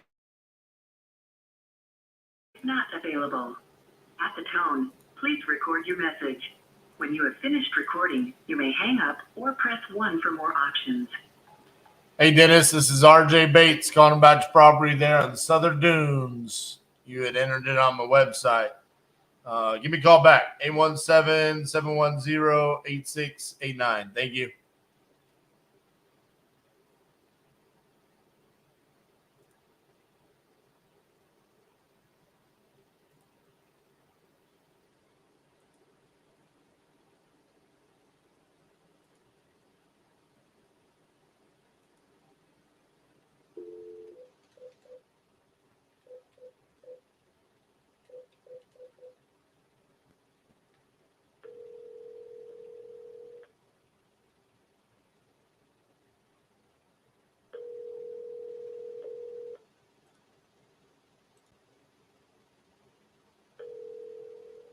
Sending out an assignment.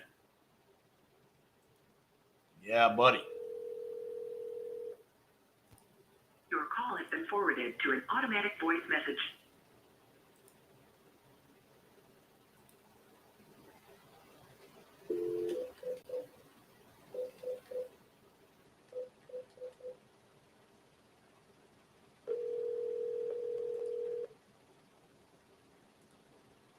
Thank you, Michael.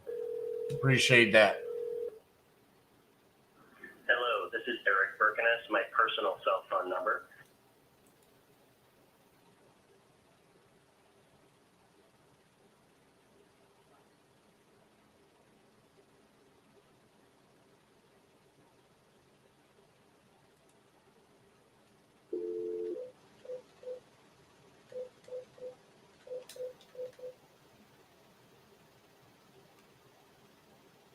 Message CP22.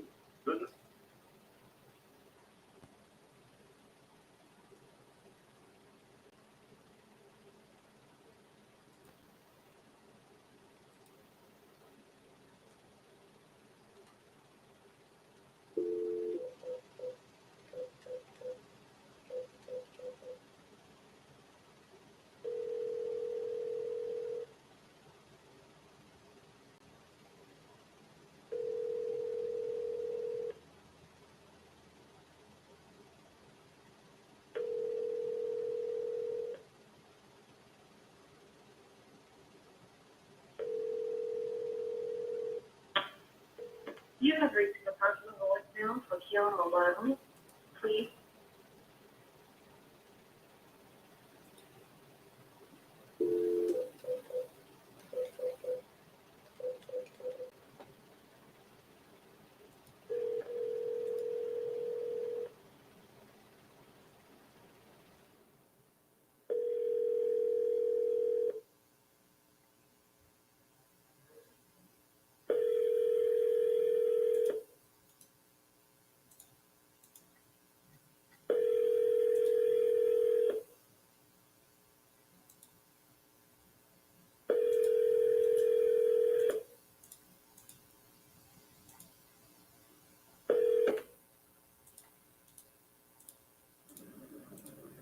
Hi, you've reached my voicemail and I cannot take your call.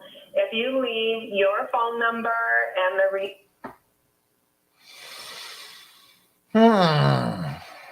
Who is going to answer the damn phone?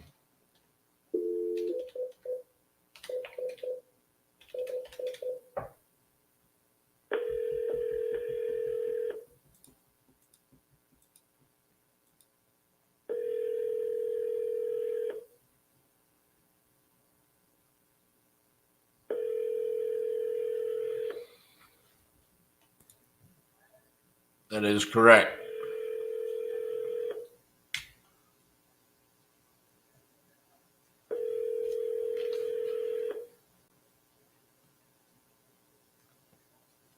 Your call has been forwarded to an automated voice messaging.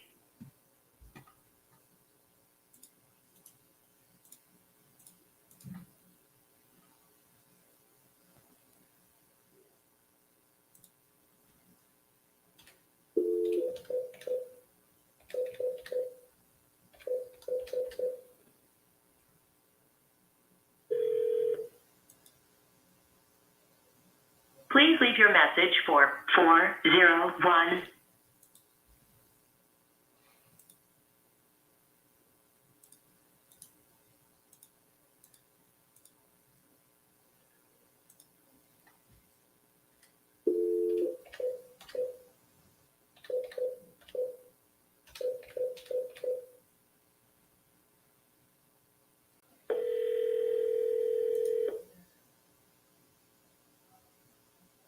Keaton, are you back?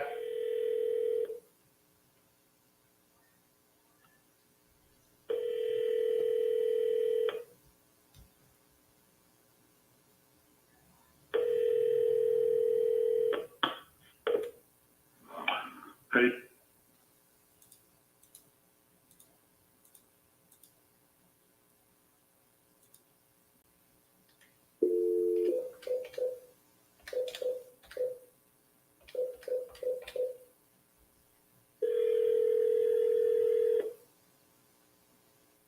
We're sorry, your call cannot.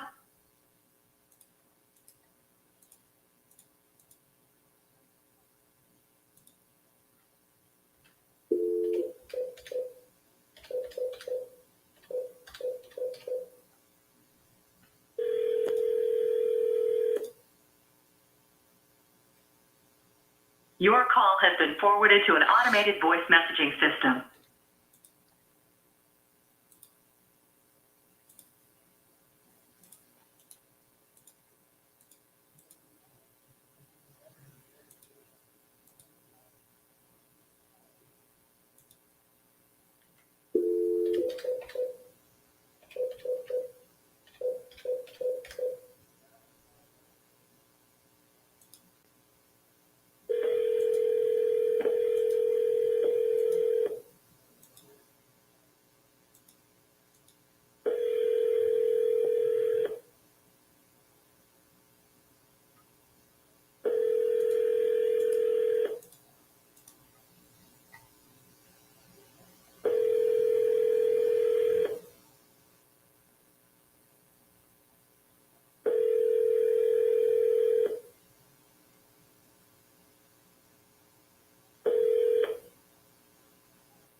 Please leave your message for 8.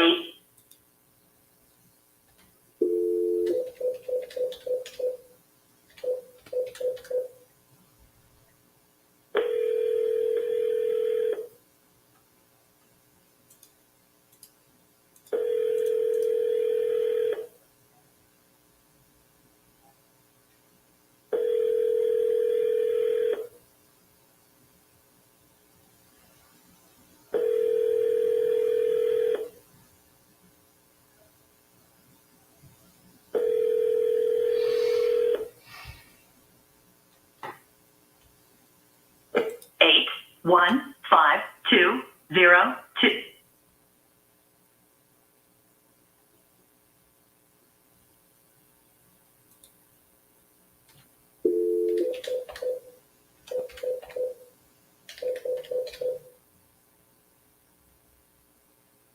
Hi, this is Stephanie. Please leave.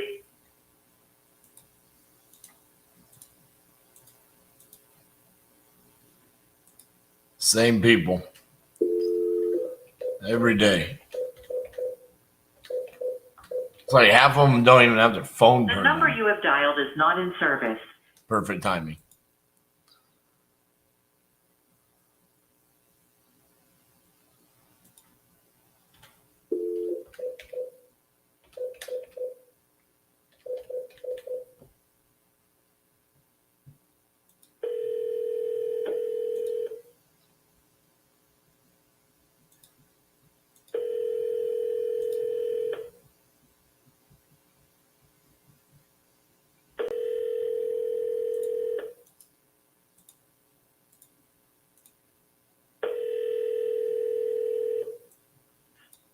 Your call has been forwarded to an automatic voice message system.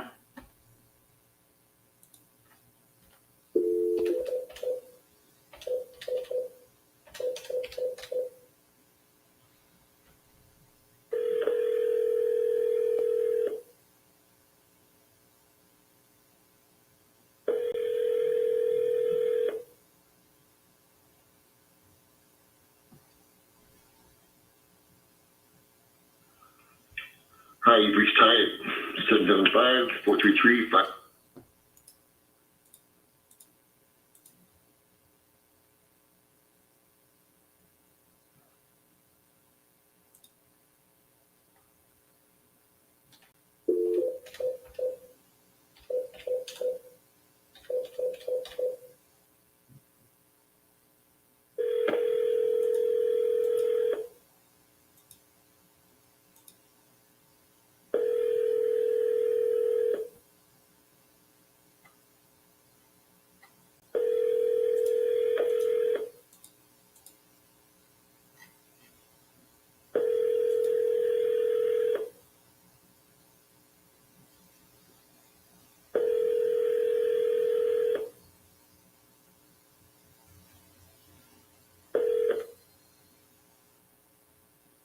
Please leave your message for 317.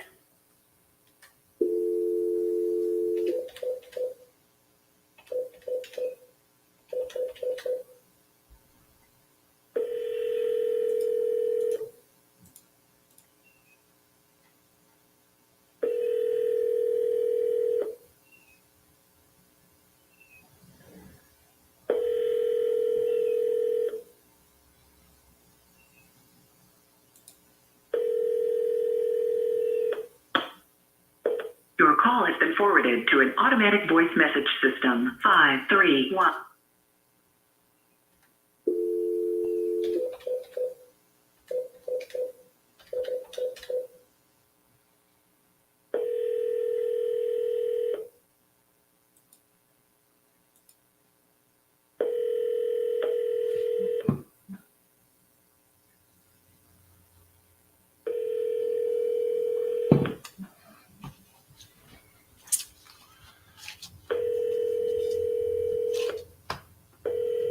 I'm sorry, but the person you called has a voicemail box. Rough. Everyone must be eating lunch.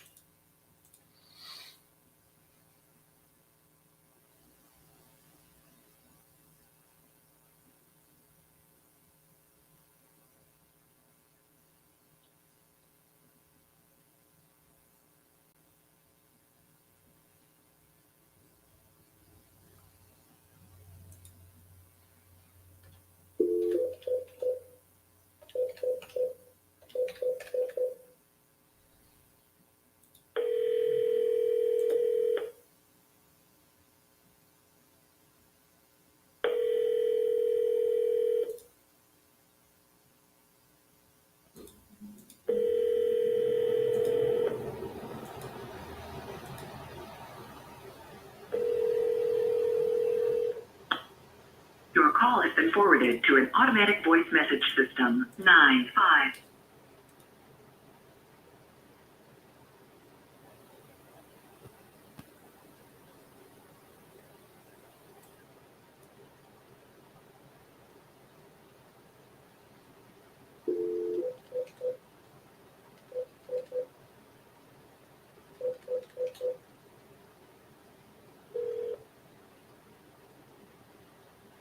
Please leave your message for 40765.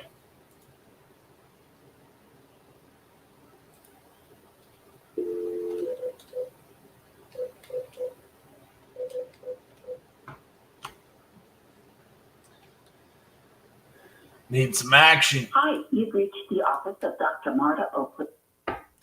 Dr. Marta just does not answer.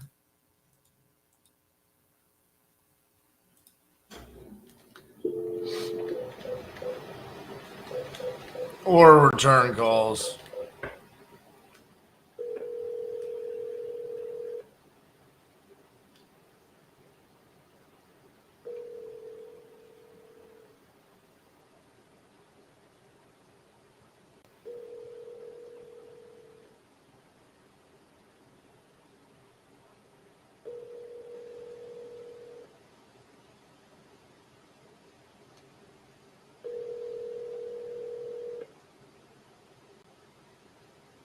Please leave your message for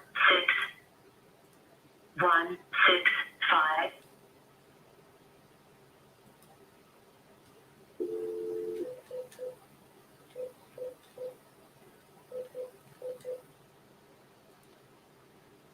Thank you, Zach. What's up, buddy?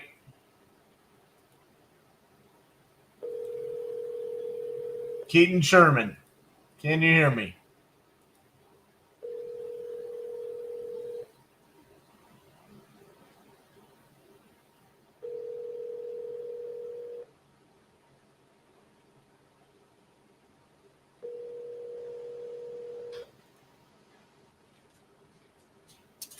I emailed you. The purchase agreement? Yeah, for Philadelphia.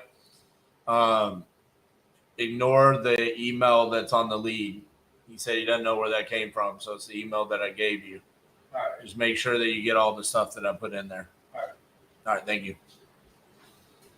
Anna says, I want to acknowledge you, RJ, for a call this morning where you told the military homeowner that you wouldn't buy his house at a discount. That stuck with me all day. Respect.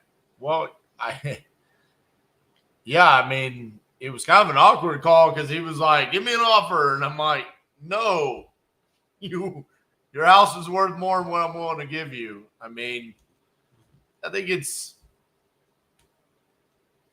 I talk about this a lot, like with different things, specifically with like the Closers Olympics. I talked to all the competitors about it, where it's like, yeah, we're doing this fun competition, but the reality of that competition is that there's someone on the other end of that phone that is selling a house. This might be like one of like 3 or 4 times in their life that they sell a property.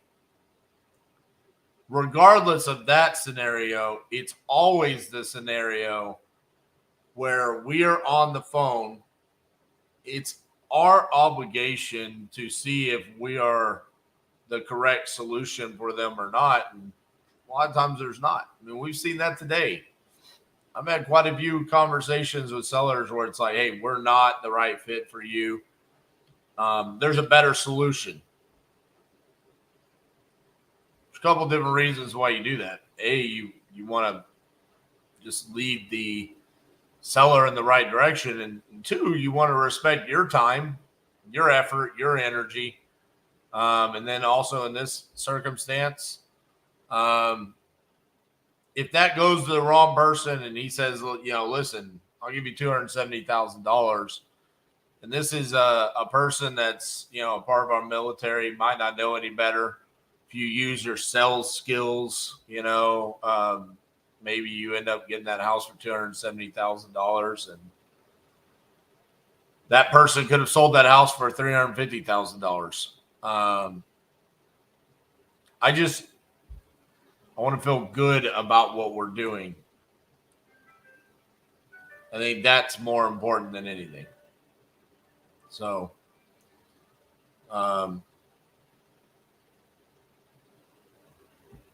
thank you for noticing.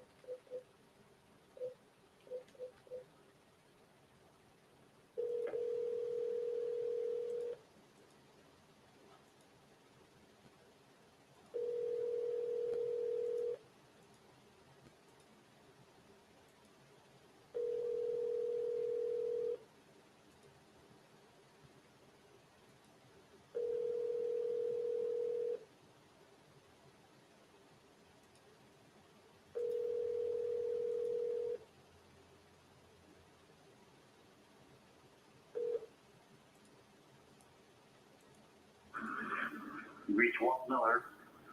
I can't come to the phone right now.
Hello.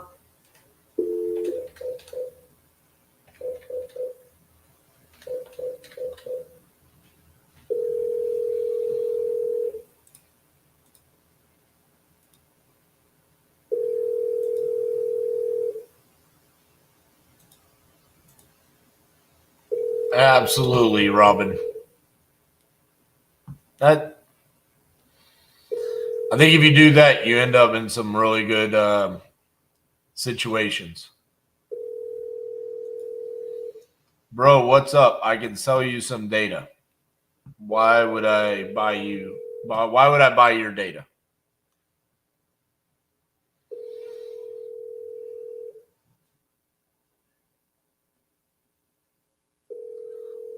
So let's hear your sales pitch.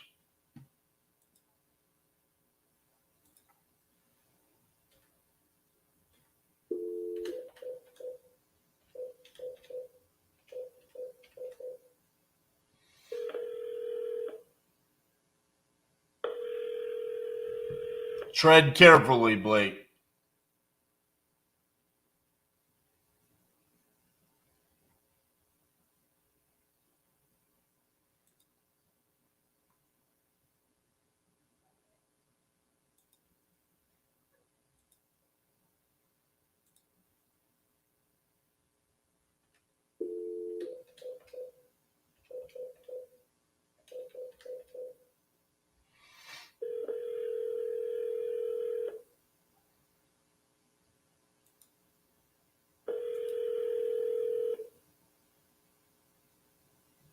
Please leave your message for 612.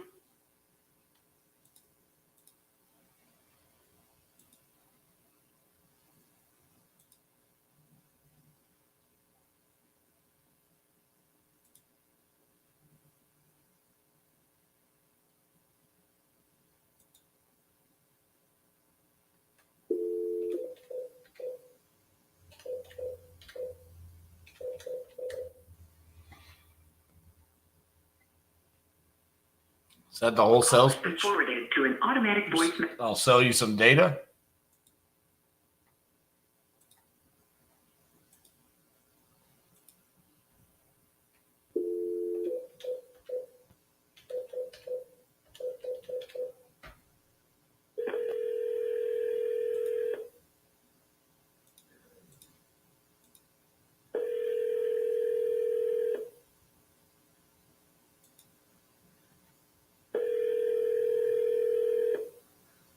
We're sorry, your call cannot be completed at this time. Please.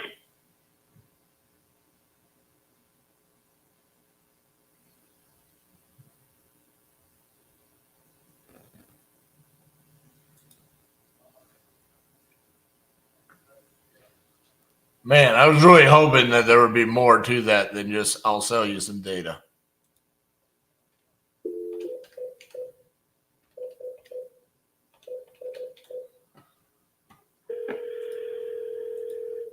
Hello, this is Georgia. Georgia, you never answer the phone.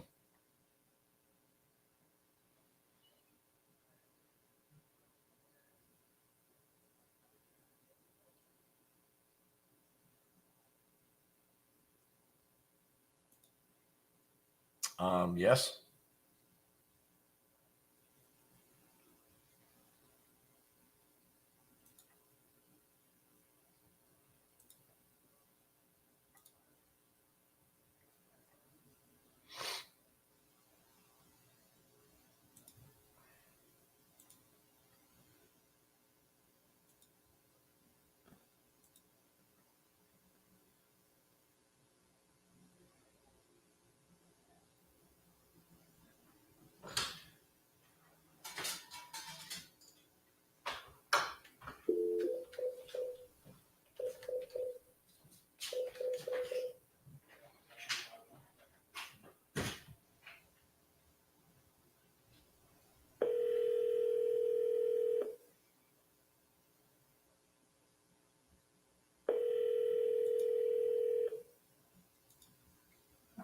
I was open for it. Said, hit me with your sales pitch. Oh, Hey, is LaTroy there? LaTroy, this is RJ Bates calling about your property there on Crosscut Way. How you doing, man? All right, how you doing? Pretty good. You still looking to sell that property? Yeah, Awesome. How much you looking to get for it? I was asking 440. 440. All right. Well, you come to my website a while back, said you're looking to sell. So what's got you looking to sell? Looking at downside. Okay. What kind of condition is the property in? Excellent condition. The house is 3 years old. Oh, well, man, it's in brand new condition, huh? Yeah. All right. Well, let me see here.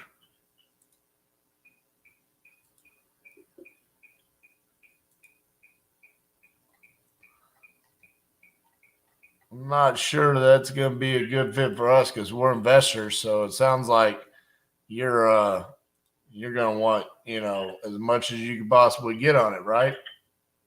All right. So normally we buy something that needs to be fixed up or, there's something wrong with it, something along those lines. You know what I'm saying? I understand. 440. That looks to be about what properties are going for around there. I mean, have you thought about listing with a realtor? Yeah, I thought about that. Yeah. That's what I think you could probably get that if you listed with a realtor, but with an investor, we got to have some way to make money with it. And, we can't pay full retail for it and make money. So there's not really much I can do with it. You know what I'm saying? So, but no, I do appreciate you giving me a chance to take a look at it. But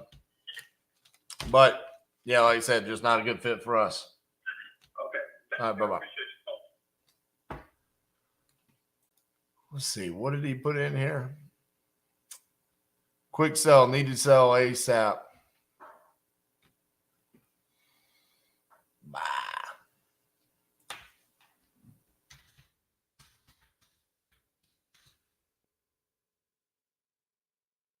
I only called them 1, 2, 3, 4, 5, 6, 7, 8, 9, 10 times.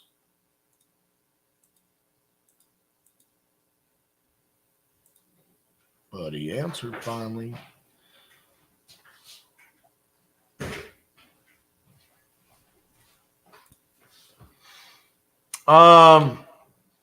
No, on that one, I think it was because of how the seller was acting. And they were willing. They've already been on the market with a realtor. So if I push hard, but that was what they were told to do with a realtor, that could potentially lose me the deal. And it all depends on who I'm talking to. So question on this call is, do you push a Cassi for finding a realtor on it? Listen, we've had some success with that, but honestly, what I've noticed is realtor referrals can end up becoming more of like you're chasing after it. I think if it was like Texas or something like that, but that's in some random city in Florida that I don't even know where it's at. Trying to find a realtor to push it to, they might be more problem. You ever partner with realtors?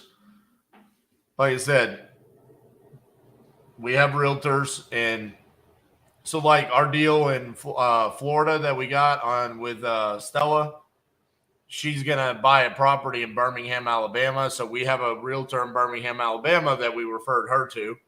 Obviously Phoenix, we've got good referrals for here in DFW, Houston, Austin, places like that. But just a random city to try to track down, and all right, so you're gonna sell for 440. So we're talking about a $12,000 commission if they get full, and maybe we get $3,000 or $4,000. It becomes a lot of a problem. Like a hassle to track down and see what's going on with some of these random locations with the amount of leads that we're going through.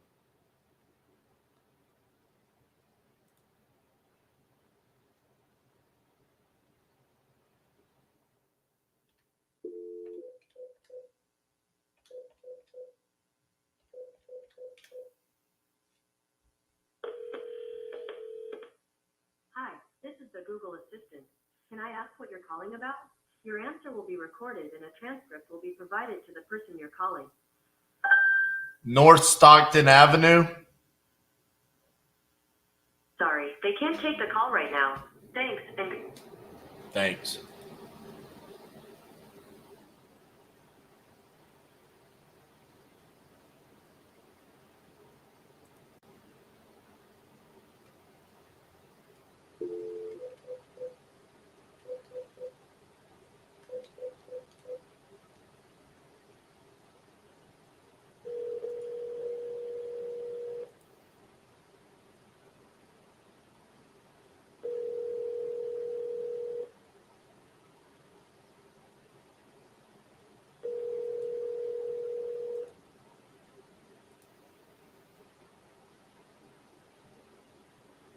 please leave your message for 51025.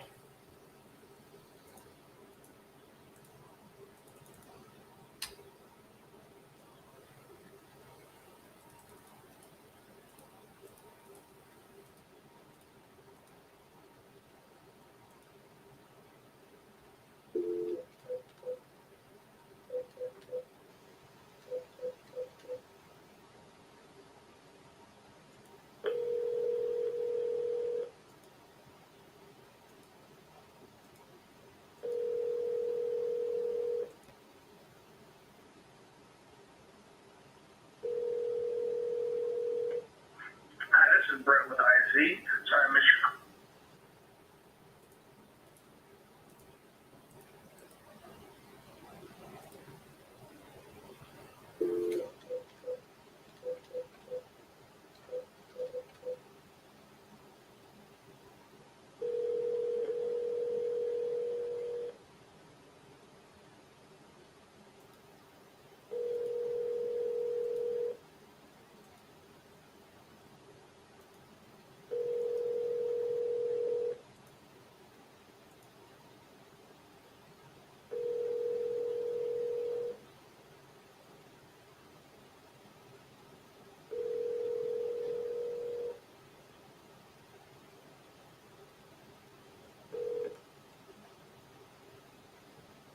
Please leave your message for 239.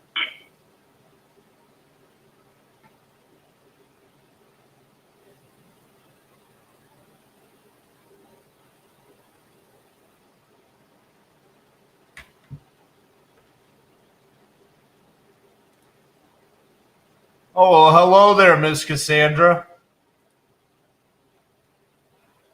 Well, hello.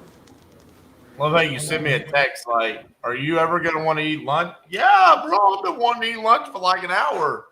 You just keep dialing, and I keep getting in the middle of. I'm going to keep dialing until someone tells me to stop because they're ready to take over. It's a Monday over here, bro. We got lots going on.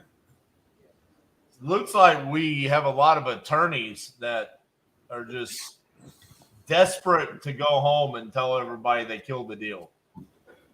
I'm gonna say, super frustrating. Do they realize that they get paid when the deal closes, not when they kill it? It's frustrating for me because it's like,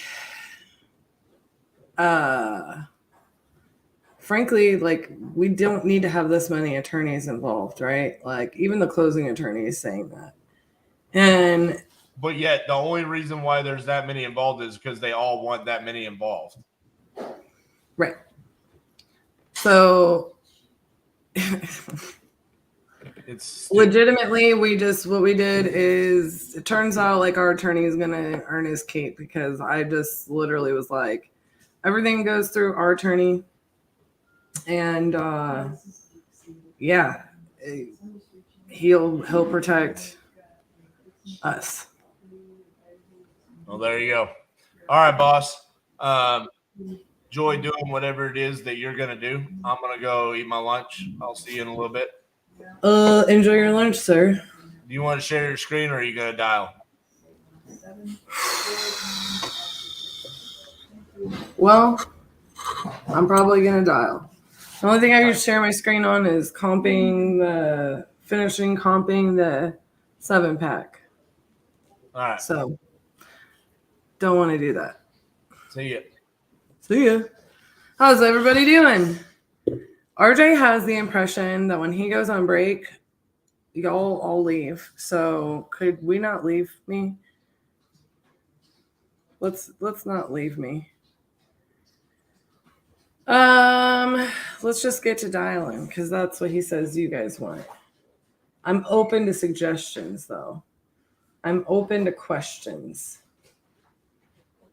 I'm gonna dial though.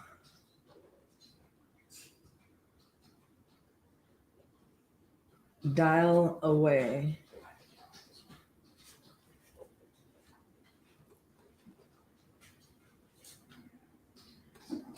I'm just filtering through some deals here.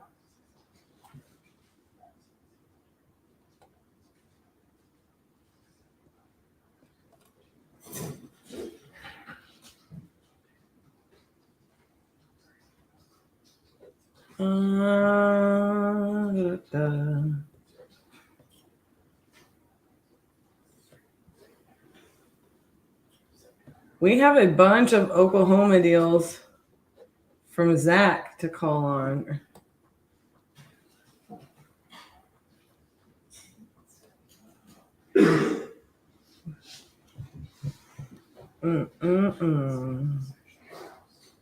Zach, are you on here?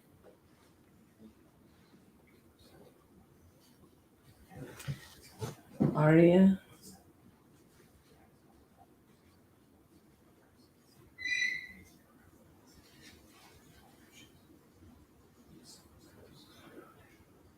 Sorry, guys. I'm just looking and looking and looking.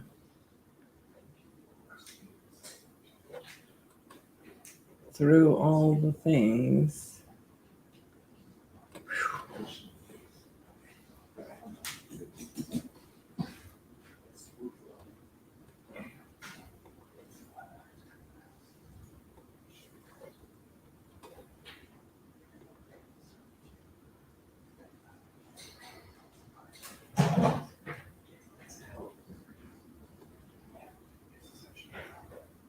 My goodness. Just takes a minute to get caught up.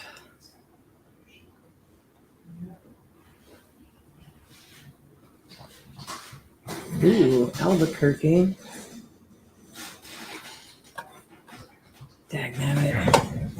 I'm trying to filter through what RJ's already called and I've already called. This is probably why he thinks people leave because I got to go figure out.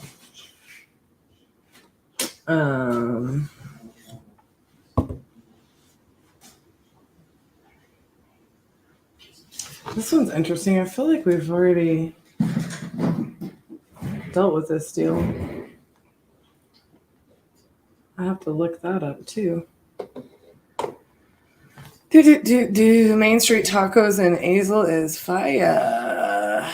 Are we still calling in Illinois? What lists are your dialers calling? Great to see you, Cass. Happy Monday. Happy Monday. Happy Monday. I'm here to assist all of you in any way I can. We have already had a property under contract on this street.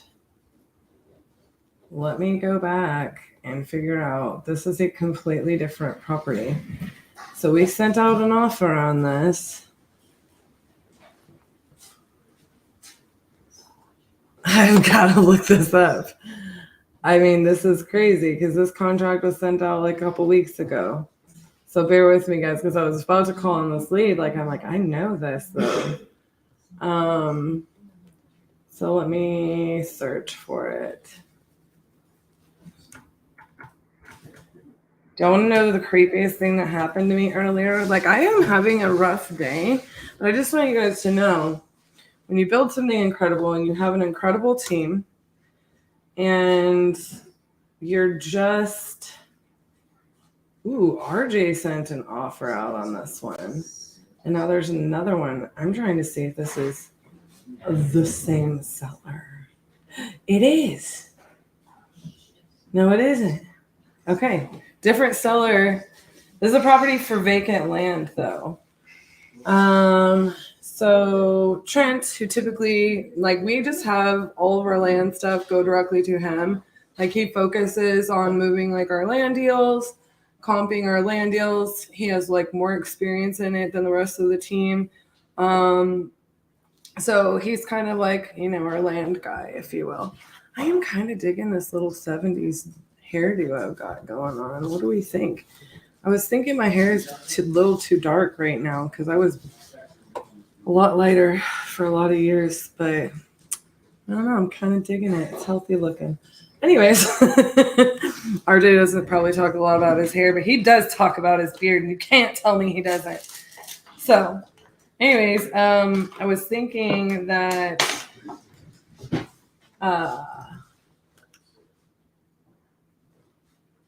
this might be the same seller, but it looks like it's a different seller. This is a vacant land deal. Trent is out today, but I'm not going to be mad about trying to lock this up.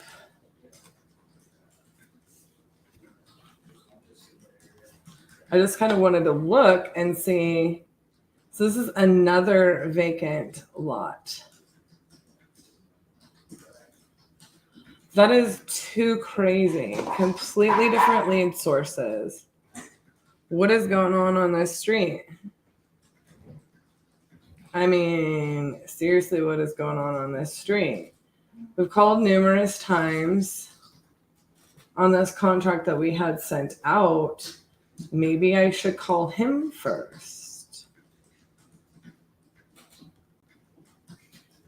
Maybe I should call him first.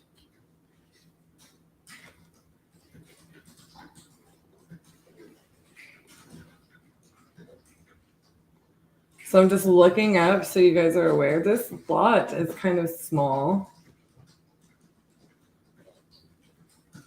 So I'm going to look up this other lot that we had got in our leads. Also pretty small. You know what? I'm not in love with these. I'm going to make a note to Trent. Actually, I'm going to shoot him a message. He's kind of out today. He said he was not feeling good and he has had a little bit of a fever. So we have a contract sent out on homes. I love Indianapolis as a market.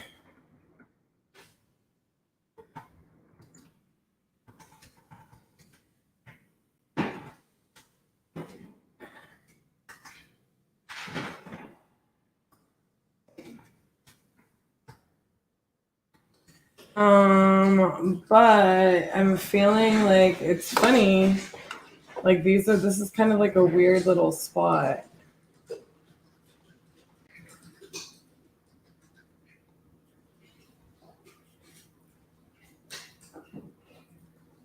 And this guy is asking a lot for this other lot. Get it? Haha. I mean, I'll call him, but he might have just thrown a number out there to see if it sticks. But they look about the same size, and I'm just not sure.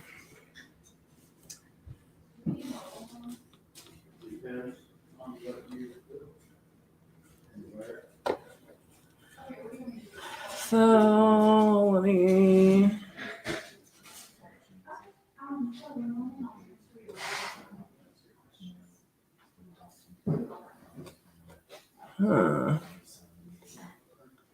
No. I'm kind of angry with New York today. I'm not gonna lie to you guys. Okay.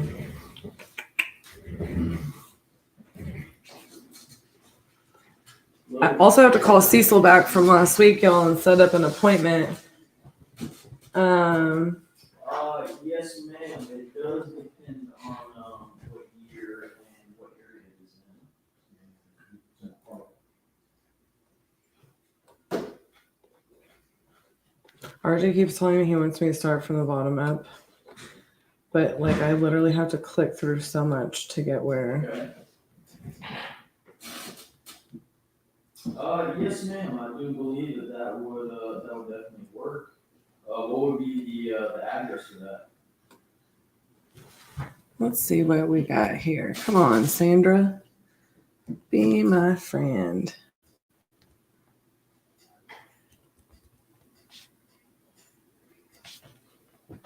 The subscriber you have dialed is not in service.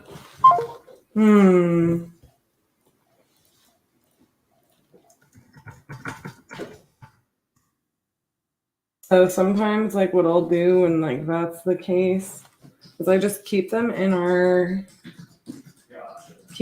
portal because just so you guys know, And you did say 4809. those leads come back to life.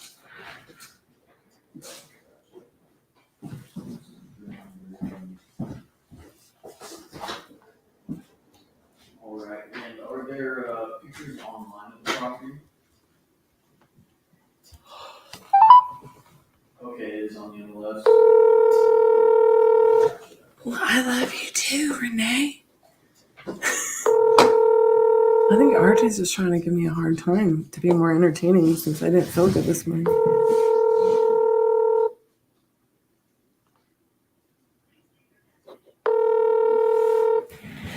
Your call has been forwarded to an automatic voice message system.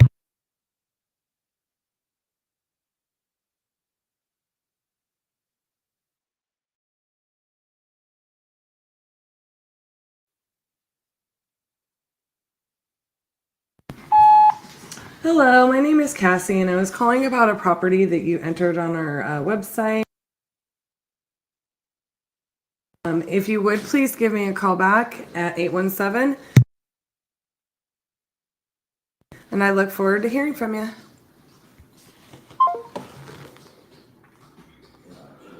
And what was your name again? I'm sorry.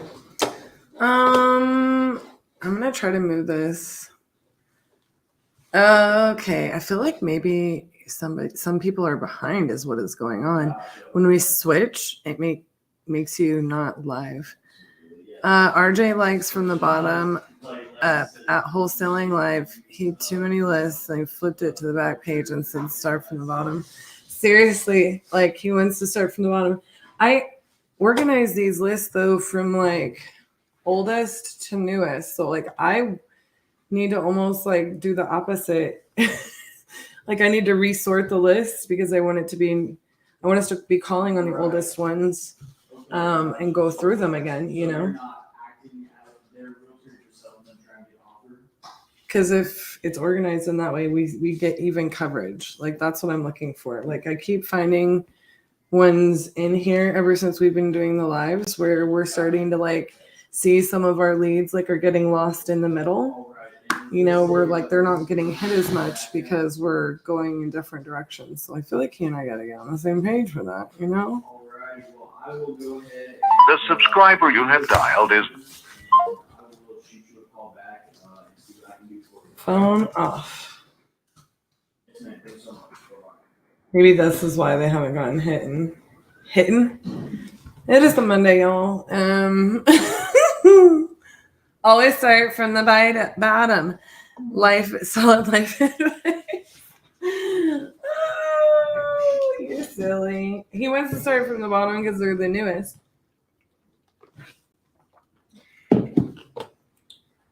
I want to start from the top to make sure we get full coverage. Egg Harbor. What a name. It's in our truck stores, I'm guessing. Let me look. And if it is, that's probably not the worst neighbor in town, but close to it.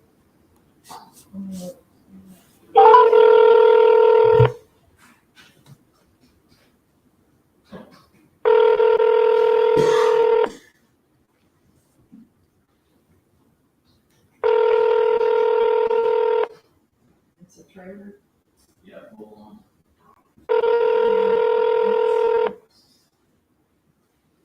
Is it the 48?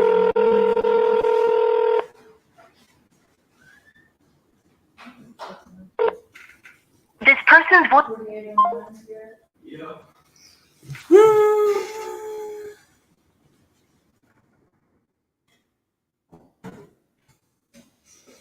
So one of the things about this that I am going to be trying to explain to you guys as I keep calling is that It says it's got a price cut. I wonder, and I'm going to talk to people about this. I wonder, like with the opt-in situation, I just talked to their realtor. if they're going to be mad, like if we text people directly after they call them with all the restrictions they're putting on texting.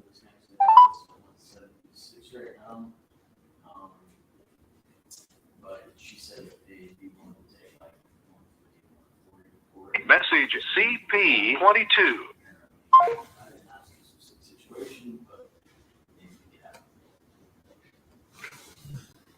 So, I'm getting a bunch of phones off. It's like RJ knew it, so he wasn't calling these people. Oh, now I hit another one that he called. He knew. Titus, you want to come say hi? Are your friends on here? Come here, bud. So there's a lot of restrictions and laws like getting enforced when it comes to texting. So that you have to have everybody that you text any marketing, you have to be registered. Like we're registered, but like they have to be opted in. You're not going to be able to, like, you're going to run into issues. Whereas like if the second you get blacklisted, you're blacklisted. Like really it's like red flagged. When you get red flagged is if you're not following those restrictions where you're messaging people who have opted in. They're going to mark you as a telemarketer and there's going to be fines involved and so on and so forth. So these are things that like SMS companies aren't going to be able to work around. Like you're going, like, so all of these leads, like we're calling, like they opted in, they filled out a form on a website, right? So we shouldn't have any issues texting them. But I was just, the question I was more asking is like, you know, if I call them and they don't answer, surely I should be able to text them because they've opted in, they entered on our website, right?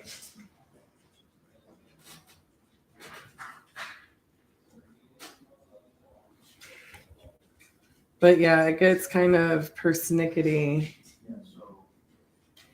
Titus, come here. Come here.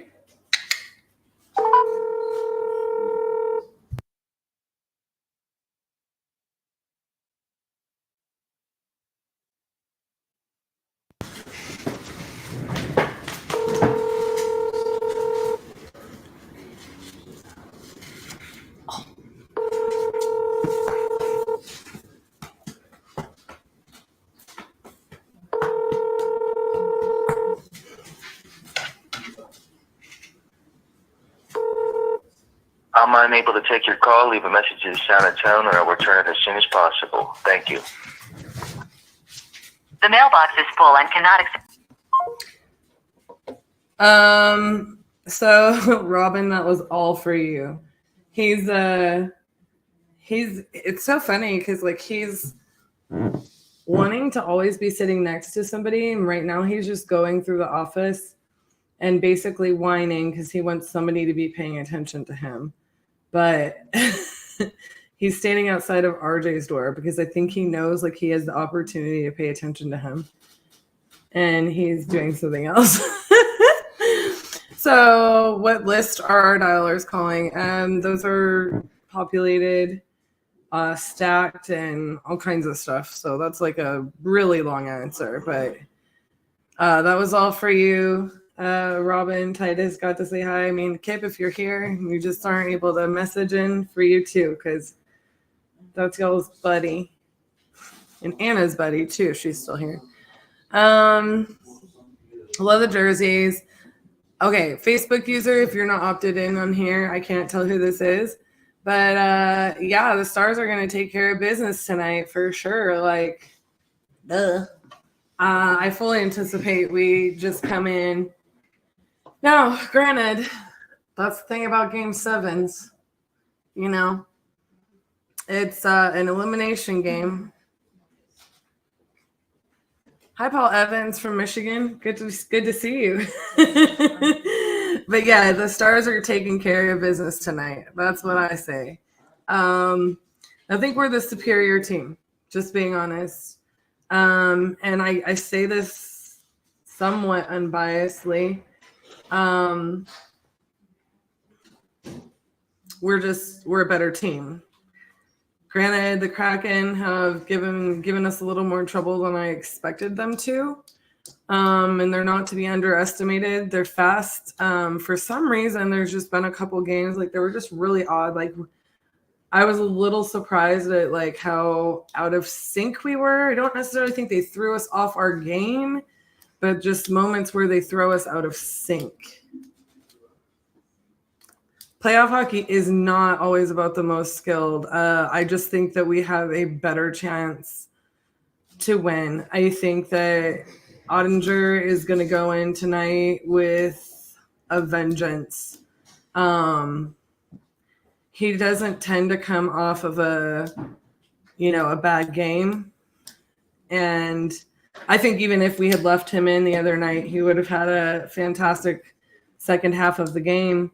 But I think, mostly we did that to get our other guys, to get the rest of our team to snap out of it. I think he will be in beast mode. I really do. I think he comes in tonight and he just, he's not planning on letting a single puck past him. I can guarantee you that.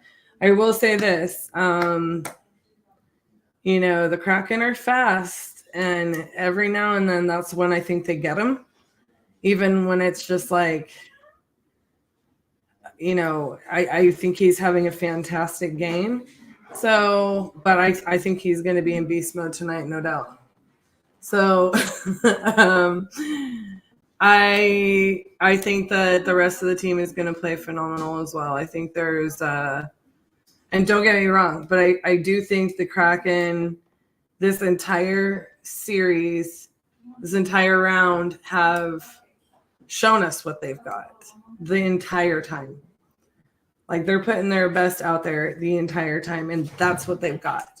I think for us, like there's been plenty when we have not even remotely shown them what we've got. And now I'm not saying that's a good thing on our part. I really do think we're the superior team, and I think in an elimination game, we are going to be all over it. But you're right. You might give you that additional pass. I know, right?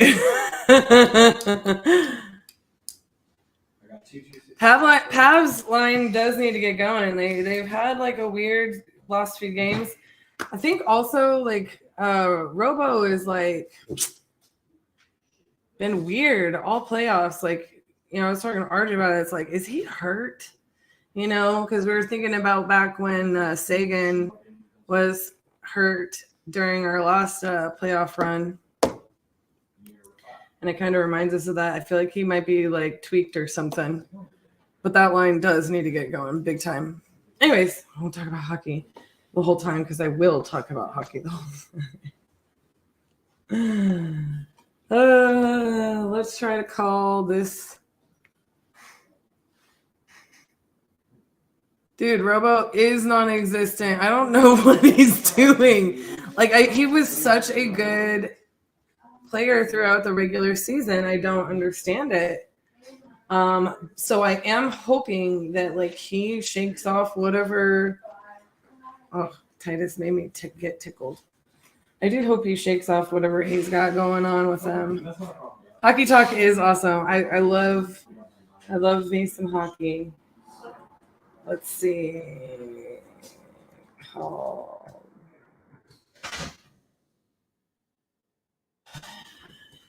But I had to wear this jersey today because the thing I didn't mention to you is that it's good luck. And I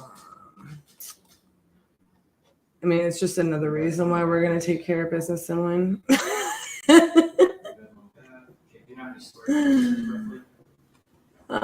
This is an inherited property.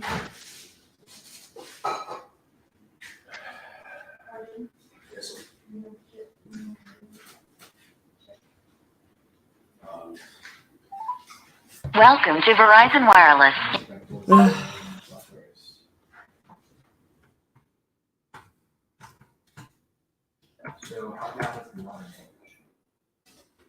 Do-do-do.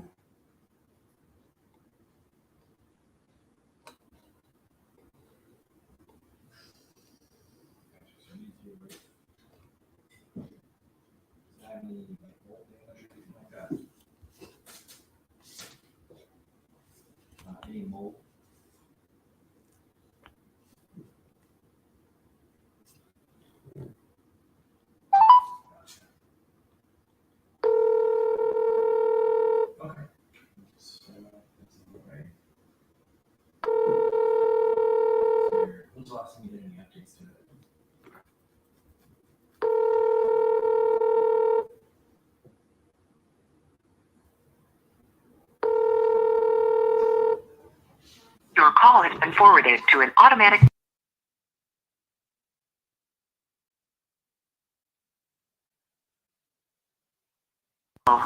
At the tone, please record your message. When you have finished recording, you may hang up or press 1 for more options. Hi, Henry. I'm calling you about your property. You had entered it into our website, and we were just trying to get a hold of you and chat about the property. If you would, please give us a call back. My number is 817. And we look forward to hearing from you.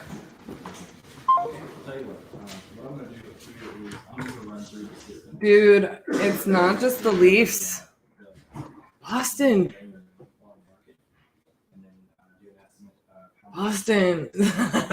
Poor Boston fans. Poor Boston fans. It's crazy. Bananas and pajamas. And that's the thing too. Like the Stars, like I don't feel like something I feel like is going on with Robo. Oh, that's weird. I don't want to buy this kind of apartment. Pass.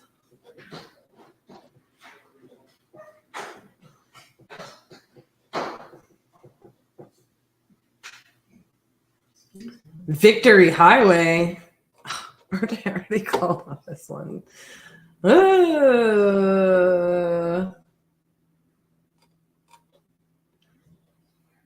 I'm like literally going through this list and keep calling the first one I see he hasn't called today. And then it's like he skipped over them for a reason. So I have no idea where to start.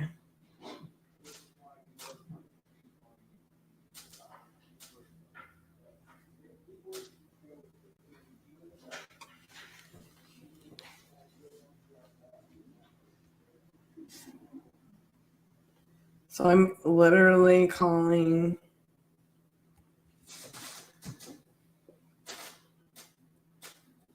the rando ones. I think I'm not going to listen to him anymore and call from the bottom. He's got to give me like a stopping point.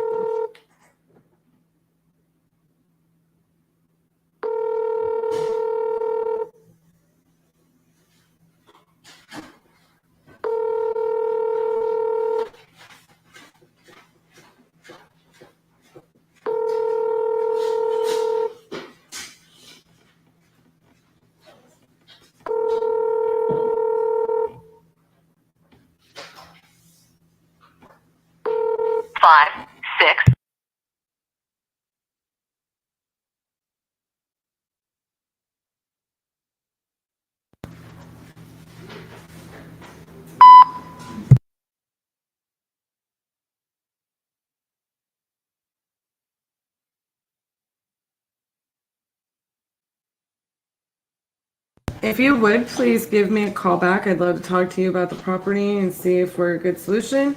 My number is 817-5969. And again, I look forward to hearing from you.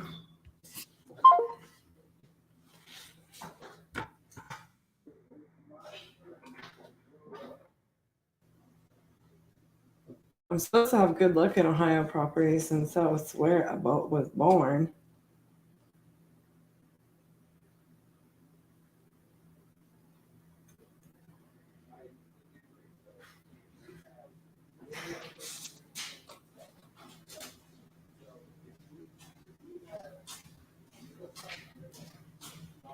Yeah. And I'm gonna have to get on that Mr. Bates. I'm gonna have to make him start like notating where he leaves off. I get so many less calls than he does because I'm having to filter through.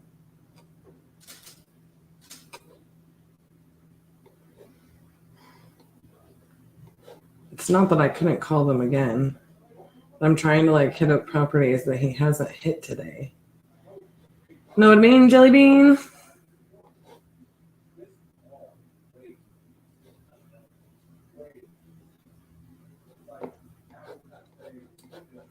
What do we think, Miss Anna? Apartment in Vegas? They cute.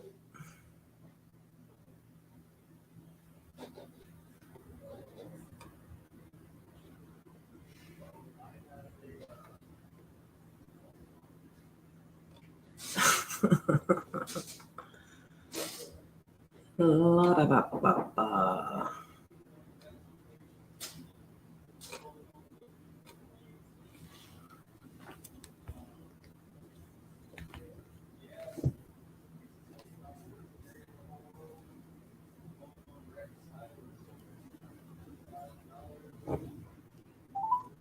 Welcome to Verizon.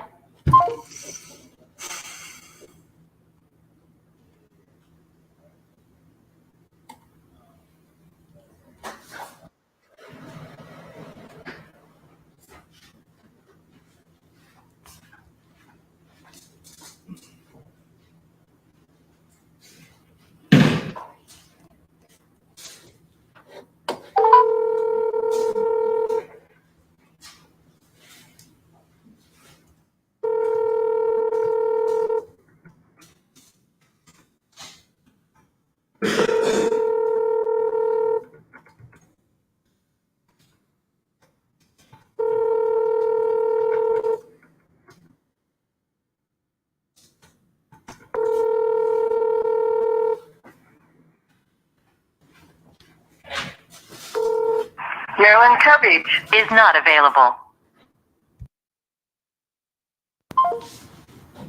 I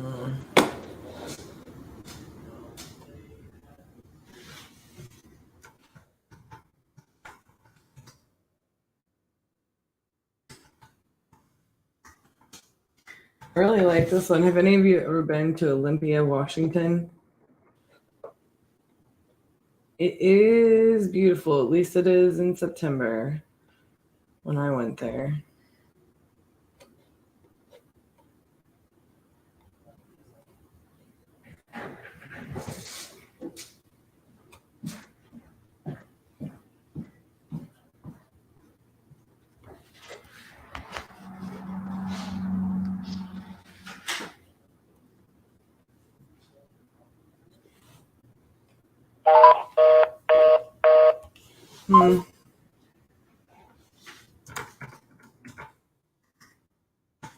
Sometimes it'd be like this, guys, where you're just working until you get to the one that works.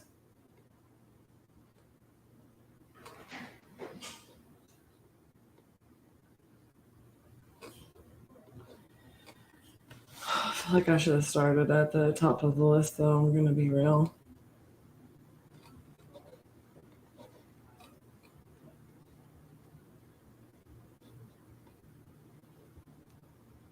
Ooh.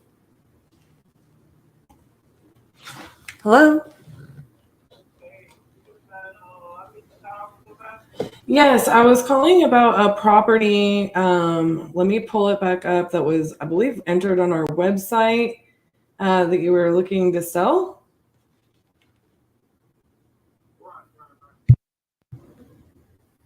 Can you give me the address really fast so I can pull it up faster that way?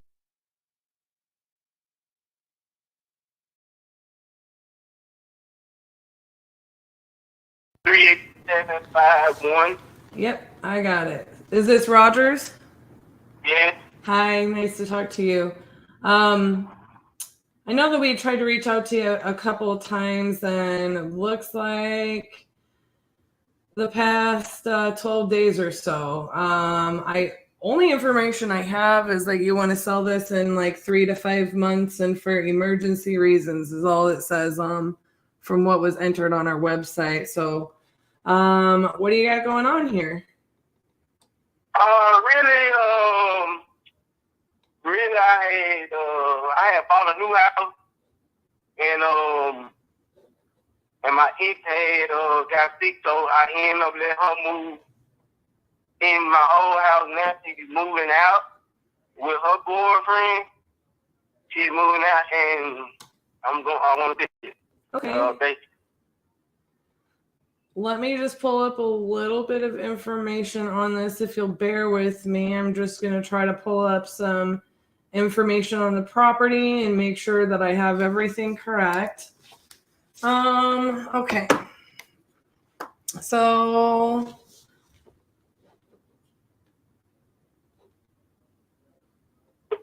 I've got this as 1688 square feet, built in 1994.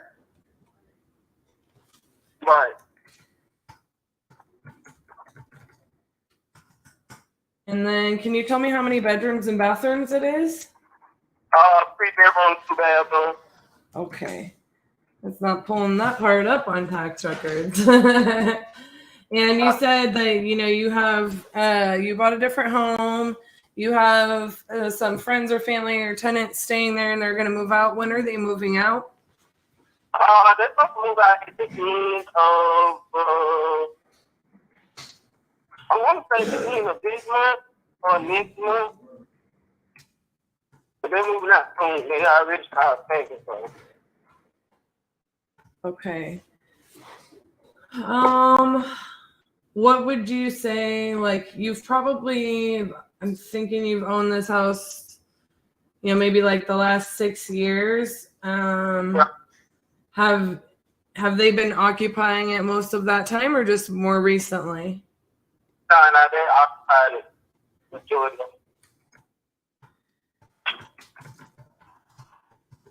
So are you, do you know like what the current condition kind of is? When was the last time you walked through the house? I would say good, because it got a tin roof on it, and basically I'm supposed to be finishing the fence.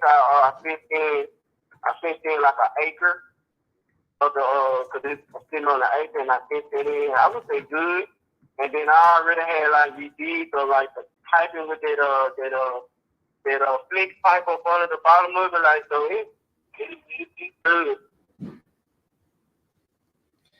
Okay, so you updated some of the to PVC plumbing or like flex pipe inside? Oh, no, flex pipe, the plumbing is, for the hot water, cold water. Okay, cool. Updated plumbing. Gotcha. So you updated it to PEX plumbing. Yeah, flex. Okay. I thought you said flex at first, like FLEX, and I was like, okay, so either PEX or flex. So let me make sure. So PVC. Well, I think it's flex piping. But I just call it flex. Yeah. So the water lines basically are like red and blue. That's what you're talking about? Yeah, it's blue. Yeah. Gotcha. Okay, yeah, those are the PEX plumbing, so that's a good update for the house for sure. Okay, let me just pull this up. Do you know how much you're looking? So, how much are you looking to get for the house, and were they paying you rent? Yeah, I was actually get paid around at least $650 a month. Okay. And I was trying to get 50 out the house, and I think that's a steal because when I first got the house, I think it was appraised for like $64,000. And then I did the update to it, so I think $50,000 was fair, but you know, it is what.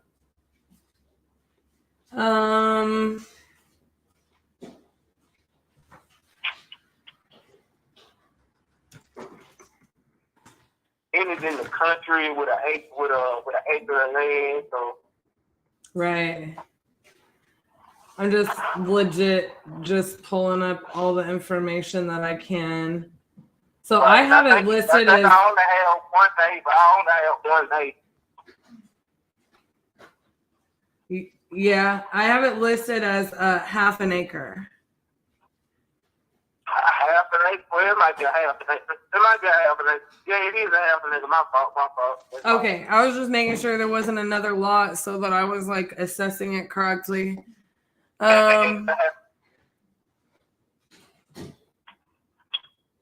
Let me just get it up here on a couple of other places so that I can pull the information, because my concern is that it might be a good price for the property, but I'm going to be responsible for like closing and holding costs. So like, I'm not going to make you pay those. So realistically, it may not be a good price for me. I mean, can't do nothing, you know, if I agree with it, then I agree with it, you know. Yeah. I got you. I'm just making sure. I think it doesn't cash flow for us necessarily as a rental. Sounds like there doesn't need to be any work on the property or updates, right? The floor, the master bedroom and the master bathroom, I was gonna tear up the floor because I already got all the wood. So whoever built the house built it with some what you call that wood? It ain't no plywood. It's that wafer board. And I already got all the wood to redo that floor, and I was gonna redo it. So you know, soon as the tenant move out, but I already got all the plywood and everything bought for it.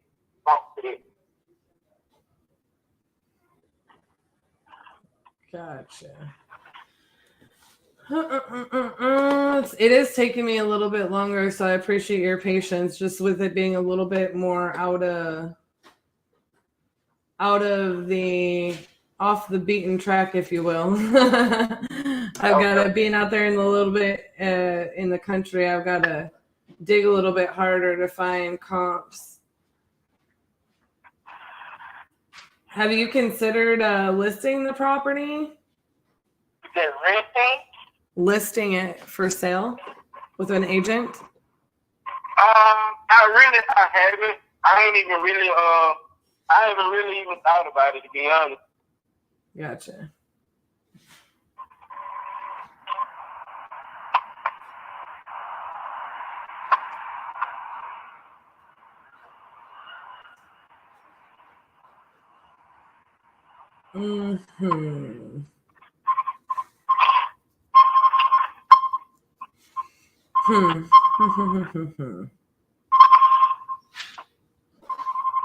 So can you tell me, this has a basement, is it finished out?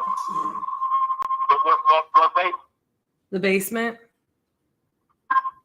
I don't have a basement. It doesn't? Oh, the site that I was on said it did, sorry. Yo. They get that stuff wrong sometimes.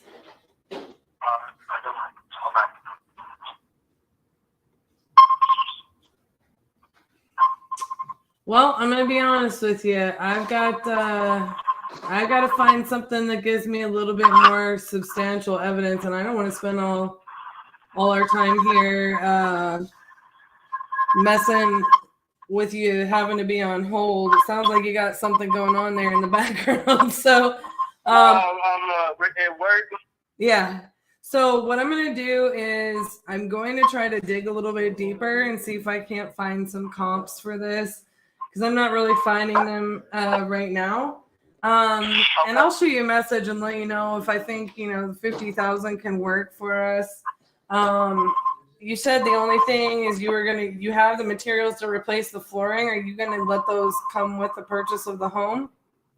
Right. I was gonna go ahead and do this, but yeah, they come with the purchase of the house. Okay. And is there anything else that you think is going to need to be like updated? No, not at this time, because I already had, it was the siding. I already had replaced the siding. I put a tin roof on the house. I really don't know. Don't think nothing else needs to be replaced on the house, to be honest. Okay. Alrighty, well, I will dig into this some more and I will touch base back with you and see if I can't see what we can do here. All right. Well, I sure appreciate your time, Rogers. When is the best time to call you back so I'm not trying to interrupt you too much at work? Anytime after 4:30. Okay. All right, thank you. Thank you, sir. You have a great night. Honestly, all that's super rural and I'm not crazy about it. Like I can't find comps for diddly squats. So, But Cassie, hey, buddy. it has a tin roof. Hey, he put a tin roof on. I can't get a street view on it. He has one neighbor. I cannot find a comp within 7 miles. Oh, sorry. I found a comp that's worth $8,000 in 7 miles. Like, it's just super rural, and I'm not, like, really comfortable with that. And, like, you know what I mean? Where is this located? It's in Mississippi. So knowing Mississippi real estate, it's not giving me happy vibes. Like it's probably the most rural property I have looked up. It's outside of Indianola, which we have experience with. And I'm just going to say, what is the population? I'm going to, here's what I'm going to do for y'all. I'm going to tell y'all. So the population of Indianola is 15,000, right? So I'm going to go 16,000 people, whatever, according to Google, which could be years old or whatever. So I'm going to go into my investor list. I'm going to look for how many buyers we have in Indianola. And then I'm going to go ahead and map out the nearest, property listed in Indianola, how long it takes to get to our subject property. And here's why, because I don't ever want to foo-foo a property just because in those couple of minutes, I couldn't find, what I was looking for, because there's been so many times that we've ended up getting properties right?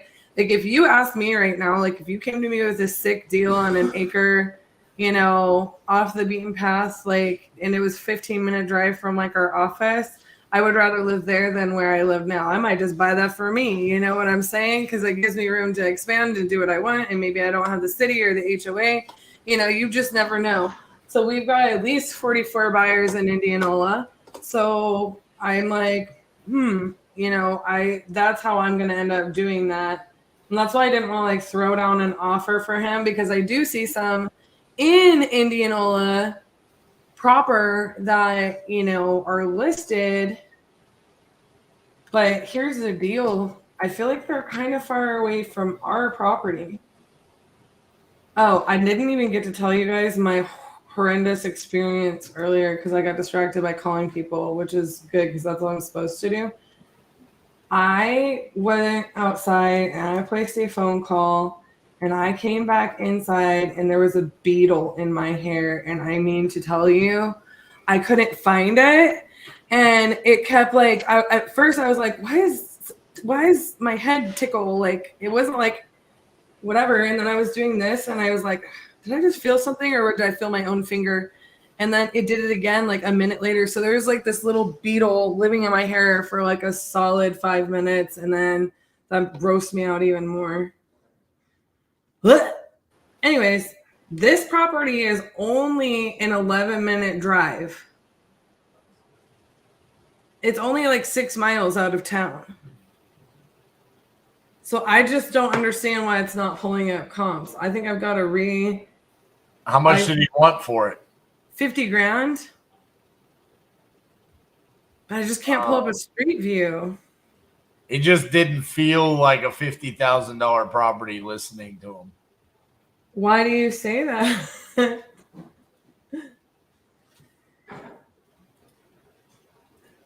Why do you say that? I don't know. I guess I was probably being judgmental. Because it's in Mississippi. Mississippi, tin roof.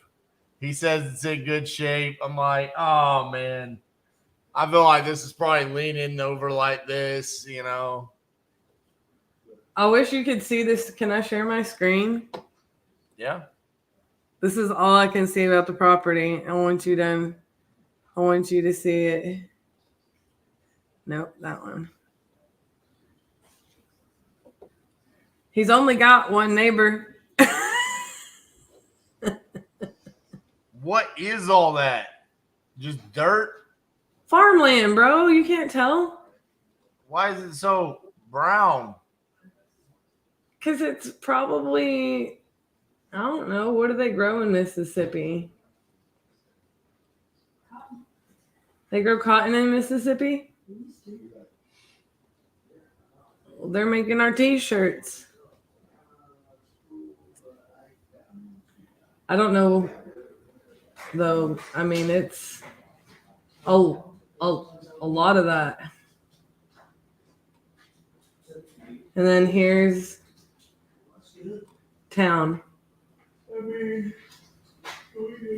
a very small town, too. Yeah, 15,000 people isn't huge.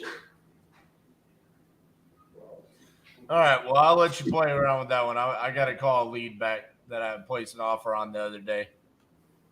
Coolio. Toodly-doo. See ya. All righty. I got to follow up with our Covington, Georgia. All right, let's see what he's willing to do here.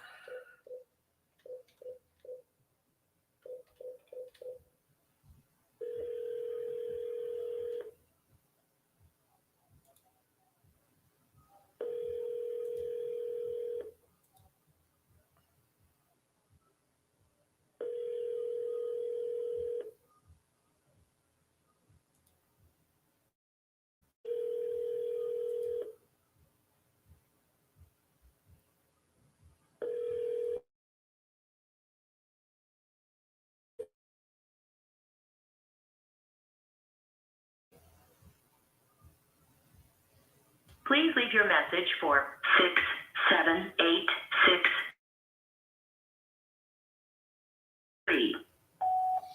Hello, this is RJ Bates calling about your property there on Spring Hill Drive. We had spoken last week, and I had made you the $135,000 cash or the blend of the sub 2 and seller finance. So just wanted to see what you were thinking about that. You had asked for me to give you a call back.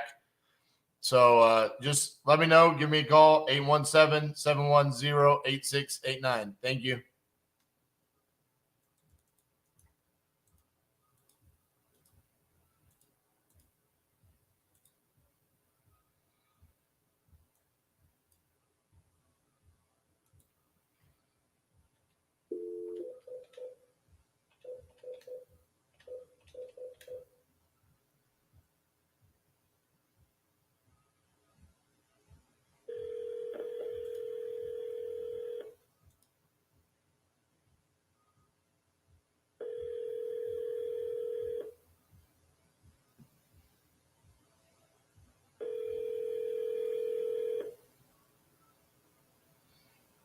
Please leave your message for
I'm 40229 is not available. The mailbox is full and cannot accept any message.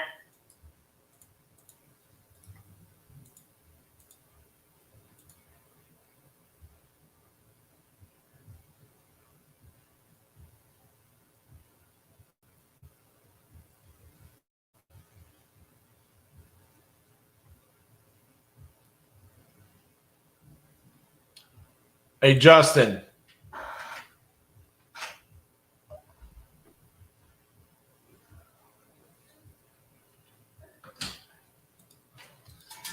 Have we heard anything on Butte? No, I got nothing from him just yet. Last I heard from him was last night at like 10 o'clock. He said no updates from Richard yet. It was last night. I'll give him a call in just a sec. Last he heard from Richard, he was extremely optimistic. Richard had something going on today, though. Remember? Yeah, he had a big meeting today. Okay. I thought he would have gave feedback over the weekend. Well, he was also driving back, so we need to just take a breath. All right, very good. It's gonna be okay.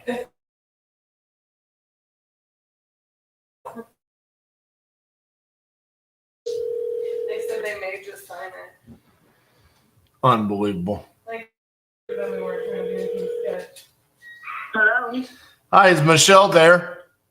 this is Michelle. Hey, Michelle, this is RJ Bates. I was the gentleman that talked to you about the property on Washington Avenue last week. How are you? I'm good. How are you? Good. Hey, just wanted to follow up with you. I know that you were going to discuss with your partners about the offer that I made. Did you have a chance to do that? Yeah, they said that unfortunately they're not going to accept that offer. Too low? Yeah. Did they have a counter in mind or just not interested? They said it was too little. Yeah. Okay. So no counter though? No counter. I don't think you'll meet the counter, so it doesn't matter. Okay. Yeah. All right. Well, thank you for your time. Thank you. Bye-bye. Poor guys. They're in a bad spot. Got screwed over by a contractor out of like $60,000.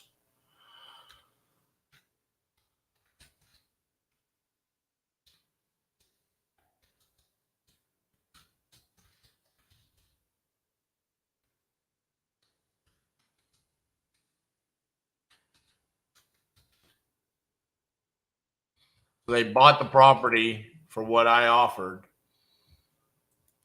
They can't accept it because they gave the contractor pretty much $60,000. Contractor did nothing, took their money, and now they're just stuck.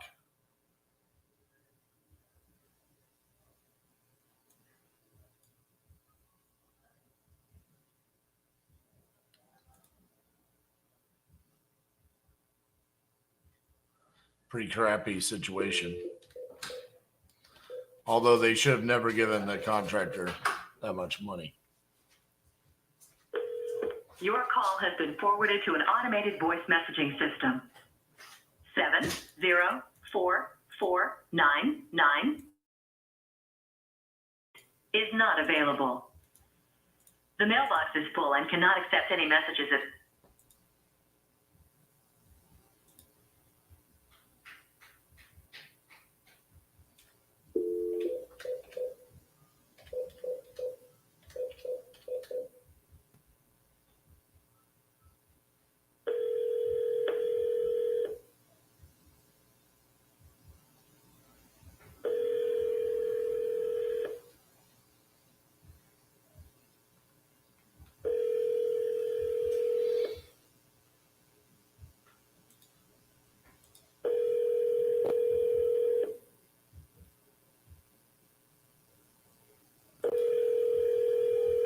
Your call has been forwarded to an automated voice messaging system.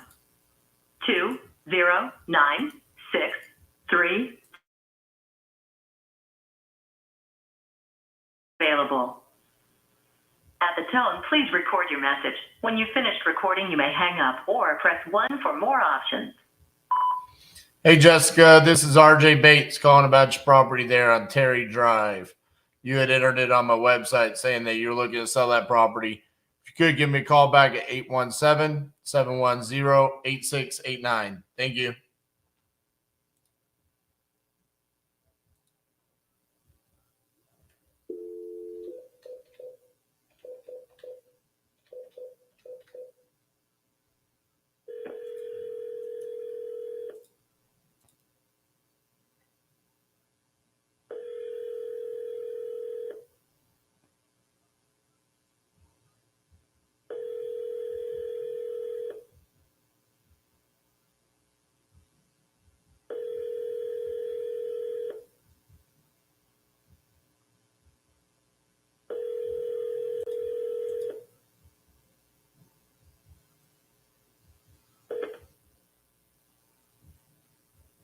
Please leave your message for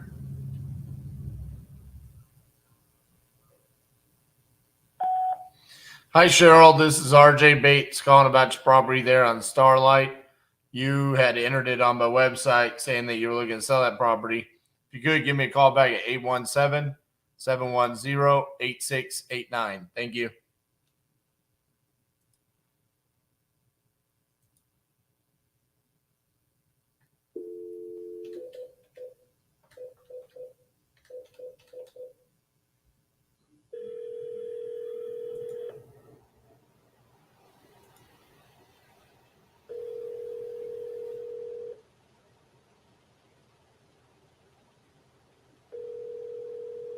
We're sorry, your call cannot be completed at this time.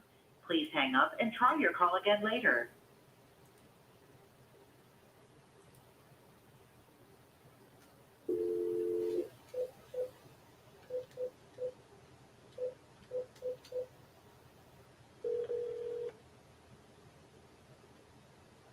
Please leave your message for 6159.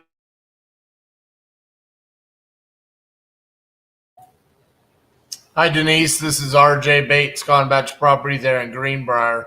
If you could give me a call back at 817-710-8689. Thank you.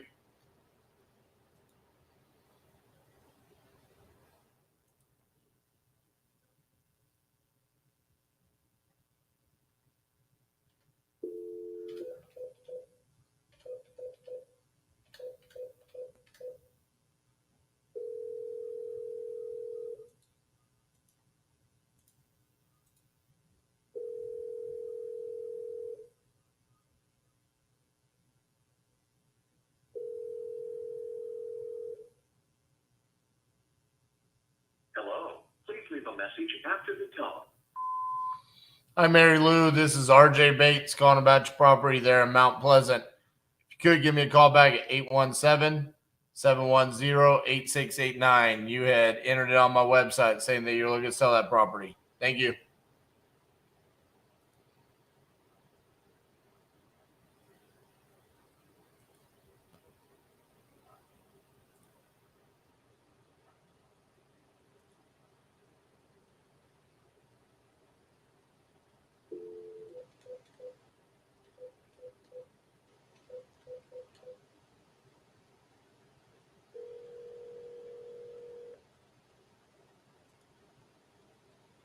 come to the Crucible.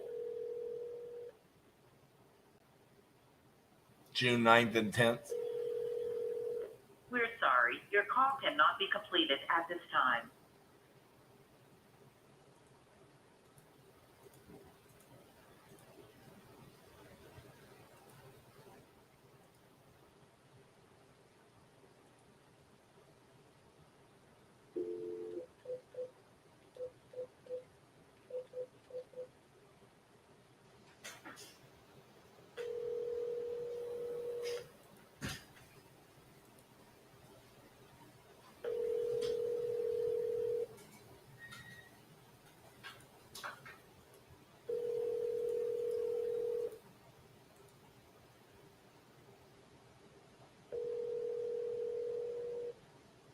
Your call has been forwarded to an automatic voice message system. 6367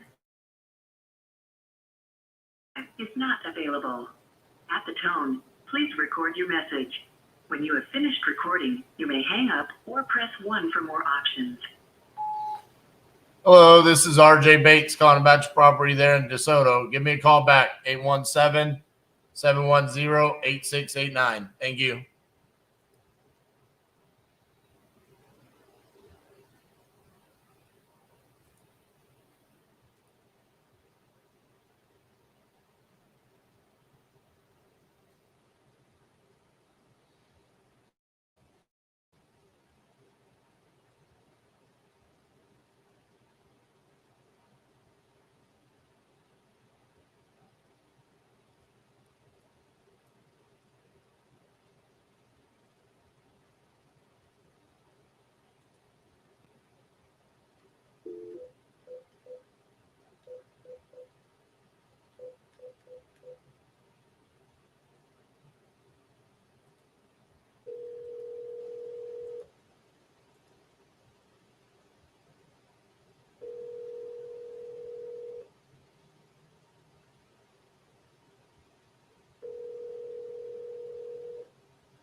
Hi, this is Anna with Cabinet Barn.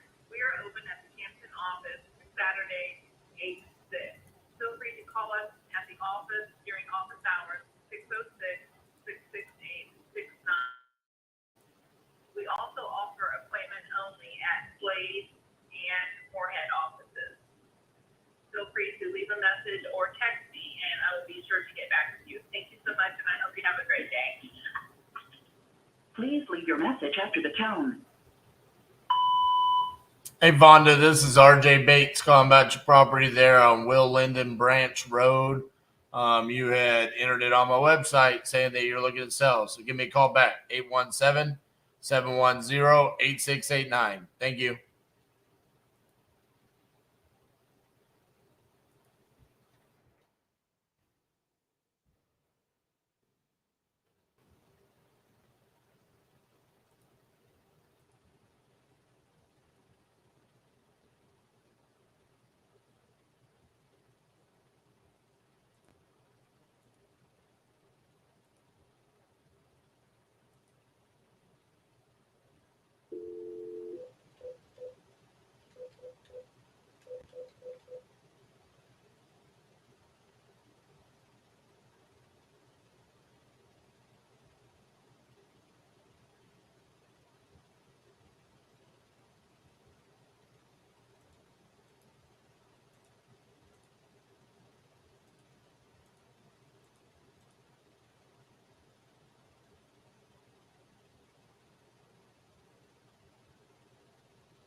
So weird whenever you dial a number and it just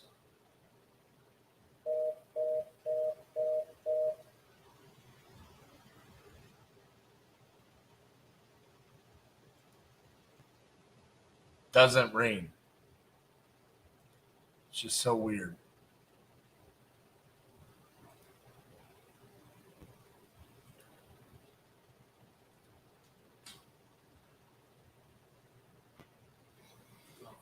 No, you can transfer it.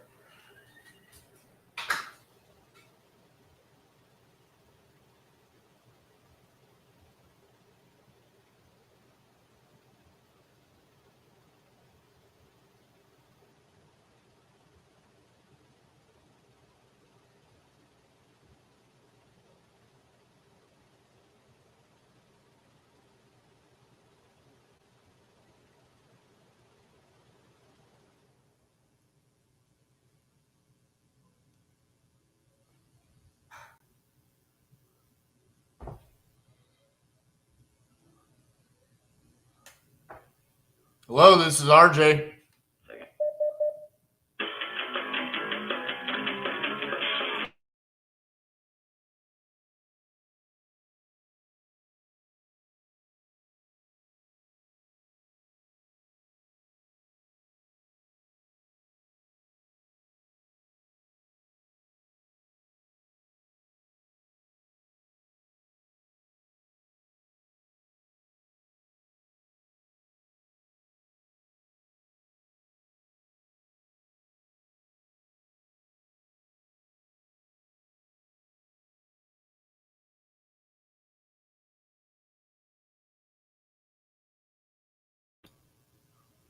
Did y'all catch that? So when I answered the phone,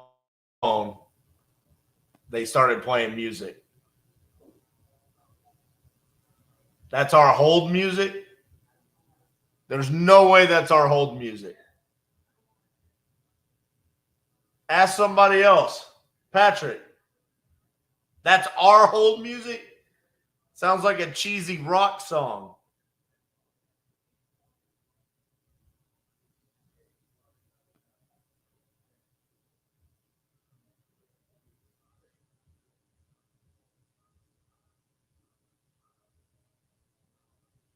Gotta love technology.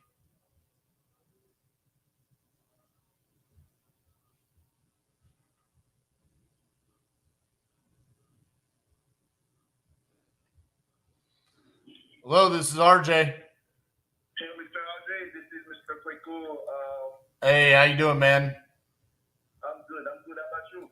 Good. Sorry, they couldn't figure out how to get you transferred over to my phone. Another guy, the young lady that normally works, she had to leave early to take care of something for her kids. So the guy that was trying to transfer, he couldn't figure out how to get it transferred to my desk.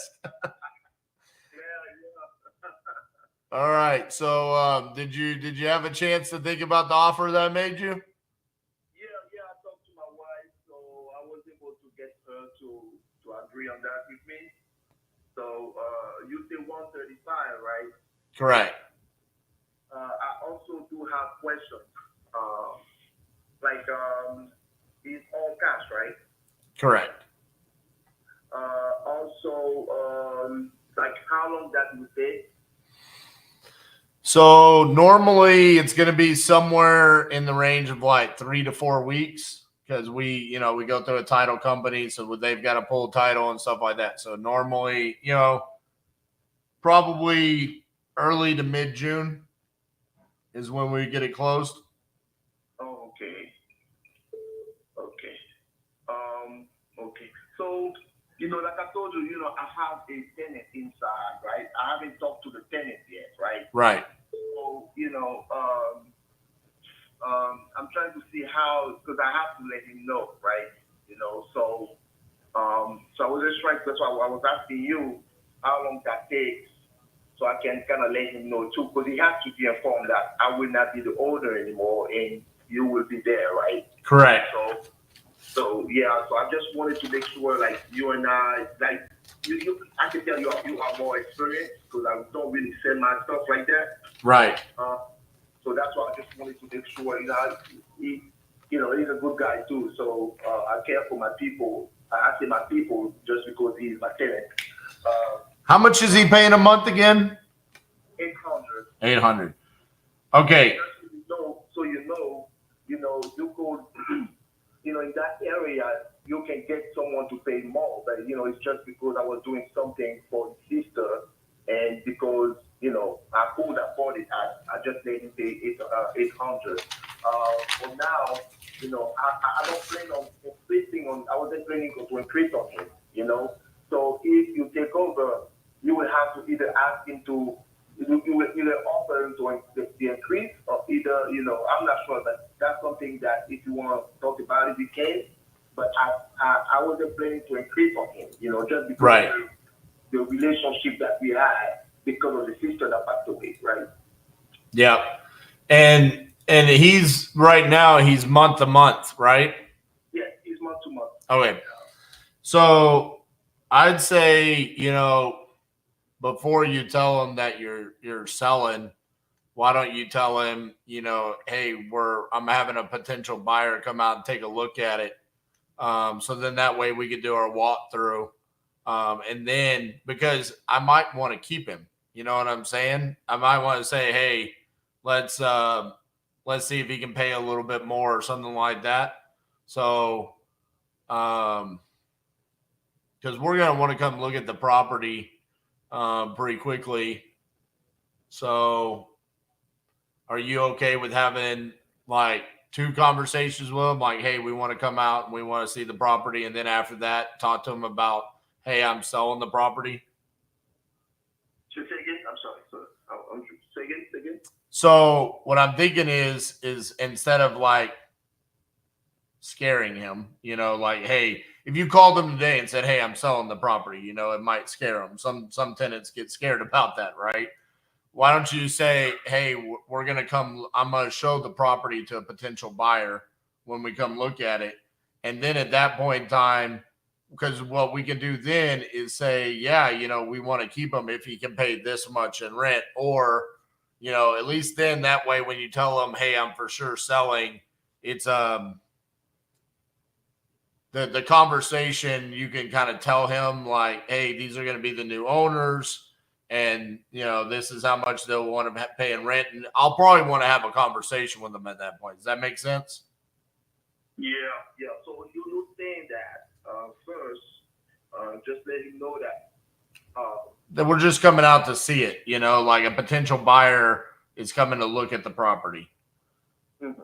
So instead of just saying, hey, I'm selling the property, because he might get nervous, but once he sees us come out and look at it, I've had experience where tenants before, they get really nervous if they find out that their landlord's selling. You know what I'm saying? So if we can kind of do it in 2 steps where it's like, hey, they're going to come see the property, and then it's okay, they're going to buy it. And yes, we want to keep it because I want to see the property before I decide if I want to keep him or not, because it's going to depend on when we do the walkthrough on the condition. Like if it's in real bad shape, we're going to have to have a conversation about some things that we're going to have to do to the property. Does that make sense? Mm-hmm. So basically just letting them know, hey, we're going to come out and see the property is step 1. Okay. Does that make sense? Yeah. Okay. I think it will kind of, get that I'm selling because right. I know sometimes he's been calling me because people coming and trying to talk to me, trying to sell the property, Right. And so when you guys are coming to look at it, you will know that I certainly made a decision, Right.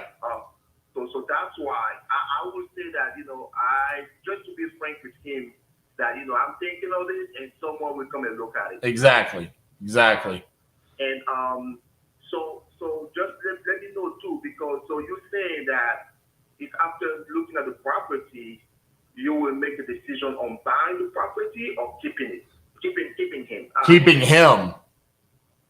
Keeping him and what the rent rate would be and what we want to do to the property. Like, for example, if the property's in real rough shape, we might have to have a conversation about, hey, there's certain things that we need to do to the property. Can he pay a higher rent rate? Does he want to sign a lease with us?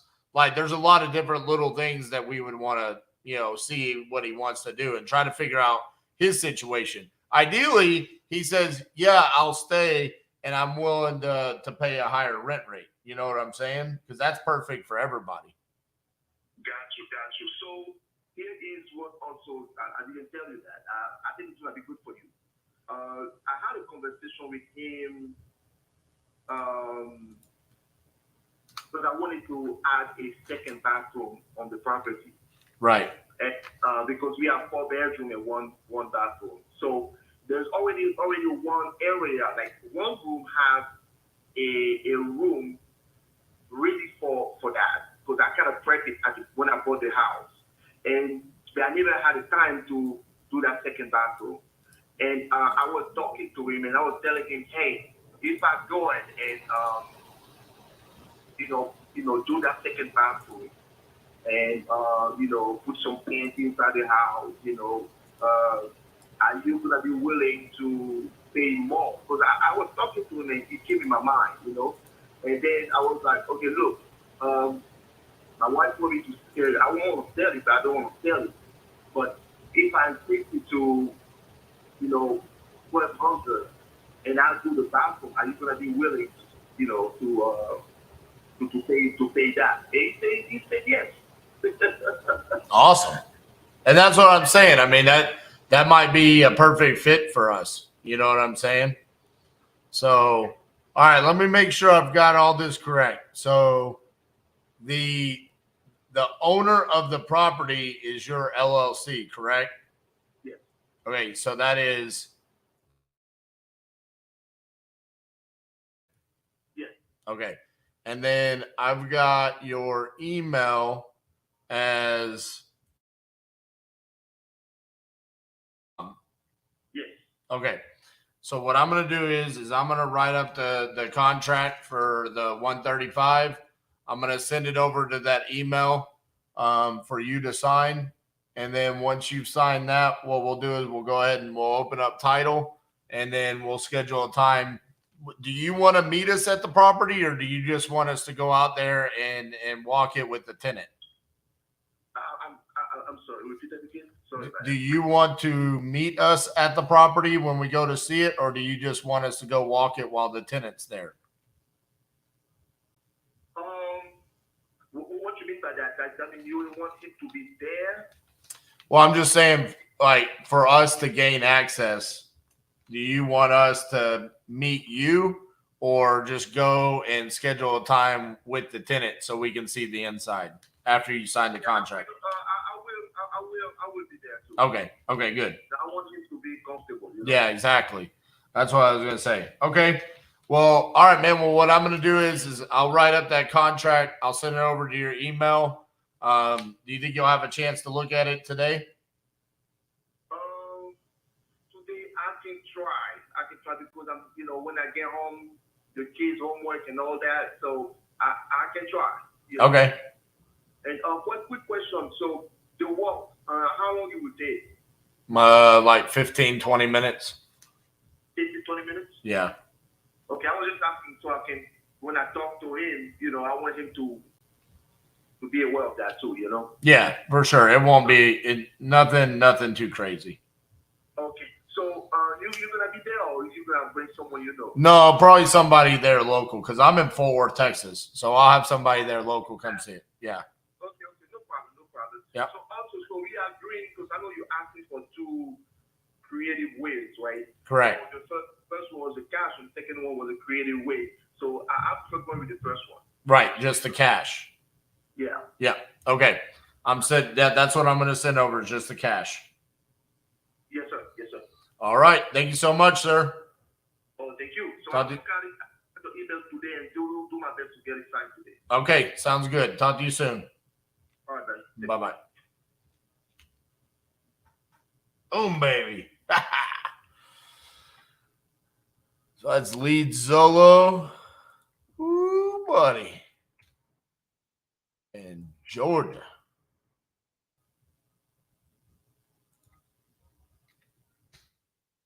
First contract sent in Georgia. That's kind of surprising. Brings us up to 47 sent and 26 signed. I like it. It's Keaton.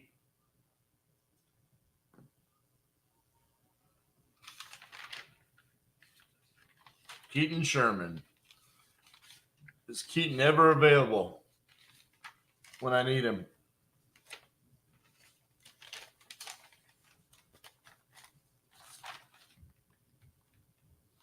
How do I write things down on notes? Like literally right in front of me. And then lose it as soon as I get off the phone. There it is.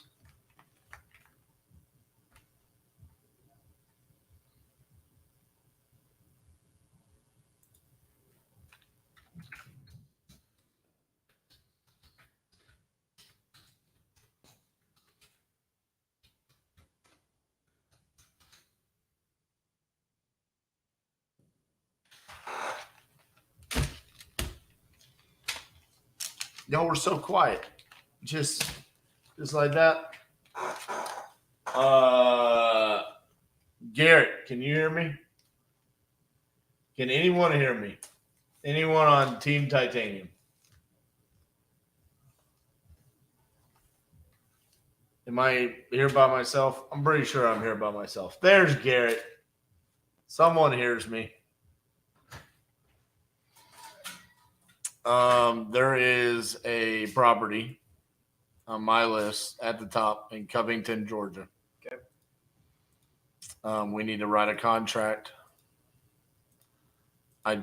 Is Keaton gone? No, he's still here. Is he just sitting there? Yeah. This fool. What? I literally have said like 20 times, Keaton Sherman, Keaton, can you come here? Yeah, no, as soon as I walked in there, he said, You- hey, RJ called you. Oh, what? I called him 5 times. I swear.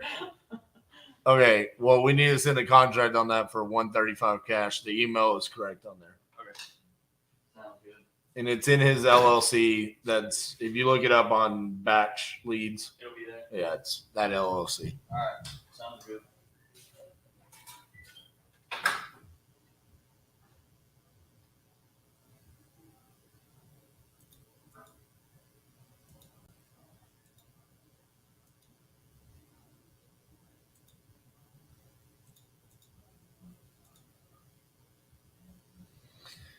This Tina has not answered the phone.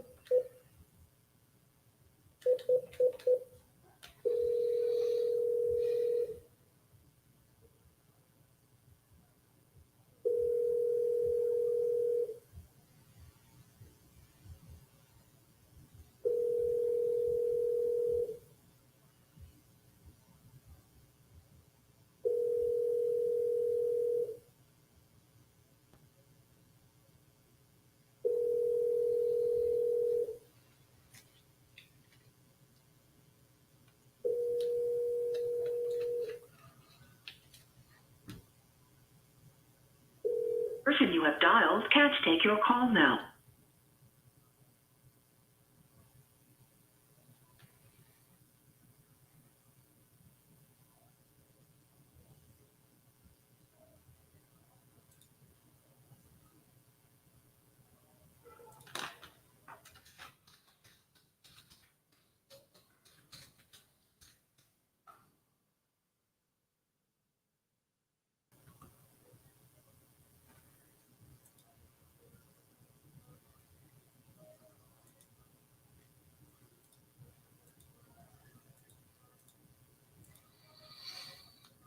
What's next on the list here?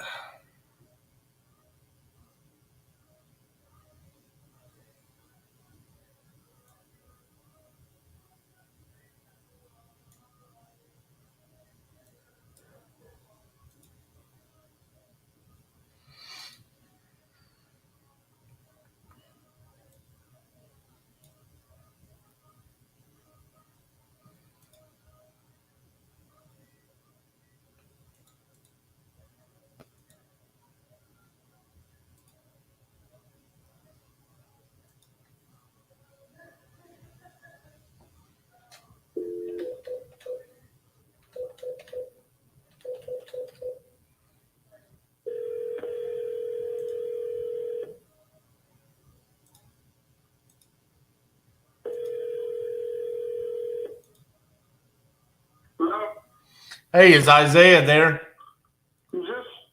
This is RJ Bates calling about your property there on 7th Place that you entered on my website. Are you still looking to sell that property? Who's this? RJ Bates. RV? RJ? Yeah, but at the moment I'm in a contract with somebody, so. Oh, okay. You had just entered it on my website over the weekend, right? Yeah, but I have got called though. Now I was in a contract with somebody and I have to pull out. So. Okay. So are they gonna close? I think they're gonna relist the property and then they're willing to. So they're gonna list the property? Yeah, they might relist the property and they're willing to. But I'm a buyer. Are they just a realtor? Oh, you're a buyer? Oh, yeah. If you're just a buyer, then yeah. Yeah, I'm not a realtor. Yeah, you had gone on my website saying that you wanted to try to sell it, and so okay. Well, how much do you want for it? The offer that I got before they took it down was $350, $350. Okay. and that's what they offered me, and I have to take it down because of that contract I have. So I'm trying to get out of that contract so I can put it back for sale because I got the offer for $350. I don't understand. What contract are you talking about? It's just a contract with the realty that I had signed, and I guess I thought it was already voided, but I guess if I put my property up for sale to a realtor, I have to do it to them. But if I sell it privately, just sell it, then I don't have to go to a realtor. So you had someone offer you $350,000, but you couldn't sell it to them because you had signed an agreement with a realtor? Yes. Huh. Because I was already in someone else. Because it was basically another realtor that was selling my house. I see. Yeah, so I guess I have to get out of that because I can't have a realtor sell my house to take it. But Gotcha. if I sell it privately, then I could do that. Gotcha. Well, I mean, just take a look at it. I mean, whoever offered you $350,000, that was a hell of an offer. I mean, It's a great. It's next to Main Street. I got restaurants near me. I got high school, middle school, elementary schools. I got the hospital, and it's in a great spot. Quiet neighborhood. gotcha. So 135. Yeah. It's in the notes. Yeah, I mean, unfortunately, I'm an investor, so I mean that's not a good fit for me. I mean that. I hope you can get a hold of those people and still work that offer because $350,000. That's that would be like the highest sold property I've seen in a half mile around there. So that'd be a good deal for you. yeah, that's what I'm trying to get a hold of them, but Yeah, I gotta wait now. I got you. All right, man. Well, I'll make sure to take you off of our list. Okay. All right, thank you. All right. Bye-bye. Contract. Bro. I don't believe anything you're saying. Next.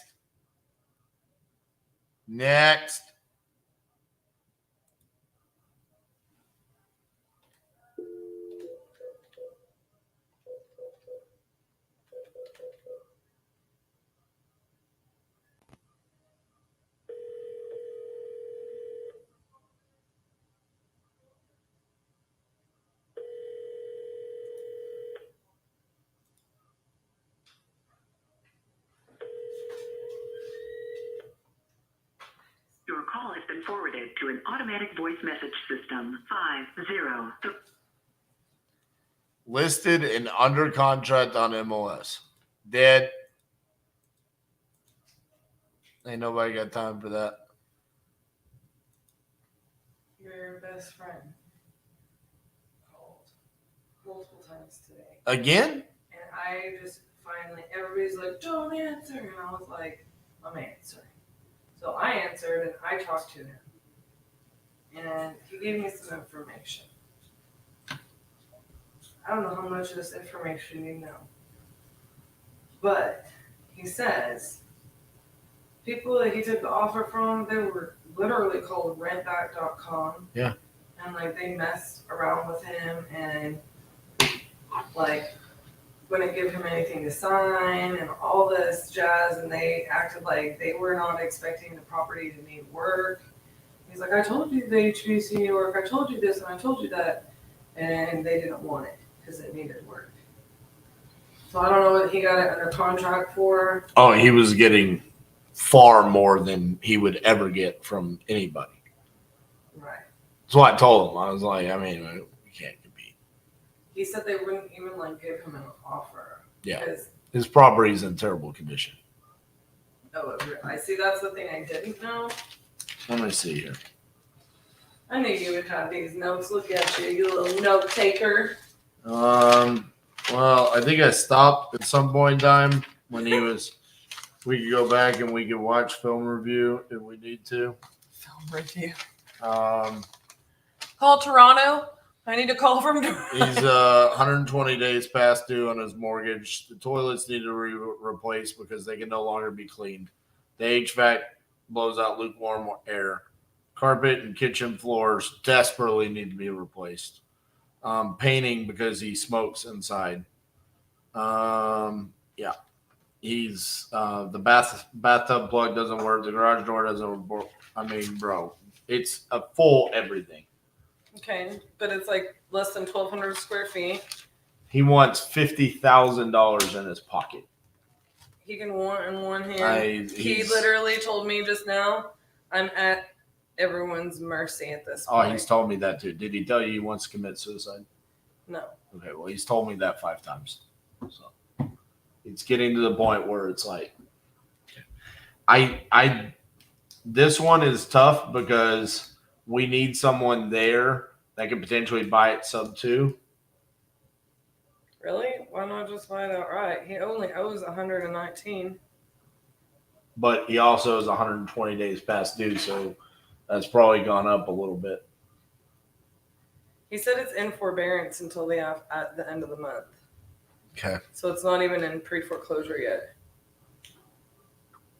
If you want to look at it and see this, we talked to CJ about it on the live. I know.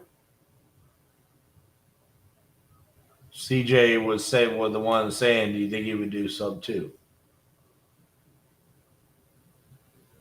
I wouldn't want to go sub 2 with Neither, a guy 'cause you're that's this unhinged. Because you're going to need money for the repairs.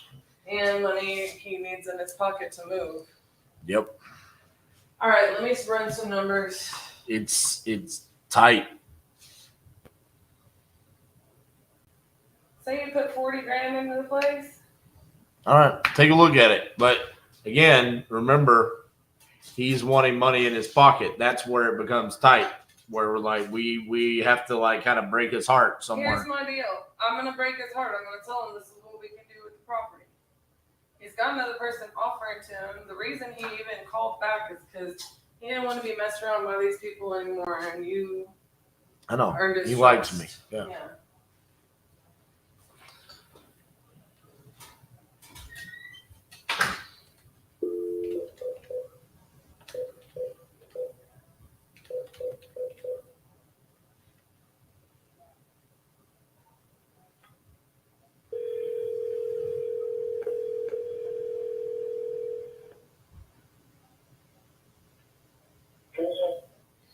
Hey, is Derek there?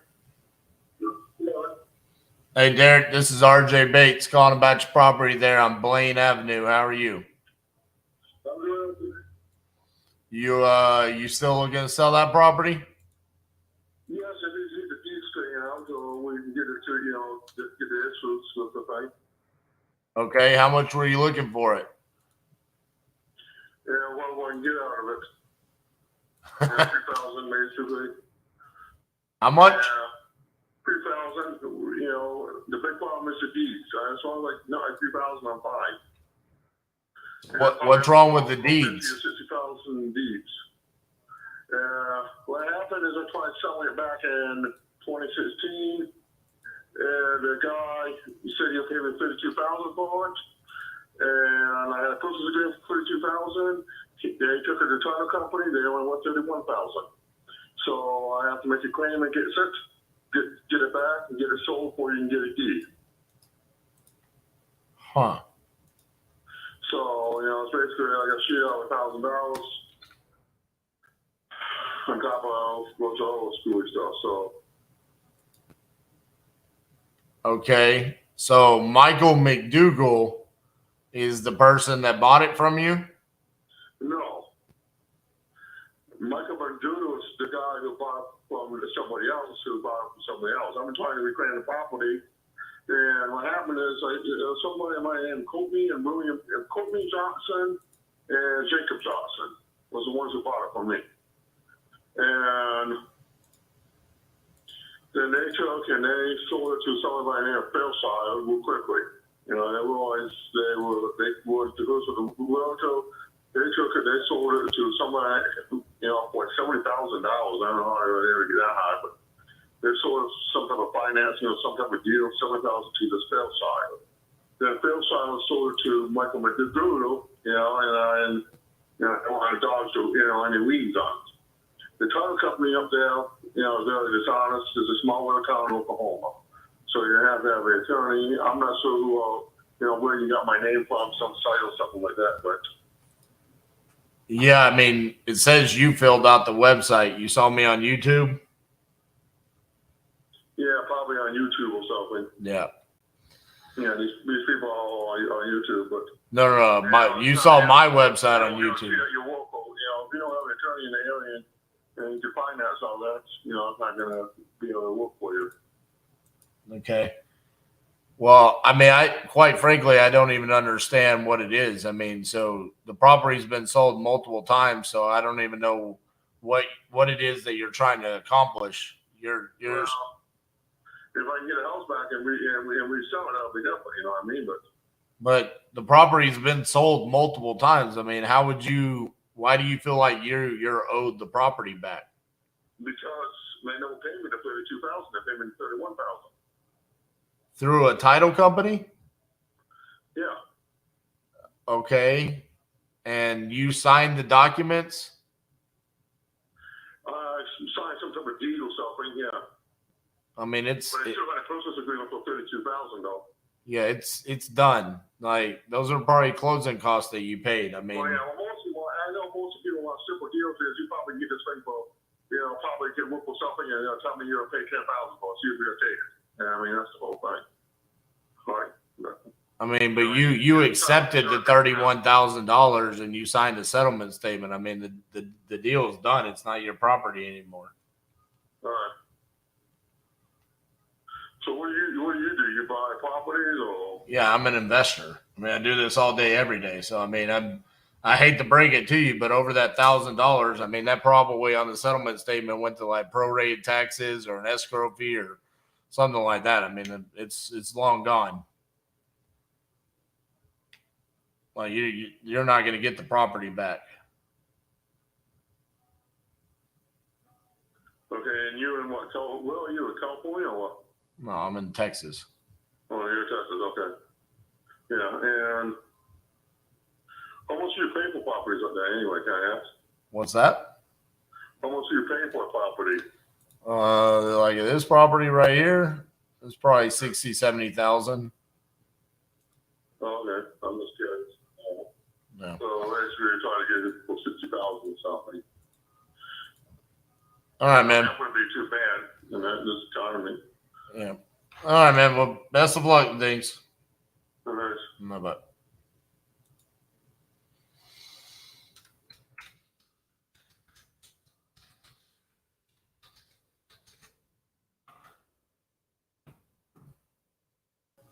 My note is, dude is straight delusional. I don't even understand what he thinks.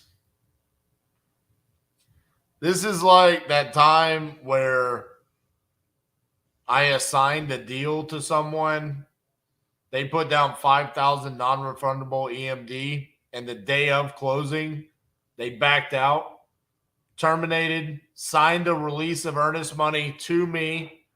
I closed on the property, bought it 2 weeks later, sold it to someone else. And like 6 months later, they sued me for the earnest money. I had to go to court because they sued me. And the judge says, why in the world would you waste the justice system's time on this? You put down earnest money. You signed a contract. You did not perform. You then signed a release of earnest money. And now you want it back? For what? Same thing here. What are we talking about? You sold the property. Why? Like 8 years ago. Why are you talking to me saying, give me $3,000 or something? I don't even know what he was talking about. Insanity.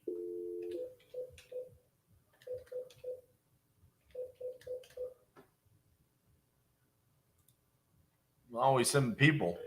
Your call has been forwarded. Some buyers, people we know, realtors, photographers. We got to sell them. They ain't random towns. Most of them are pretty big. Very rarely do we run into a situation where it's like, we don't know anybody around there. We got to. I mean, it's like the one in Butte, Montana. We sent our buyer to meet the seller. Richmond, Virginia, same thing. What else? Your call has been forwarded to. I mean, once you get the ball rolling, you got to establish relationships all across the country. It's taking years.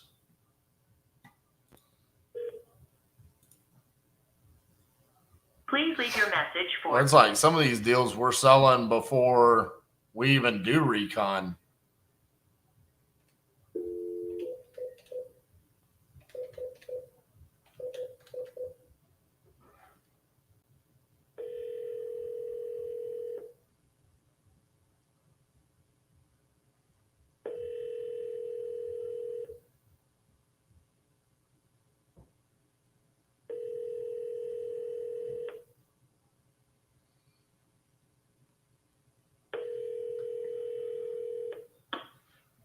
Your call has been forwarded to an automatic voice message system. 5.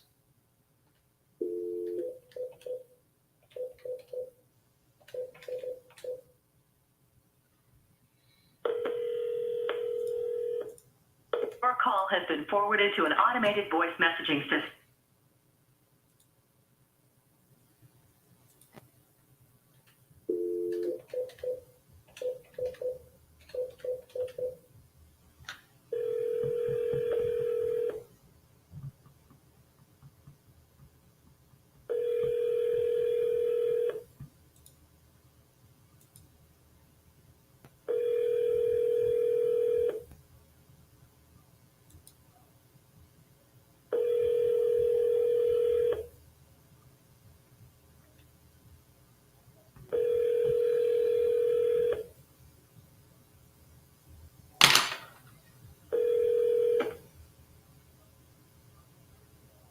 Please leave your message for 95.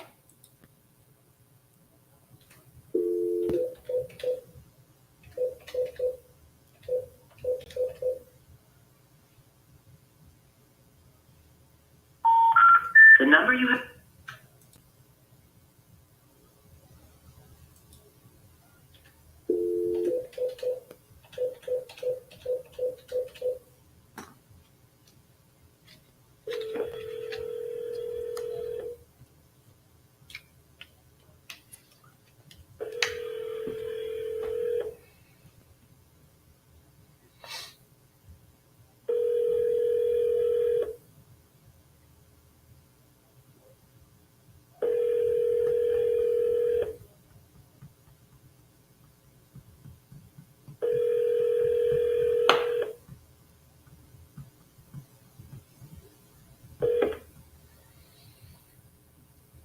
Please leave your message for 4.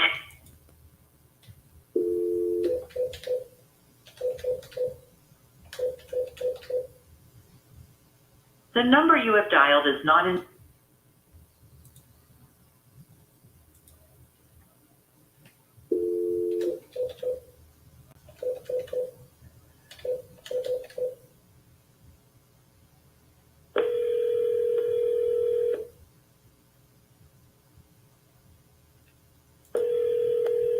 Your call has been forwarded to an automated voice messaging system.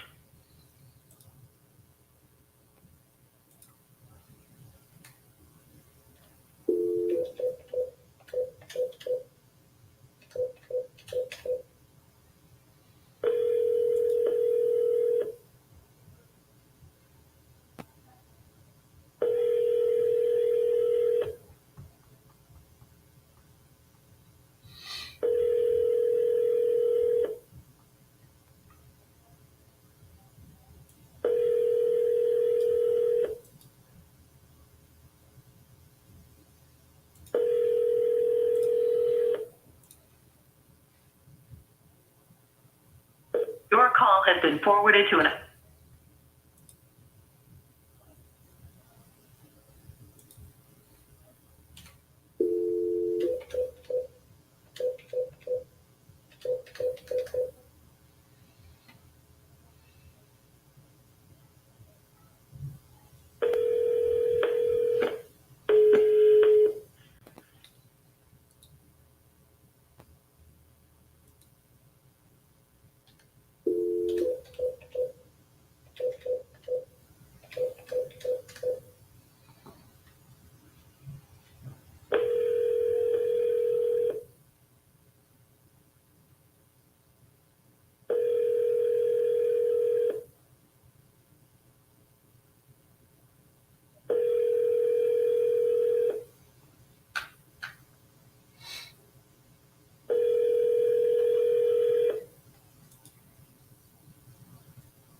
Your call has been forwarded to an automated voice messaging.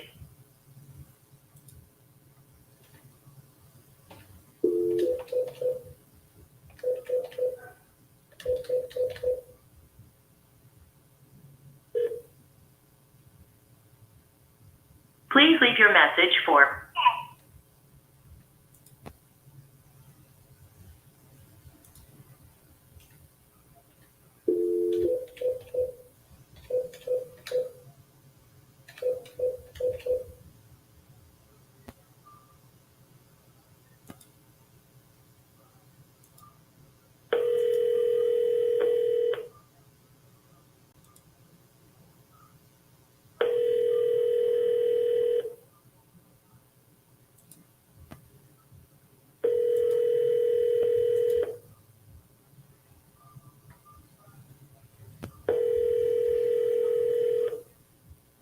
Your call has been forwarded to an automatic voice message system. 315.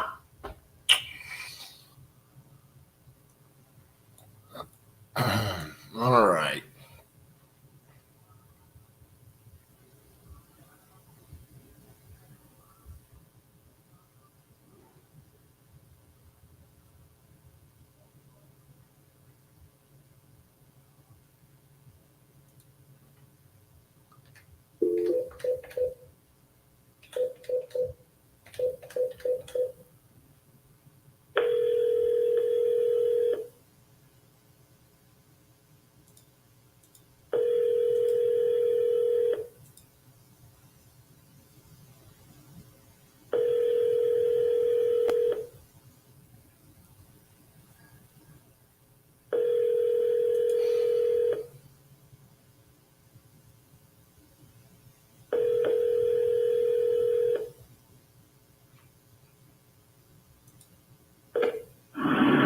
Hi, you've reached Chris Pittman. Please leave him.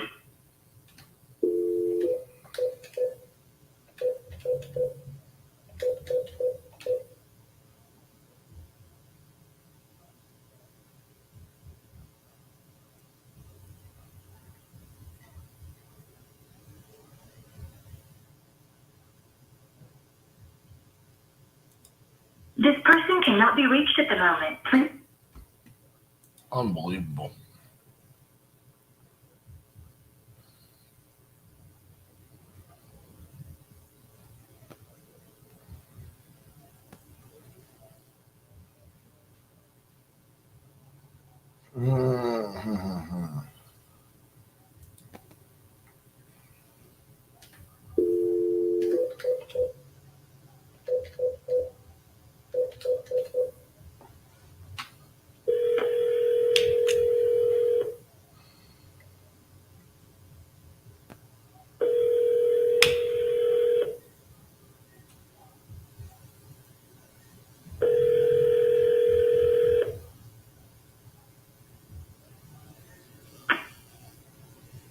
Hello. Hey, is Jerry there? Hey, this is me. Jerry, it's RJ. How you doing, man? Hey, man, I'm sorry I'm not getting back with you, man. I saw you call a couple of times, man. I had so much going on. But listen, my place that I had got a contract. I had a contract on when I was talking to you before. Right. And, you guys still talking about that he wanted.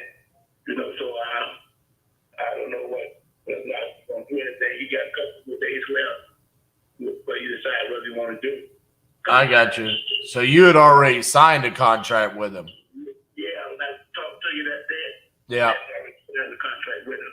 Gotcha. You know, he came back out and talked to signing. So, we'll see what he's gonna do. If he don't do that, so, you know, I'll hit you up. Okay. Well, yeah, let me know. I didn't know that you had. I thought he had just made an offer. I didn't realize y'all were under contract. Yeah, contract. He called, he told him.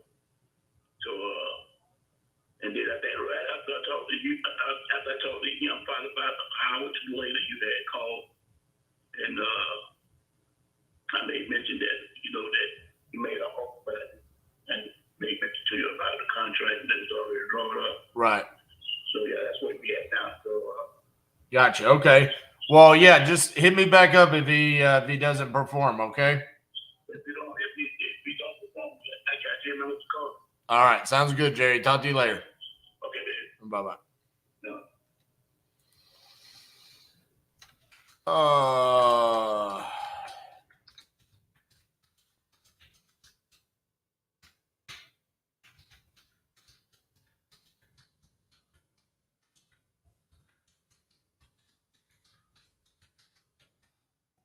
So when I originally had spoken to him, he told me someone had offered him 65,000. Not I'm under contract with someone for 65,000.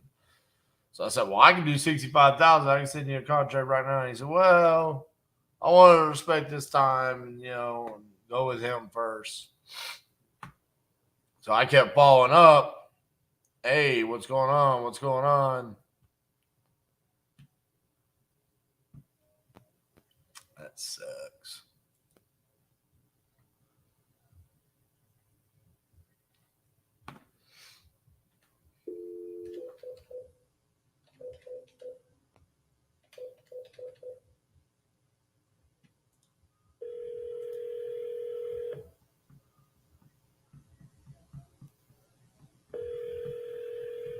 Your call has been forwarded to an automated voice messaging system.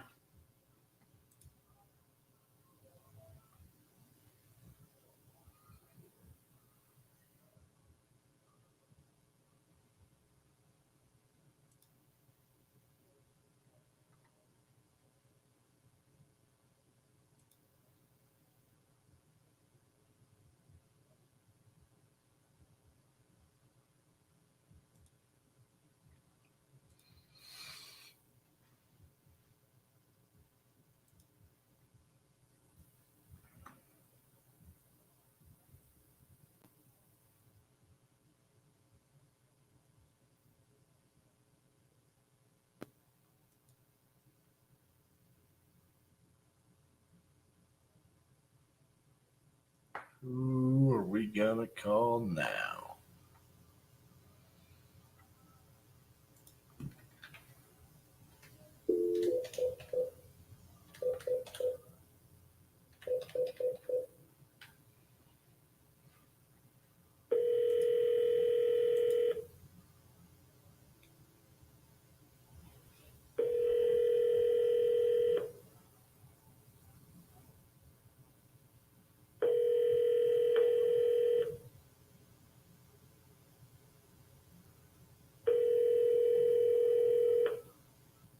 Your call has been forwarded to an automatic voice message system. 816804553. Not available. At the tone, please record your message. When you have finished recording, you may hang up or press 1 for more options. Hey, Billy, this is RJ Bates calling about your properties over there in Kansas City. We had spoken a couple weeks ago. You said you were interested in selling like 10 to 12 of them. You were going to put together some numbers for me. I have not heard back from you since. So give me a shout back. 817-710-8689. Thank you.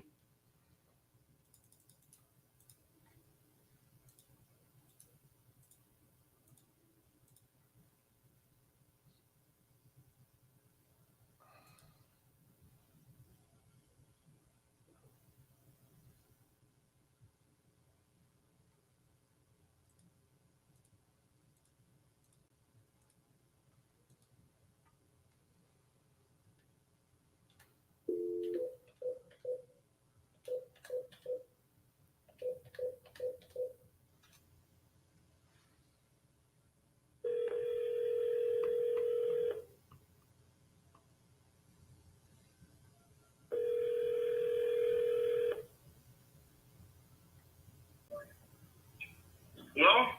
Hi, is Harold there? Hello? Hi, is Harold there?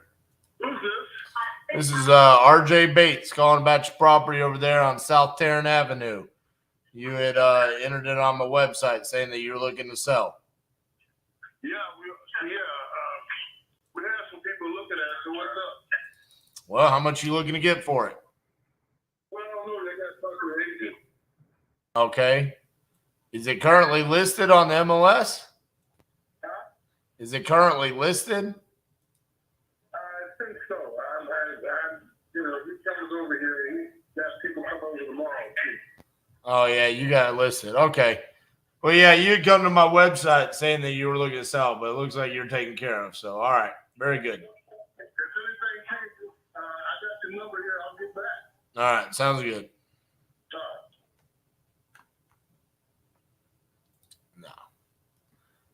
No.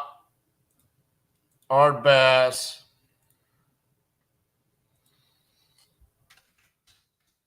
Property listed on the MLS.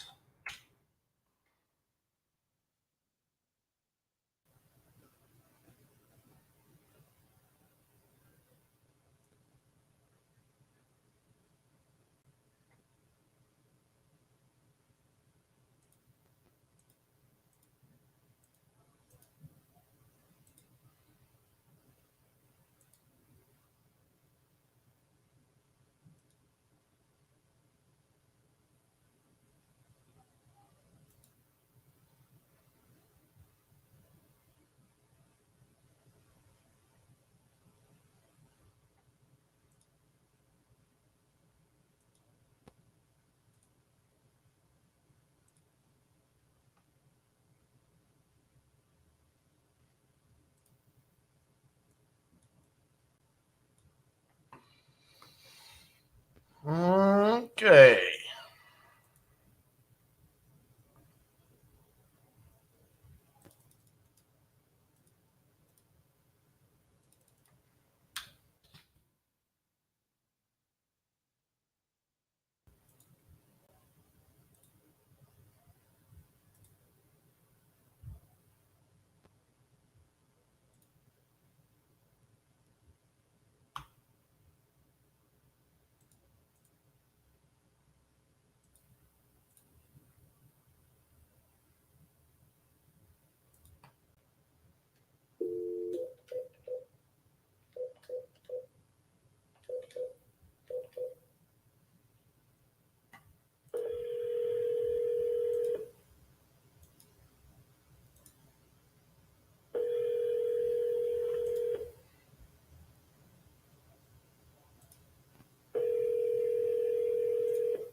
Your call has been forwarded to an automatic voice message system. Not.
I'm sorry, your message cannot be recorded as this user.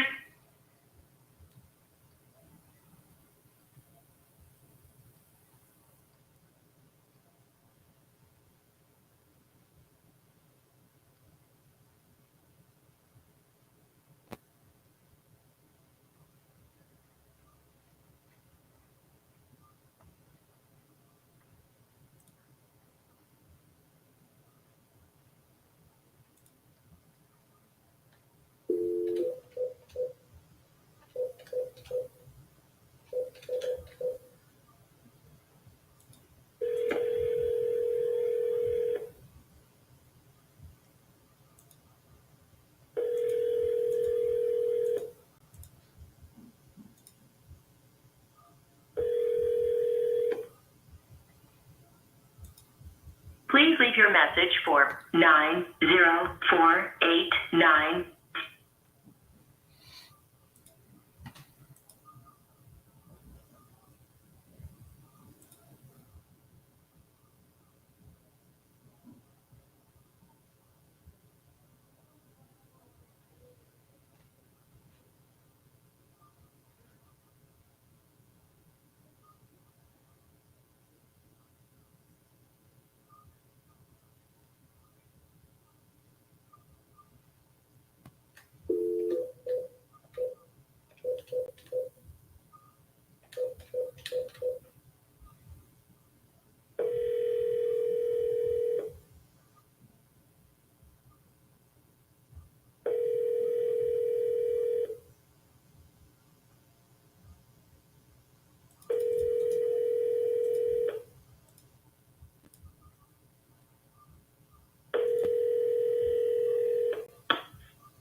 Your call has been forwarded to an automatic voice message system. 58024.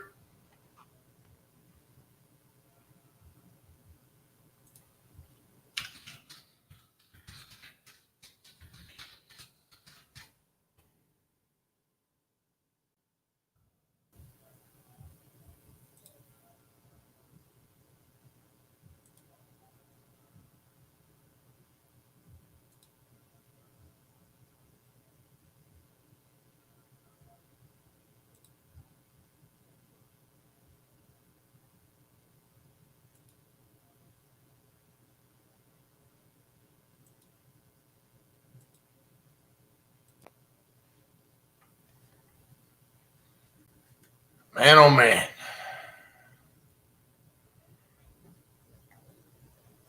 How many leads we got?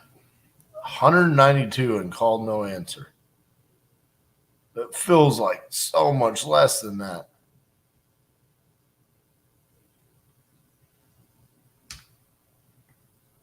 Like, I feel like I've just hammered the crap out of this list.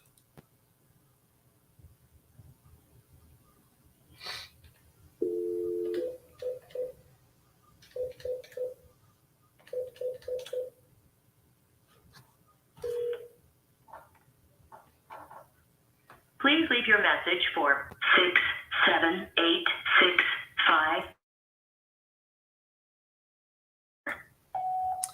Hey, Kendra, this is RJ Bates calling about your property there in Grovetown. If you could give me a call back, 817-710-8689. Thank you.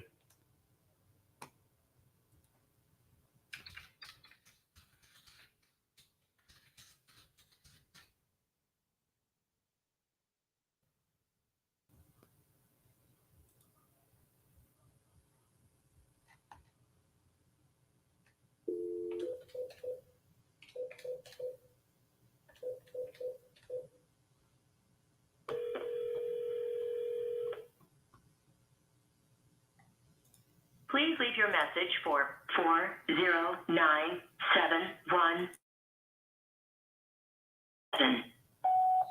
Hey, Angela, this is RJ Bates calling about your property there at Lake Park Trail. If you could give me a call back at 817-710-8689. Thank you.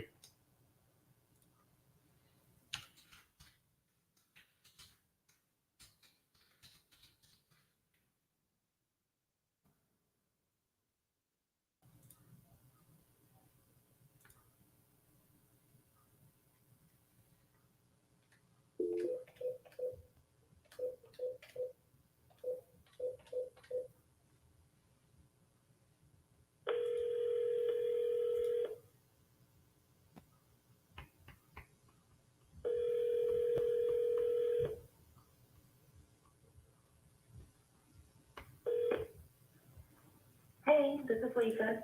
Sorry I missed you. Leave me a message and I'll get back to you as soon as I can. Thank you and have a good day. Bye. At the tone, please record your message. When you've finished recording, you may hang up or press 1 for more options. Hey, Lisa, this is RJ Bates calling about your property on Bonnie Lane. If you could give me a call back at 817-710-8689. Thank you.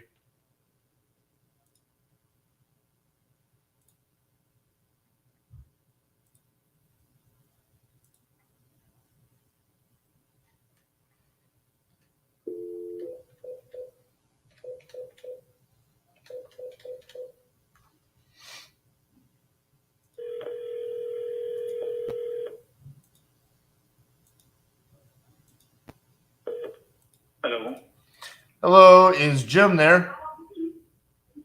Hello. Hello, is Jim there? Yeah. What's this all about? My name is RJ Bates. You guys had filled out information on my website saying that you were looking to sell your property on McDonough Way. Who's this again? My name is RJ Bates. Okay. Yeah, we're no longer interested. Okay. Yeah. Thanks anyway. Okay. Bye bye.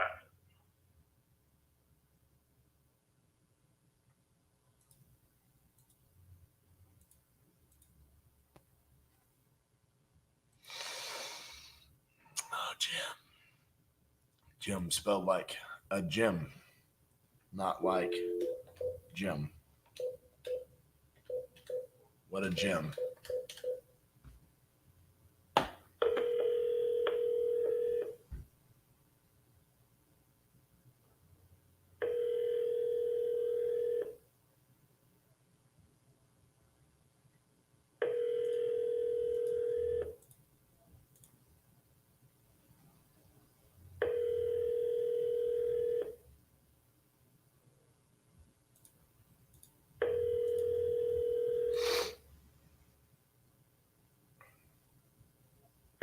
Line 372071 is not available. The mailbox is full and cannot accept any messages at this time. Goodbye.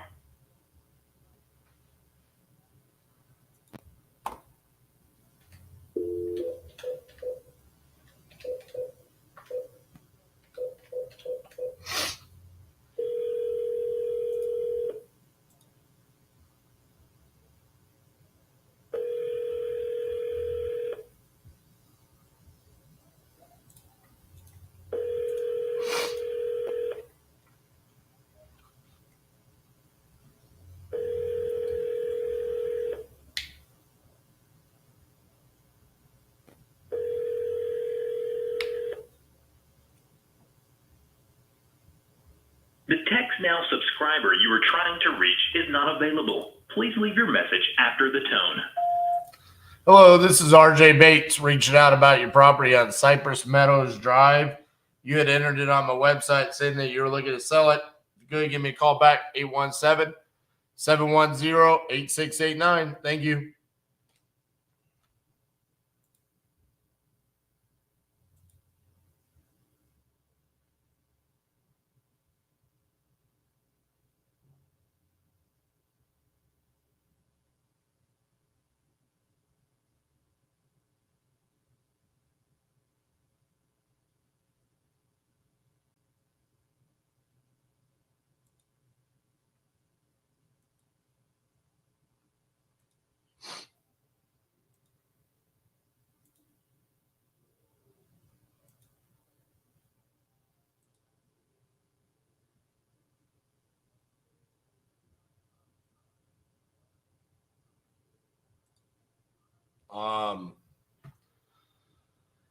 You should definitely send that to us because we've been moving a lot of land lately. You should email us the stuff to jv@titanium.investments.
Your call has been forwarded to an automatic voice message system. 404735 is not available.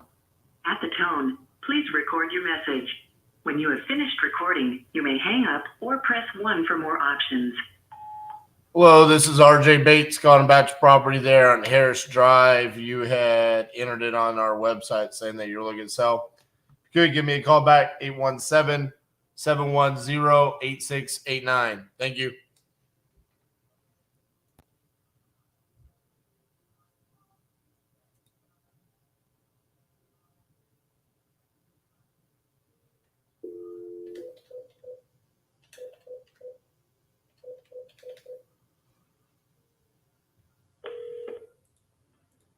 Hey, this is Amanda. Sorry I missed your call. If you could, leave your name and number and a brief message, and I'll get back to you as soon as possible. Have a blessed day. At the tone, please record your message. When you've finished recording, you may hang up or press 1 for more options. To leave a callback number, press 5. Hey, Amanda, this is RJ Bates, calling about your property there on Charter Oaks. Give me a call back, 817-710-8689. Thank you. I know what we can do.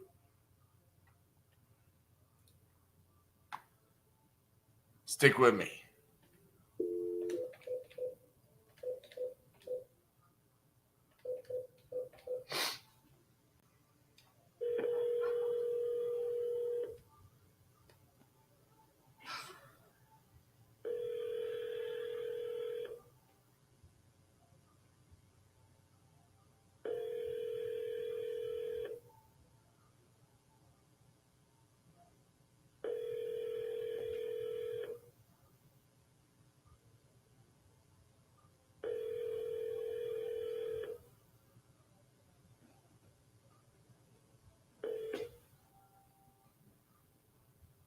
Please leave your message for Christy Kita.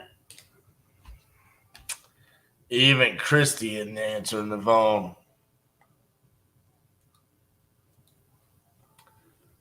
Where do I go now?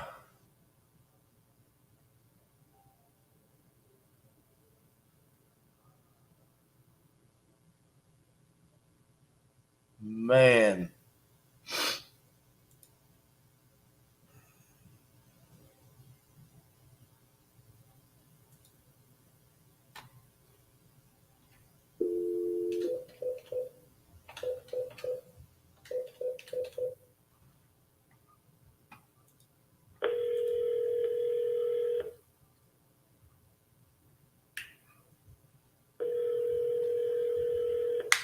Tell you what, one of the things I will never learn or never accept moving forward is acquisitions person saying they don't have enough time to do follow-up.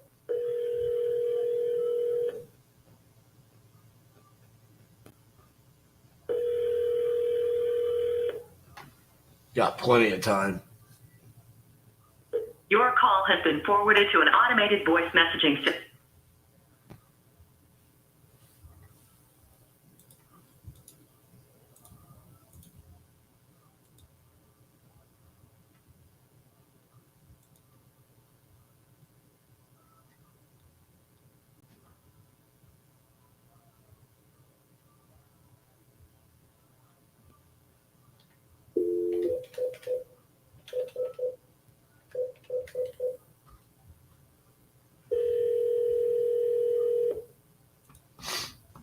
Trying. Sent out 3 today.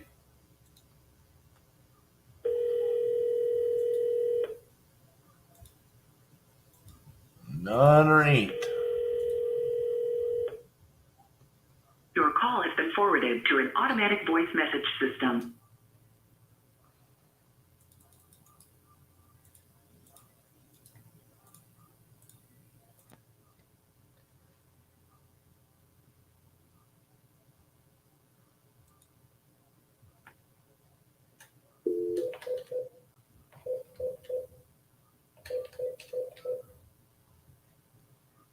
I'm sorry, the person you are trying to reach has a voicemail box that...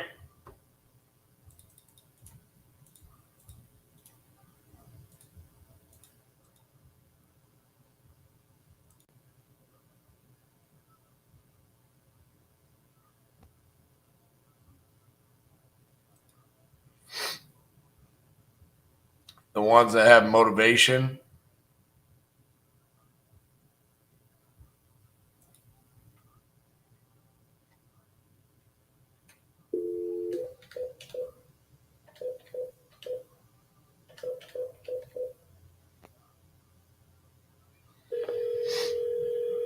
I bought one today.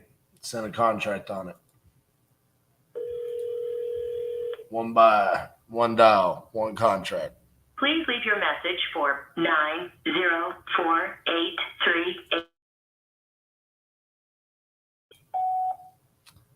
Hey, Daryl, this is RJ Bates calling about your property over there on North Magnolia Avenue. You had put this on our website saying that you wanted to sell. Give us a call back, 817-710-8689.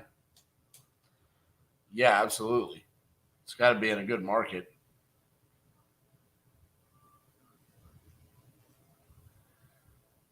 Gotta be in a good market. That is for sure.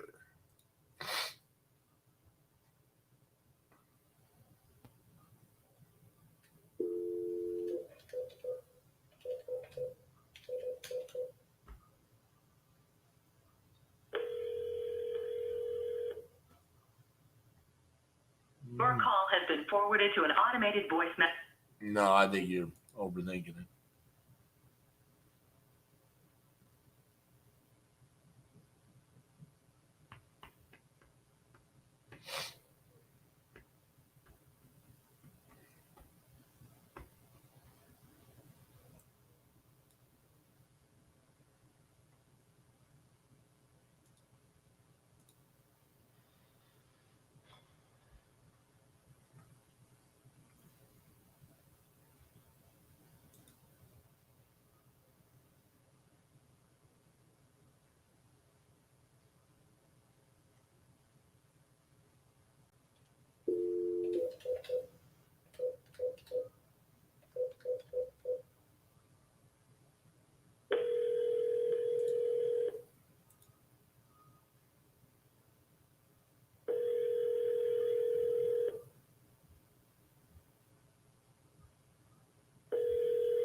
Hi, you've reached Danny.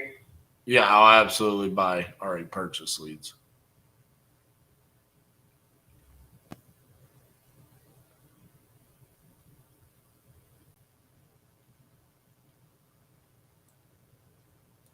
You see how much follow-up I have to do on these? Holy cow. I think because somebody purchased it. Most people suck at closing.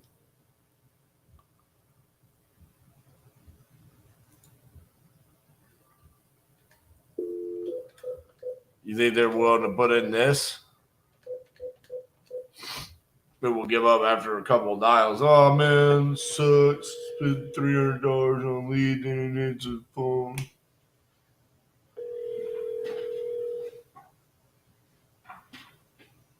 Please leave your message for 5. I'm gonna call these people until they tell me to fuck off, or they sell me their house.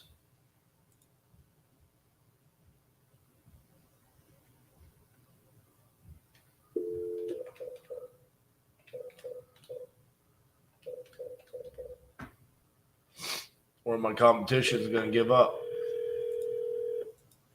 because they suck.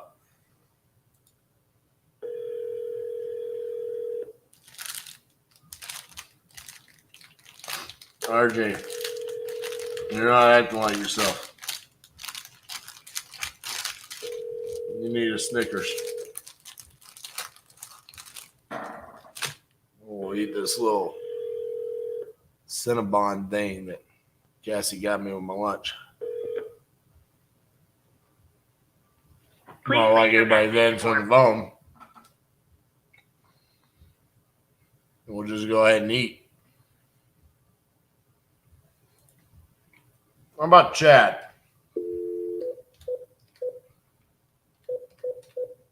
Chad, you're getting divorced. You said you need to sell your house.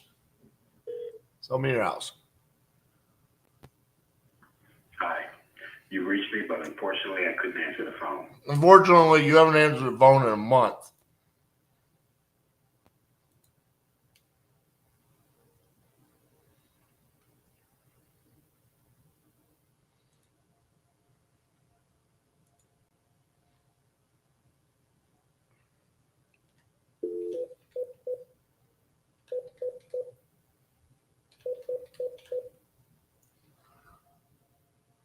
Your call has been forwarded to an automated voice messaging system. That bird's just getting foreclosed on. Why call me back? Just wait.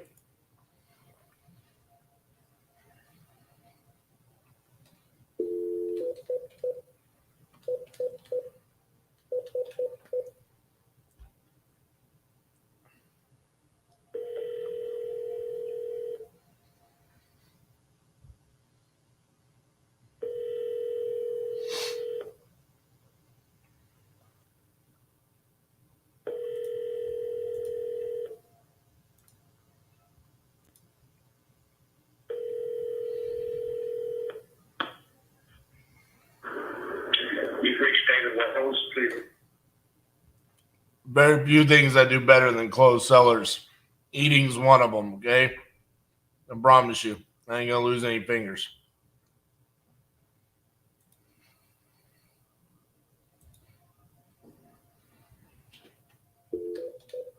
Here we go, baby.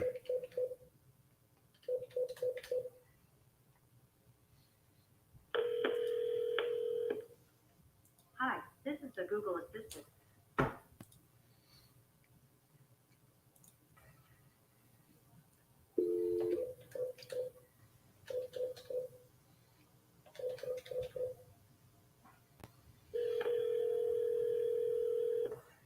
That made me feel a little bit better. Made me feel even better. As if someone would answer the phone and talk to me for 43 minutes. Sign a contract. Zoom right out of here, go watch Game 7.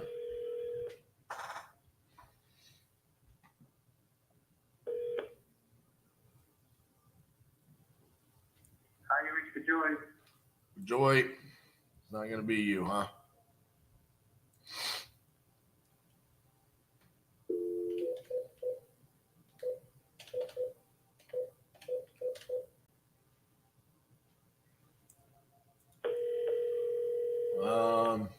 Financial reasons.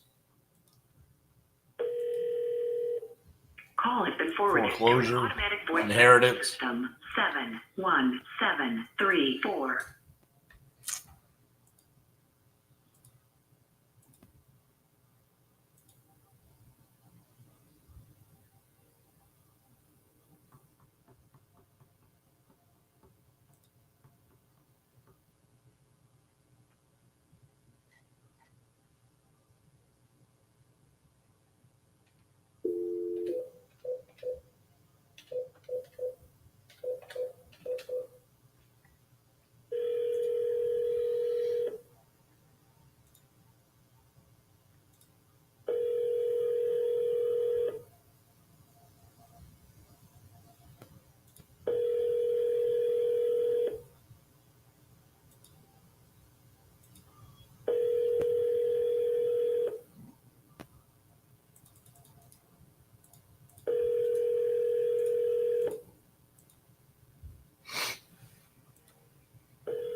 1359.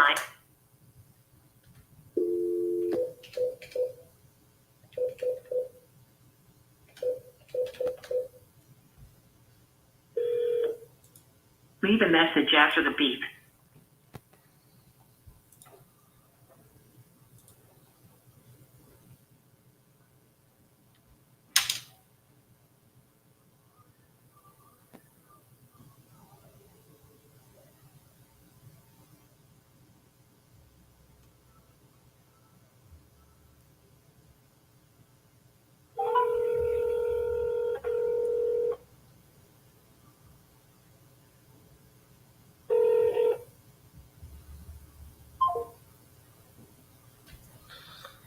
That's adorable.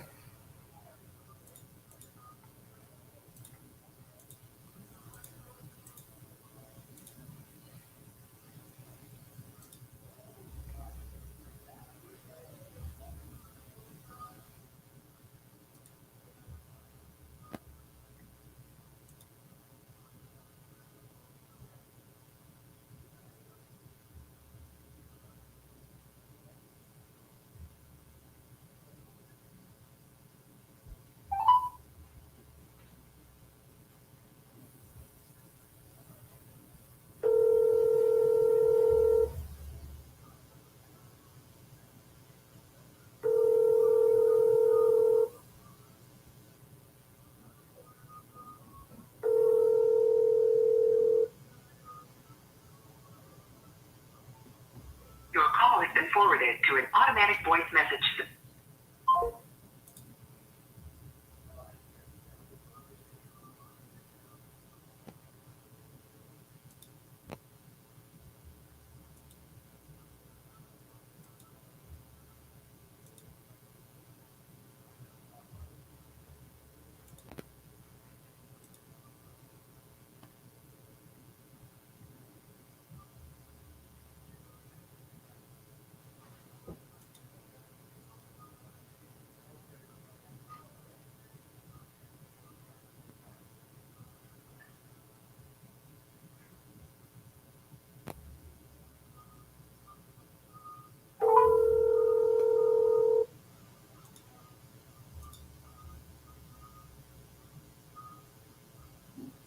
Hello?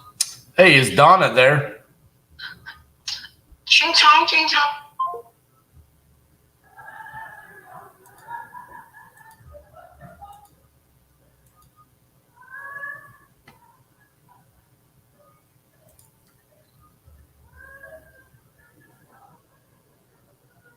Simultaneously to that happening, my entire team busted out laughing.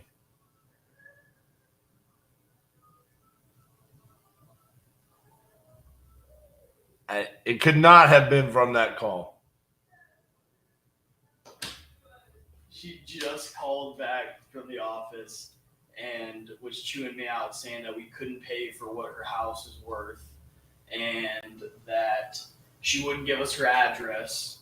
And The one that she put as 123 Main Street. I don't know, but literally as soon as I hung up, you called her and got that.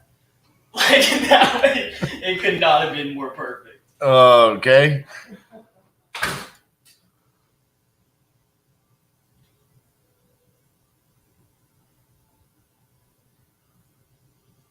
Why would someone go on your website and then when you call them say, well, you can't afford it? Hello, this is Georgia.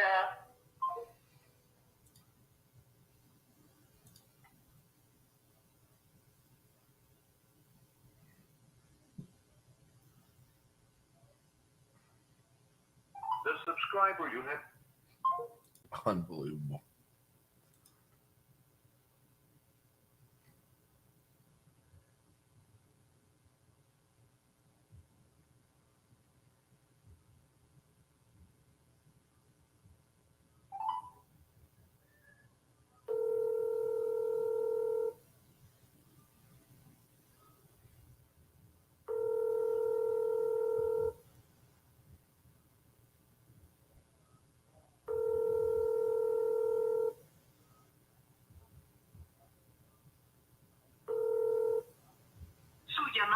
sido enviada a un sistema automático de...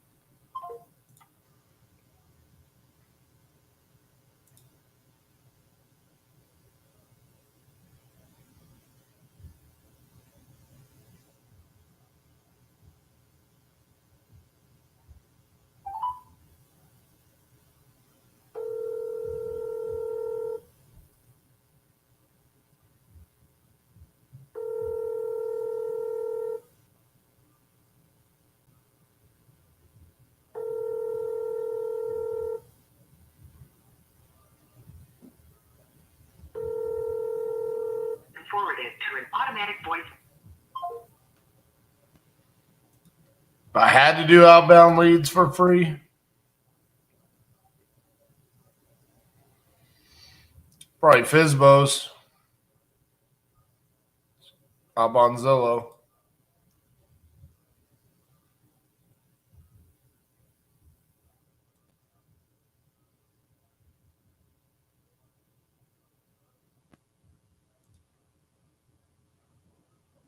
As a realtor,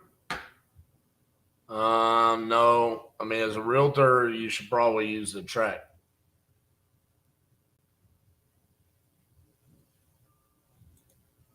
But you can still wholesale off the track form.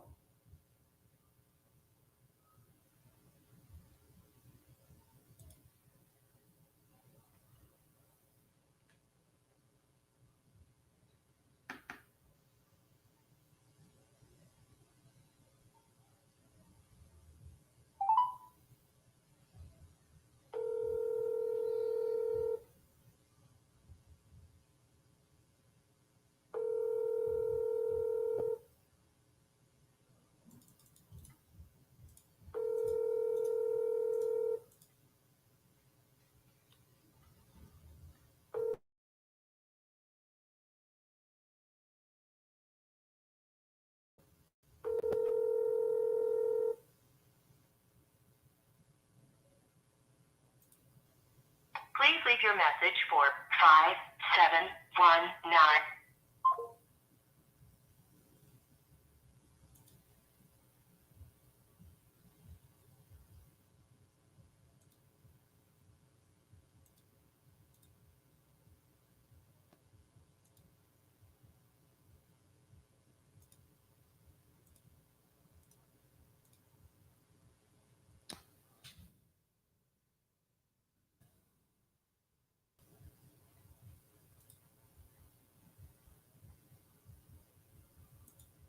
Yeah. This is exactly how you do it.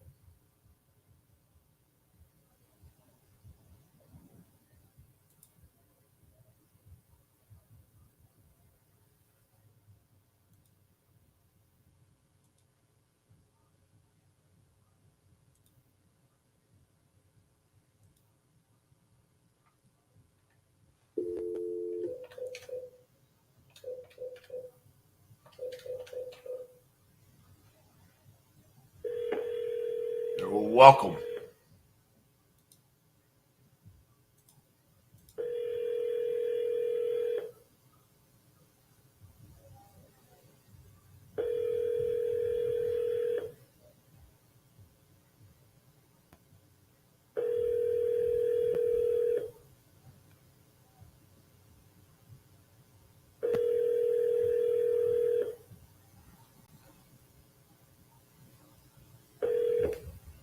Please leave your message for 56.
Jeez.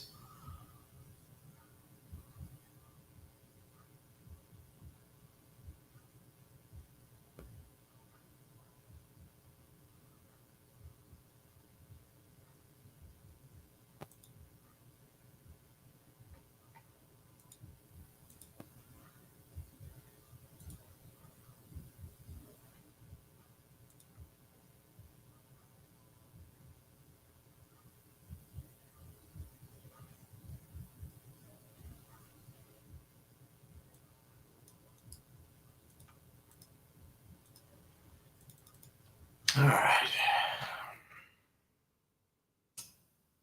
What an absolutely brutal way for the day to end. Jeez.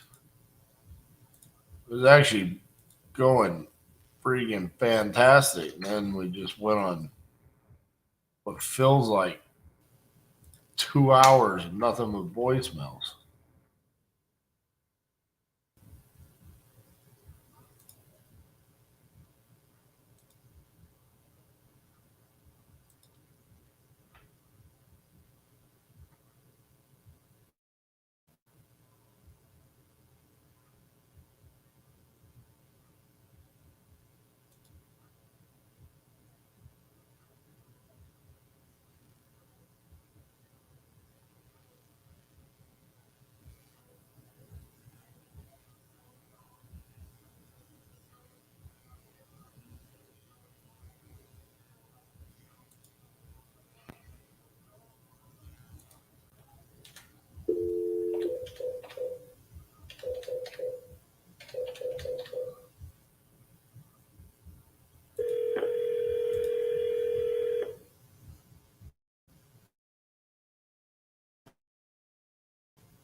Your call has been forwarded to an automatic voice message system.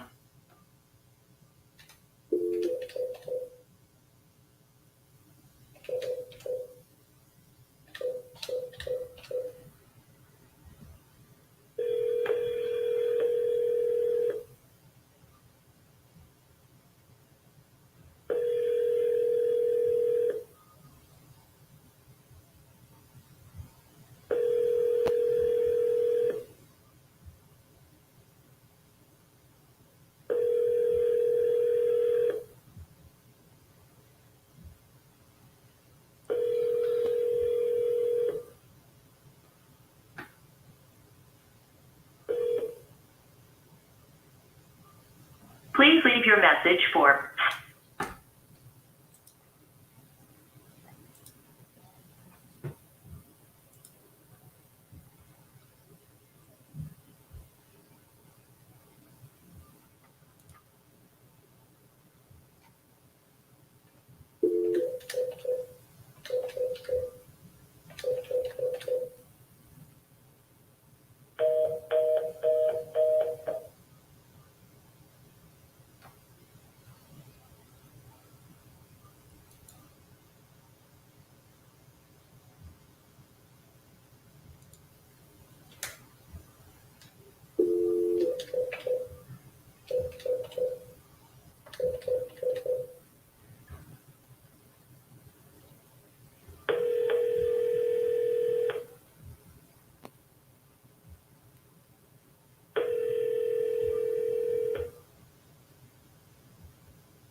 call has been forwarded to an automatic voice.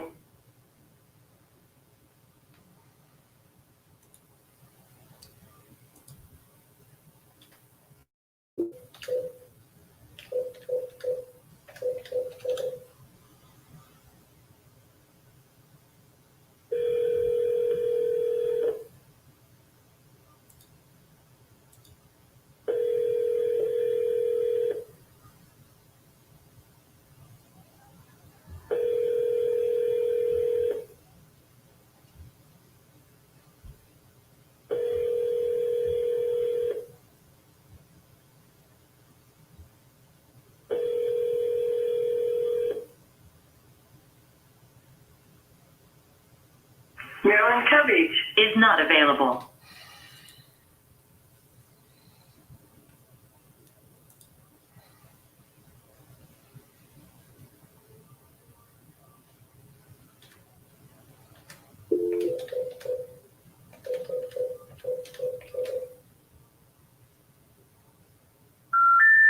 Your call cannot.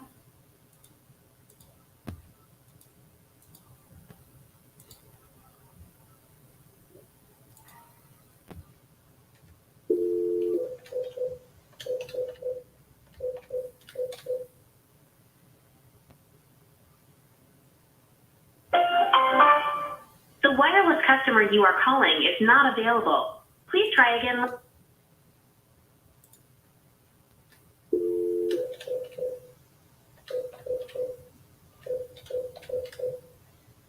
The number you have dialed is not in service.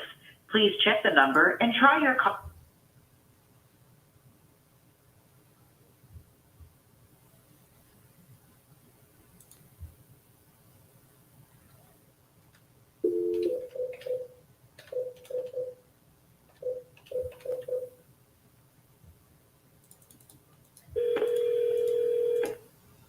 Please leave your message for 7026444. Hey, Paula, this is RJ Bates calling about your property over there on Gary Avenue. You had entered it on my website saying that you're looking to sell that property. Could give me a call back, 817-710-8689. Thank you.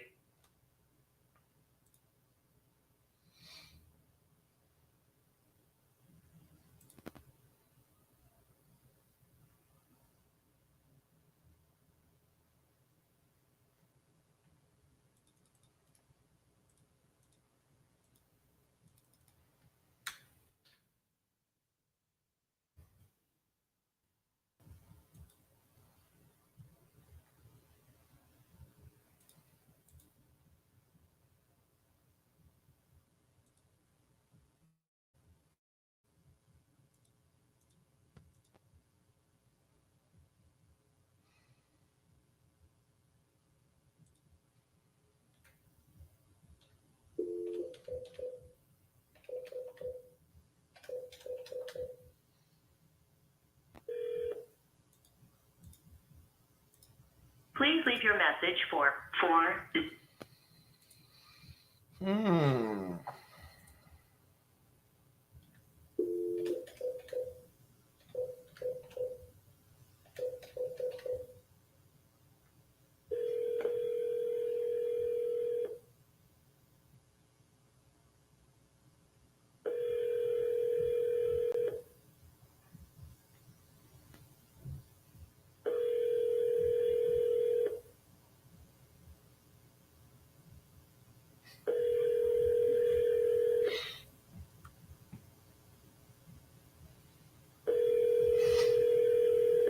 That was one of my favorite comments. Please leave your message for Julia Barker. Doug says, I've heard you on a podcast with Steve Train talking about your style versus the one they teach. I've also watched Max on the Closers Lab, and it seems like they mostly piss people off with all of their upfront agreements and qualifiers, etc., and their calls can take forever. Have you been able to train people to successfully use your more fluid style? Yeah, I think our team is probably the the best example of people that we've been able to train. I would also say we have some students that have come through. The Crucible, though, is more all-inclusive. So it shows like the marketing side, the systems that we're using. All day one is more about marketing. We are making some changes to the Crucible moving forward. That's why we're kind of calling it Crucible 2.0, where it's going to include more about that, about talking to sellers. Listen, as far as training goes, I think it's first and foremost, you want to maintain being yourself. You don't want to try to be me. Just like I don't want Cassie to be me, and I don't want to be Cassie. We have different strengths. I think anybody can do this as long as you are remembering the core of the conversation and understanding what you're trying to accomplish.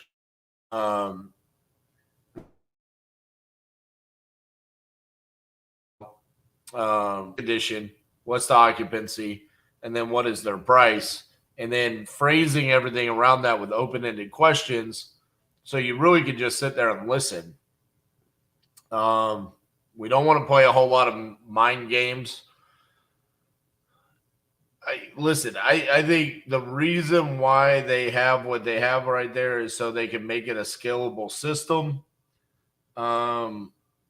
I think it's just a difference in mindset and mentality towards what you want your team to look like moving forward.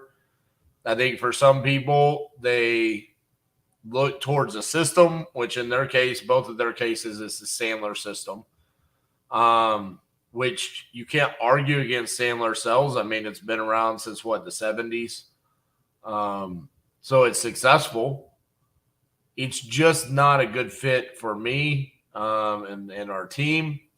And there are certain things that we take away from it. I mean, I've got never split the difference back here. There are certain aspects of never split the difference that I use. There are other times where I'm on the phone with a seller and I'm absolutely not going to do what Chris Voss says to do in that book, because I'm going to trust my intuition in the moment.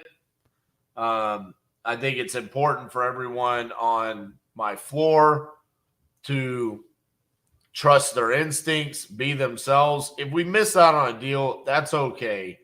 If it's because we're being ourselves, we aren't trying to force something, and we're not trying to pretend to be somebody else. That's the main takeaway that I want everybody on here. Don't try to pretend to be me. Just go out there, be you, trust yourself, and really try to solve the seller's problem. In order to do that, you have to listen a lot more than talk. So if you get really good at kind of training yourself on how to listen and really create conversation from the seller, I think, earlier today we had a really good example of this. The Philadelphia lead, which, Doug, I don't know if you were here yet or not, but he didn't want to talk. So there got to a point in the conversation where I didn't talk. He wasn't talking. There was no conversation. And eventually, what I told him is, well, if you can make me feel more comfortable about the situation, tell me more. And then he opened up. It really took a lot. But in reality, all it took for me is kind of just tell him the truth. And if you always default back to that, then I think you'll find yourself being okay. Where if you always just default back to what you're really going through, sometimes you'll hear me talk about it when I'm analyzing a deal with trying to really come up with an ARV or an offer amount. It's like, I'm struggling to find comps, struggling to figure out what the after repair value is. Can you tell me a little bit more about the condition? Get them to really open up. And it almost becomes one of these things where it's not even so much that we're buying the house from them. It almost kind of becomes a situation where we're in it together. And when you can repeatedly get in the situation where it's a win-win situation, the seller feels like you're there to help them. And in reality, you're getting it to where the seller understands why you're buying where you're buying and what your situation is. I think that's where the greatest conversations happen. Christy and Round Rock is a good example of that. Bradenton, Florida with Stella was a great example of that. Grants, New Mexico, straight up just told the guy, you've got it for $100K. I can give you 90. Let me go sell it for $100K and help you out. He said, yep, sounds great. Another perfect example of that. So I think we've seen it in a couple of calls so far in the challenge. As far as making that a repeatable process for your team, I think you have to make sure you have the right people getting on the phones, but also that they feel like you truly trust them. I tell my guys all the time, go make mistakes. It's okay. I make mistakes. We saw it today. Apparently, I called a woman sir. She hung up on me. It's going to happen. We'll just put that in follow up, unassign me, and assign someone else in here, right? Vermont, could that conversation have potentially gone better if there wasn't me being aggressive on the other end of the phone? And with the whole tenant situation, maybe somebody more empathetic, like Cassie or Josh, where maybe they could listen to the seller's needs a little bit better. Could we have potentially still gotten that deal? Possibly. But would they have gotten Grant, New Mexico? Probably not. So it's a trade-off, right? Sometimes we're going to get deals because of a specific person. Sometimes we're going to miss out on deals because of a specific person. That's okay. That's why I think when we talk about the flow of what we do at the Crucible, we always talk about, that's the foundation for everything.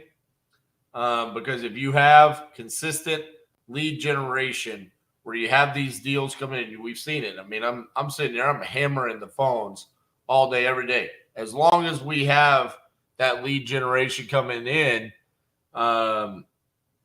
then it allows you to be confident in your ability to succeed, but also what happens if you fail. Some people talk about, well, I've got $1,000, so I'm going to dedicate that $1,000 to buying 10 lead Zolo leads.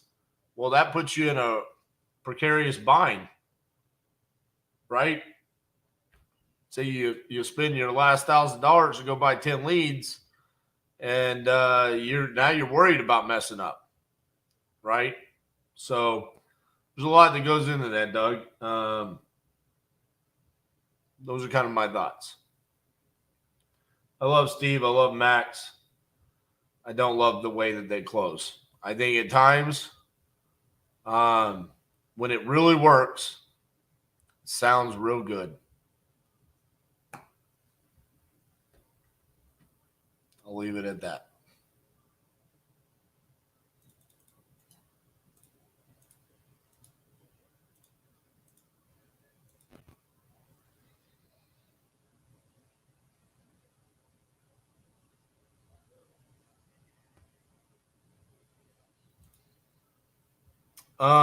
Gabriel, I think it takes YouTube a while. I think it adds chapters after a while. Josh says, bro, you're so right. It's hard to have that relaxed cadence when you're desperate for a contract. My best advice on that, Josh, would be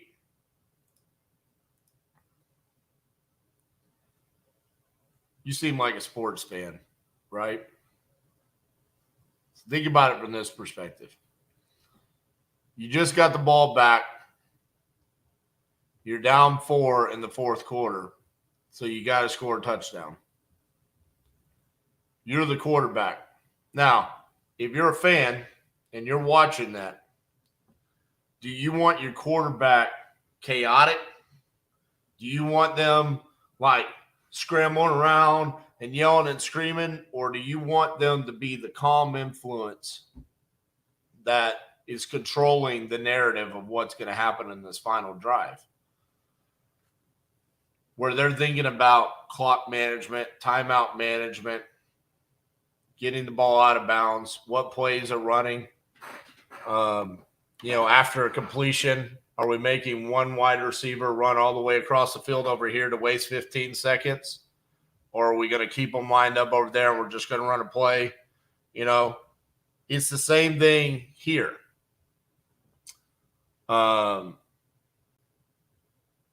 We're the ones that are in control of the narrative. We're the quarterback in this. And so even though you desperately need it, it's better for you and for everyone involved for you to stay calm, for you to control the narrative by really backing yourself out of the conversation. Allow them to speak. Some of the best conversations we've had in the first 13 days is because I allowed the seller to just talk. And then I would ask a question, and then they would talk. And at the end of it, we knew exactly what they needed. Very rarely am I making an offer. Almost always is it getting them to where, hey, this is where they will sell, and then I agree to it. Why? It's exactly what Josh just said. We're the buyer. Okay? And they can smell that desperation. So if you can find a way to have that real human-to-human conversation, and Josh is on our team, by the way. He gets this because this is what we do here. This is how we close. I hear people talk all the time about, RJ is the best closer on his team. That's not fair to my team. I'm the best closer in the world, so of course I'm going to be the best closer on my team. But I think I have killers on the floor. I trust them all the time to close deals instead of me. And the reason why is because of that right there. They understand how to allow the situation. We allow the sellers to sell us. In that case, a lot of times it becomes a win-win situation. How many times have we seen it today alone where I've told sellers, I am not a good fit for you. I'm not going to be your buyer. And we allowed them to move on. Gabriel, I don't understand the question. How long have I been dialing? Like today? Like in life? I've been live for 7 hours and 53 minutes so far. Sent out 3 contracts today. Miss Cassandra, are you about ready to wrap up for the day?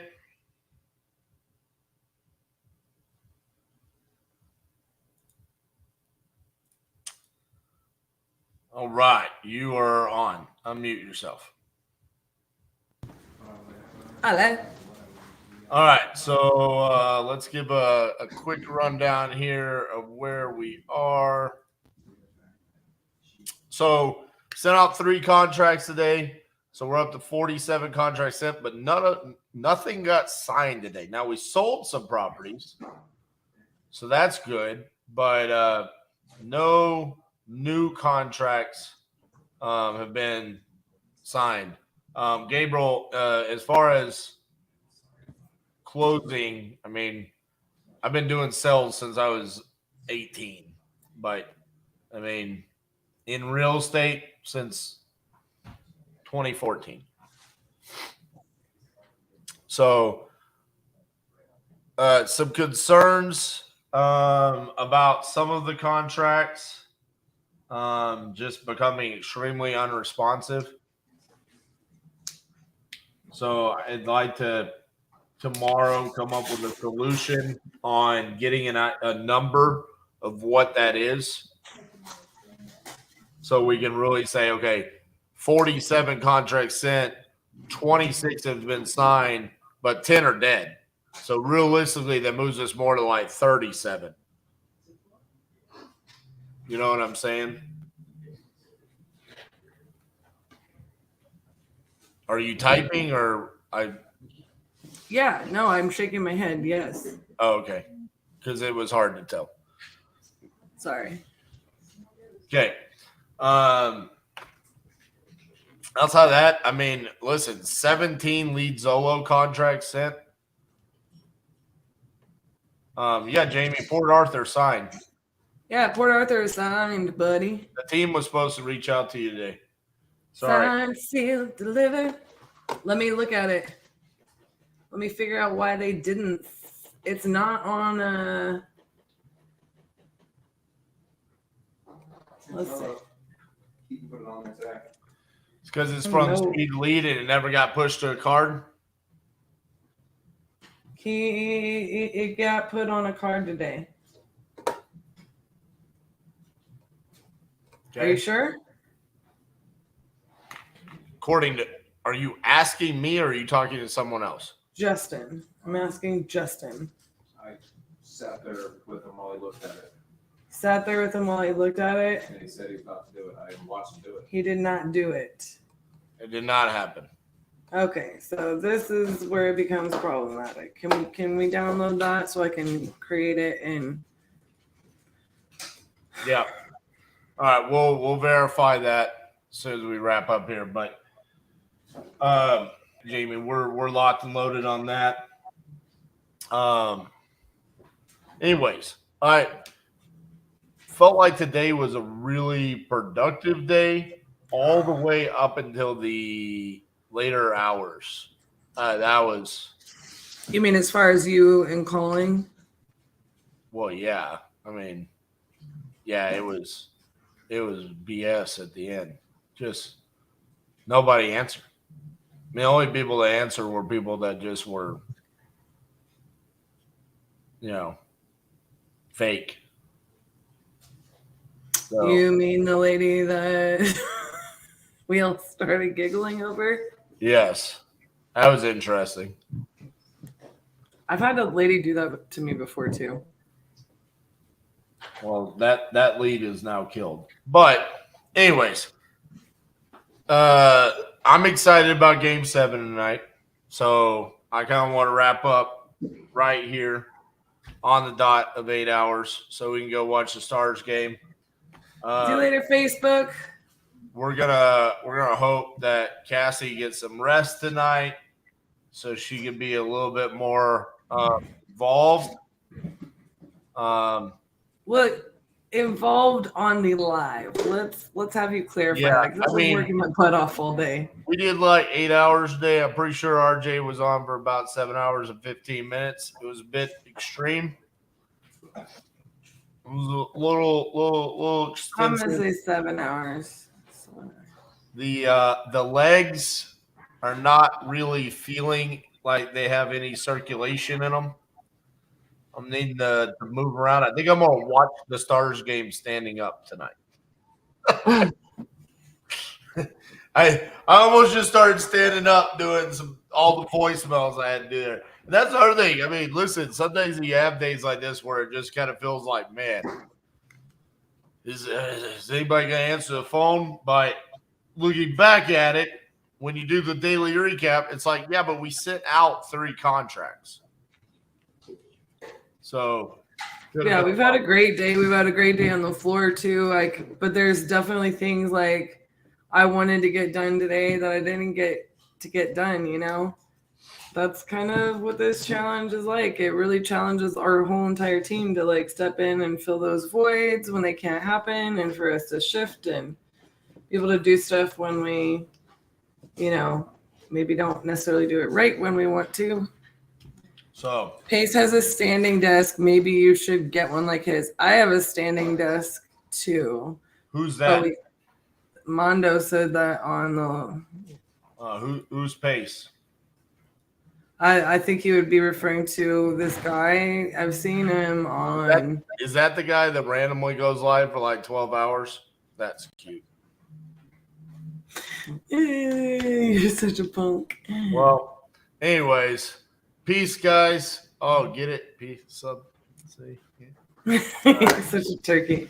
We'll see you guys in the morning. Yeah, we're out. We'll see you guys tomorrow. Don't forget, we drank some milkshakes today. I stuck my straw in your milkshake, and I drank your milkshake. You can get chewed up and spit out if you don't understand these things. Go drink your milkshake. Are you prepared to do what it takes to get what you want? There's money in this room. There's millions of dollars in this room. Networking. It's about consistent, intentional, tactical action. I'm on a mission to make something change in my environment that's going to give me what I want, and I'm obsessed about it. It's the crucible! Oh, this is what we do.